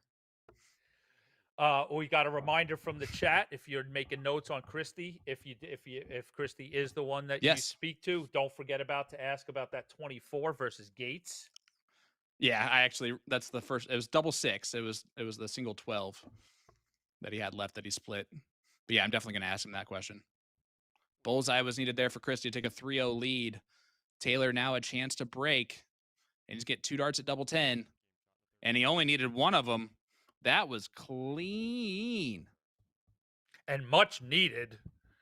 Right, he gets a break back, yeah. and yep. Now, let's where rightly so, Daryl Christie comes out. He's looking really good. So it's fun to talk that angle. Now let's flip on the other side of the ledger, right? Let's knock around some things about if Jacob Taylor brings us home. This would be curious for me to task our anybody who wants to research this. I want to know how many players have been on our feature board, and then gone on to win the whole day, and then even more to the point that have been in the first match of the day to then raise the trophy at the end of the day, because that's what Jacob Taylor's looking at. We saw him open up the whole day versus Jeremiah Millar. So, and here he is. That's a very all good the point. way, start to finish on the feature board.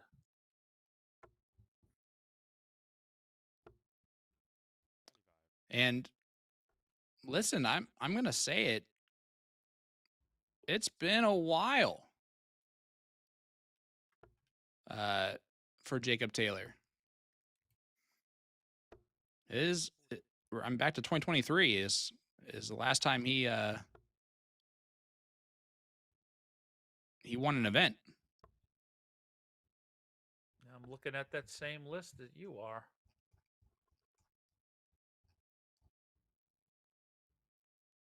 No, I don't even see what event do you have. Not even him in 2023, winning? is it? No, he lost. He made a final against Danny Lauby in event 6 that year, but the end of 22, he beat Gary Mawson. I think that was his. There you last. go. Yep. Isn't that crazy? Yeah, it's been a bit, as they say, or as the kids say, and they probably haven't said for about a year and a half. So I'm right on the cusp of being hip. It's been a minute. Well, Daryl Christie breaks right back again when he needs to, and now takes a 3-1 lead on Jacob Taylor.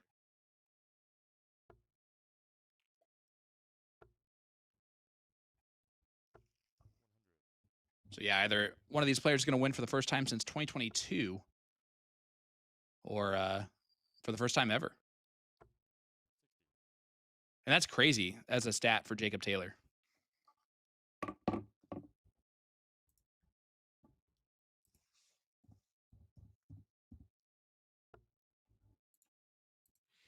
And 24, yeah, 24.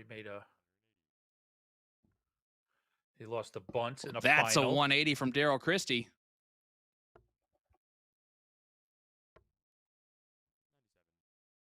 Okay, let me put the spreadsheet away. There you go. No, just I said 23 was a final. So he's been in some finals. He's Yep. obviously we talked about he coming into today as the 8 seed. So there's been good performances and some finals made, but to your point, no trophies brought home since 2022.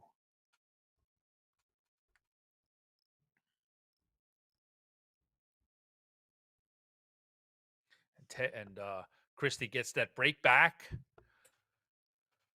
to keep his 2-leg lead. Yeah, and now he's sitting after 12 darts on 44 to take a 4-1 lead.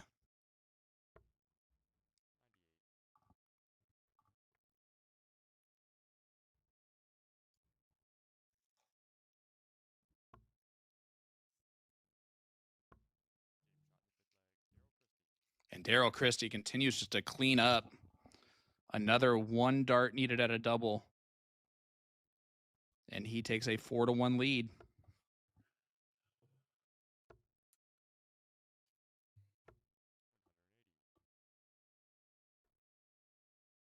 Four of 9 on doubles so far.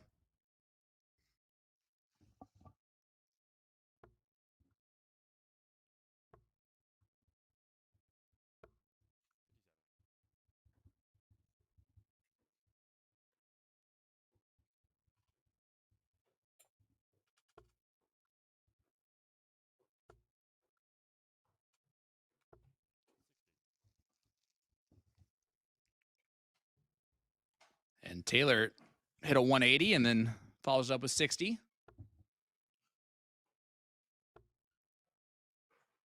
But Daryl Christie in the driver's seat right now. This is Taylor's throw. He doesn't need to win any more of those. He is over halfway to the finish line. 3 legs from the victory, and Taylor's down 3 legs to Christie. That being said, you cannot count the truth out of it at any point in time. No, you certainly can't. But to your point about Daryl Christie now just being able to laser focus on his throw, that's how important that break back in leg 4 was. Oh, absolutely. It was huge. It changed everything.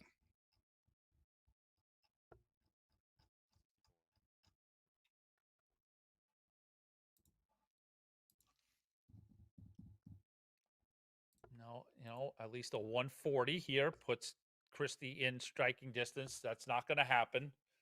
So with the 3-leg cushion, he can kind of sit back, and if Jacob Taylor puts it away, he puts it away. If not, he can just continue to just chip away at this 219, right? Just I remember John Parr talking about this scenario. In a way, you come up here, hone your scoring, right?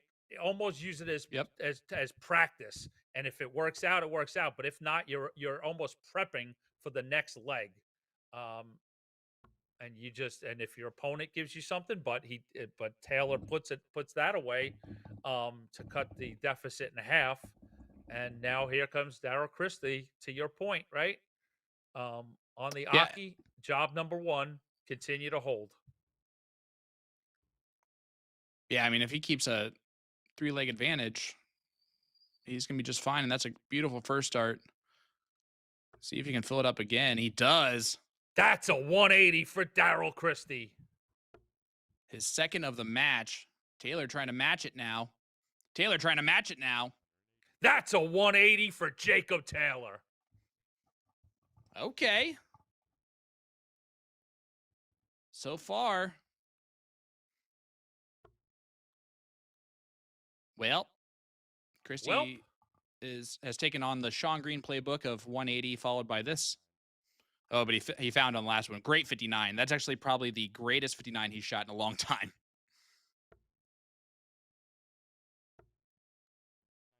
Just like that's probably the best 93 he's shot in a long time. Yeah, I mean, for a moment, if Jacob Taylor doesn't hit that triple 18, then that really does amplify that triple 19 for Christie. But it's still work to be done for Darryl, and that goes a long way in that regard. But still just the occasional wiggle and wayward dart. Needs a switch, and he does. Those are moves that when Jacob Taylor first got on the scene, he would not do. But 134 can put a lot of pressure on it. Yeah, those learned darts, like you said, that's the opportunity to get around other players and just fine tune things a bit. 74 left. Oh, this would be huge. Double 16. What a break. A monstrous statement from the Truth. 134 checkout. Puts himself on the Aki to tie this matchup. But we're back on throw. Big, yep. But he gives Darryl Christie the opportunity. I mean, what a blow if Taylor can't hold on to this throw and lets Christie break back. He starts off 140, attacking the throw right away. The last time Taylor broke Christie came right back attacking and won the next leg after that, but a good 140 follow here from Taylor.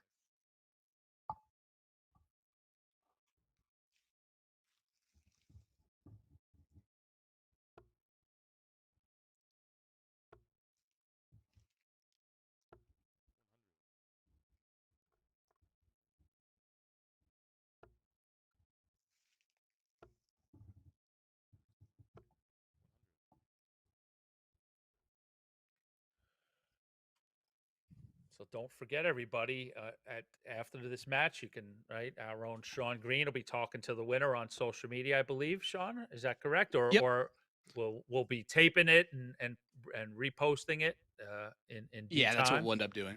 Okay. Yeah, probably go live on Facebook like normal and something like that. Either way, the point being is that we will bring you to the conclusion of the match, of course, and do a little post, but we will then end the broadcast and then keep an eye out on our social media platforms for word with the CDC Showcase champion. Oh, it what a kissed up. deflection. Yeah, that was on its way in. Huge darts incoming. Treble 20. Would have left tops. Not going to do it. So again, Christie, a chance to break back right away.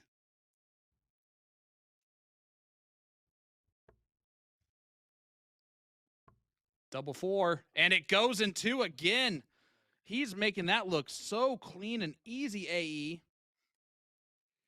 Yeah, that was a cool and confident turn of events there for Daryl Christie to break right back. He's 5 for 10 on his doubles. The natural disaster on the precipice of a CDC circuit championship.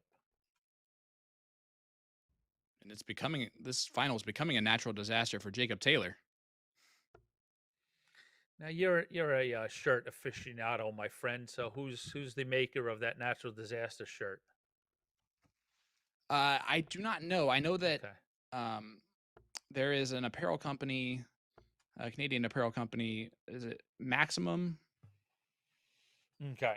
Something like that. I don't know if that's who makes his jerseys at all, but another question for him after.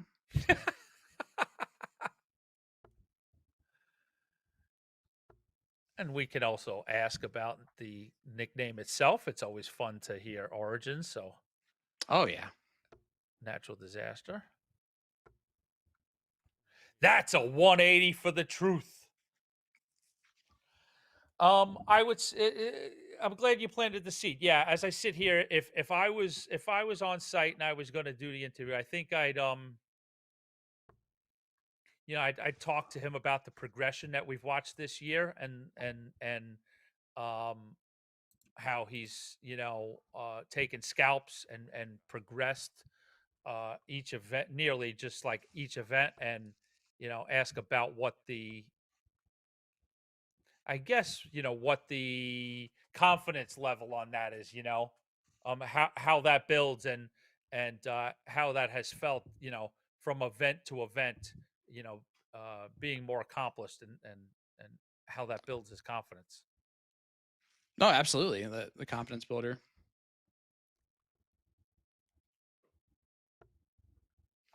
Even just for the rest of the year, right? Is big here.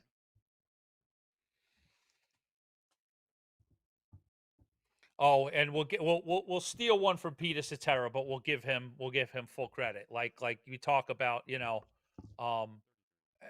when players have these runs, Pete always likes to ask, like, what was the moment that you knew today, that you really thought today could be the day. I like that.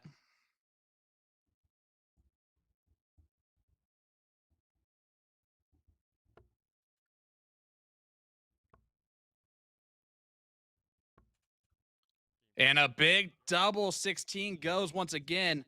That one just for the hole to throw, but it's so massive because now it's a 6-3 lead, and Taylor missed 3 darts at double top.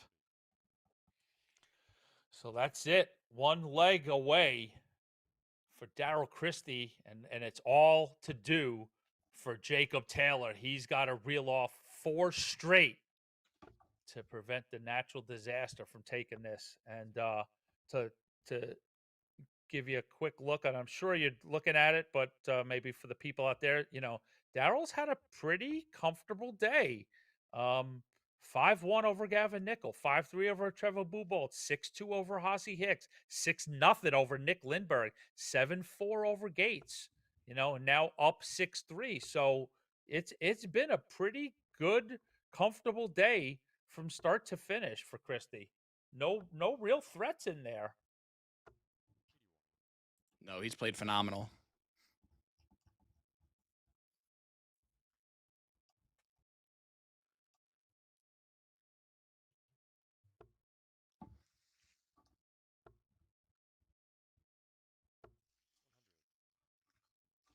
But Taylor is attacking this one with the throw. It's okay if he does that. This is his throw. If you're Daryl, you're fine with this result.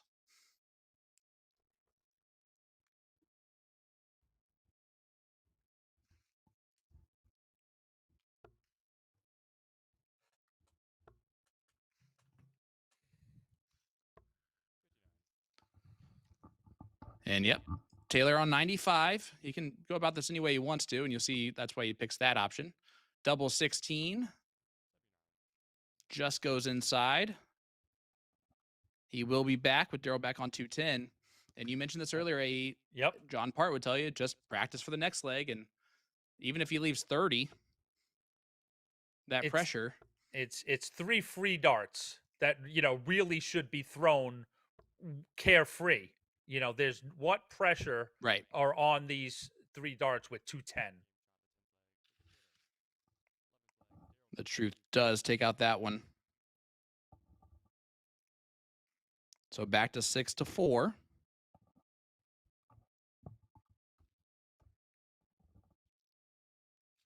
This is a big moment in this match because if Taylor can break, he just has to hold to tie it up. Anything can happen in a last leg decider.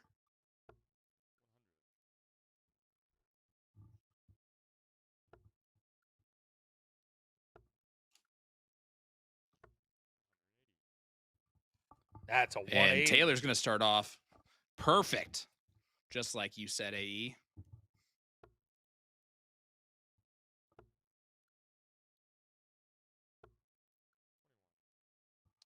And only 21 scored there.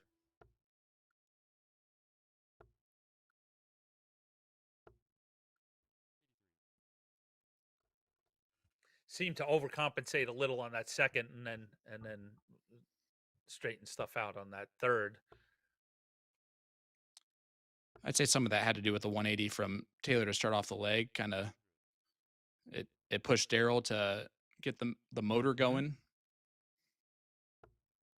And then when the first start misses that badly, it's hard to regroup it. 81 from Taylor puts him on a finish. 157 after 9.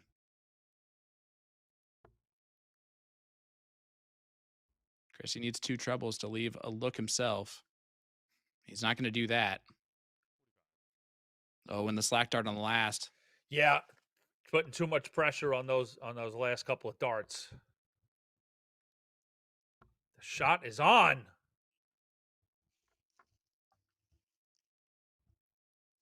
And he will be back with that tops. And again, it's how massive is this moment? It's a break a throw opportunity now for Taylor, who's done this for a potential 13 darter. Even if he gets done at 15, which he does. The task accomplished. 12, 13, 14, 15, what have you, on the Aki, throwing first to get all square in a CDC final. And for Taylor, that was the hard part. That was the hardest part of all 3 of these legs. And the reason why I say that is because he has the throw in this one. And then if it goes to a last leg decider, Daryl Christie has never won a final in the CDC. And the pressure, even of him going first, those first 3 darts in a last leg decider, I'm interested to see how he handles that situation. If I'm Jacob, I'm very interested to see how he handles that type of situation.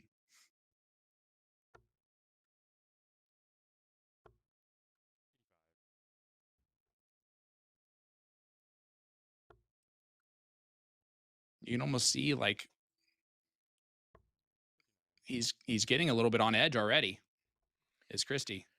Well, shout out to the makers of that natural disaster shirt. That's Phoenix Sports and Apparel. There you go.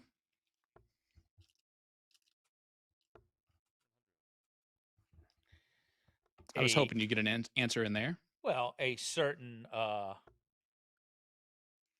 Canadian, do we go legend? Maybe icon, superstar in the silencer. Jeff Smith is sitting in the YouTube chat room. What's up, Jeff? He's enjoying Buddy's battling out in an all-Canadian final. And Daryl is going to be the first to a finish. Big 140 to leave 118.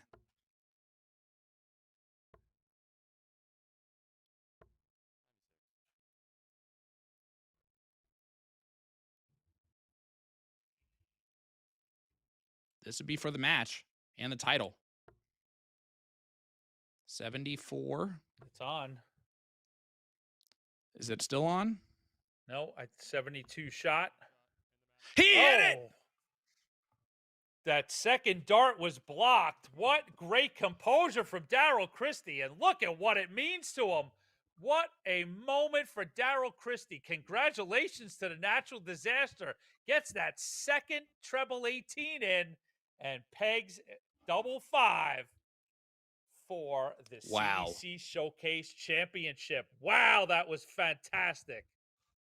Yeah, his first title in CDC history, AE. A massive accomplishment. And to get it done at the CDC Showcase is pretty special. Oh, I mean, wonderful. What a, exclamation point on what's been just a wonderful progression to watch. This season so far has been just so great for Daryl. So could not be happier for him. I also obviously we want to talk about Jacob Taylor as well. First event of this season past the cross border. A run to the final has got to make Jacob feel good about his game. We saw him in some real good form along today. We covered we covered 11 matches here on the feature board, and Jacob Taylor was in the first one. He was in the 11th one. So good day and a good start for Jacob Taylor with 2 more events to go for this weekend. But obviously the man of the day is the natural disaster, Daryl Christie. Yeah, so happy for Daryl, and I'm so happy to get to speak to him after this and talk about how big of a moment this is and what this means. So you can see how excited he is. But any last words here, AE, before I send it off? Just that, great to get back in the swing of things. Super exciting to, event 8, and we've got 2 more days of great action, and I'm looking forward to be a part of that. Some set play tomorrow, my brother. And Yes, sir. Great to sit with you. Kudos to the tournament team and the production team. And that's all for me tonight. Hope everybody has a good evening. AE, thank you so much for joining me. It's always a pleasure, my friend. And thank you so much to everyone watching at home, whether you're on pdc.tv, YouTube, any of our platforms. Thank you so much for joining us live for the CDC Showcase as we continue the road to the CDC Continental Cup Tour Finals Championship in Philadelphia.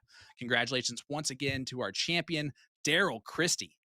We will be back in action for the Winmore Darts Classic, event number 9, tomorrow starting at 12 p.m. Eastern Time. Until then, from Peter Cetera, Anthony Eugenia, Jeff Good, L. David Irete, and the rest of the CDC staff, thank you so much for tuning in tonight, and I hope you have a wonderful rest of your evening.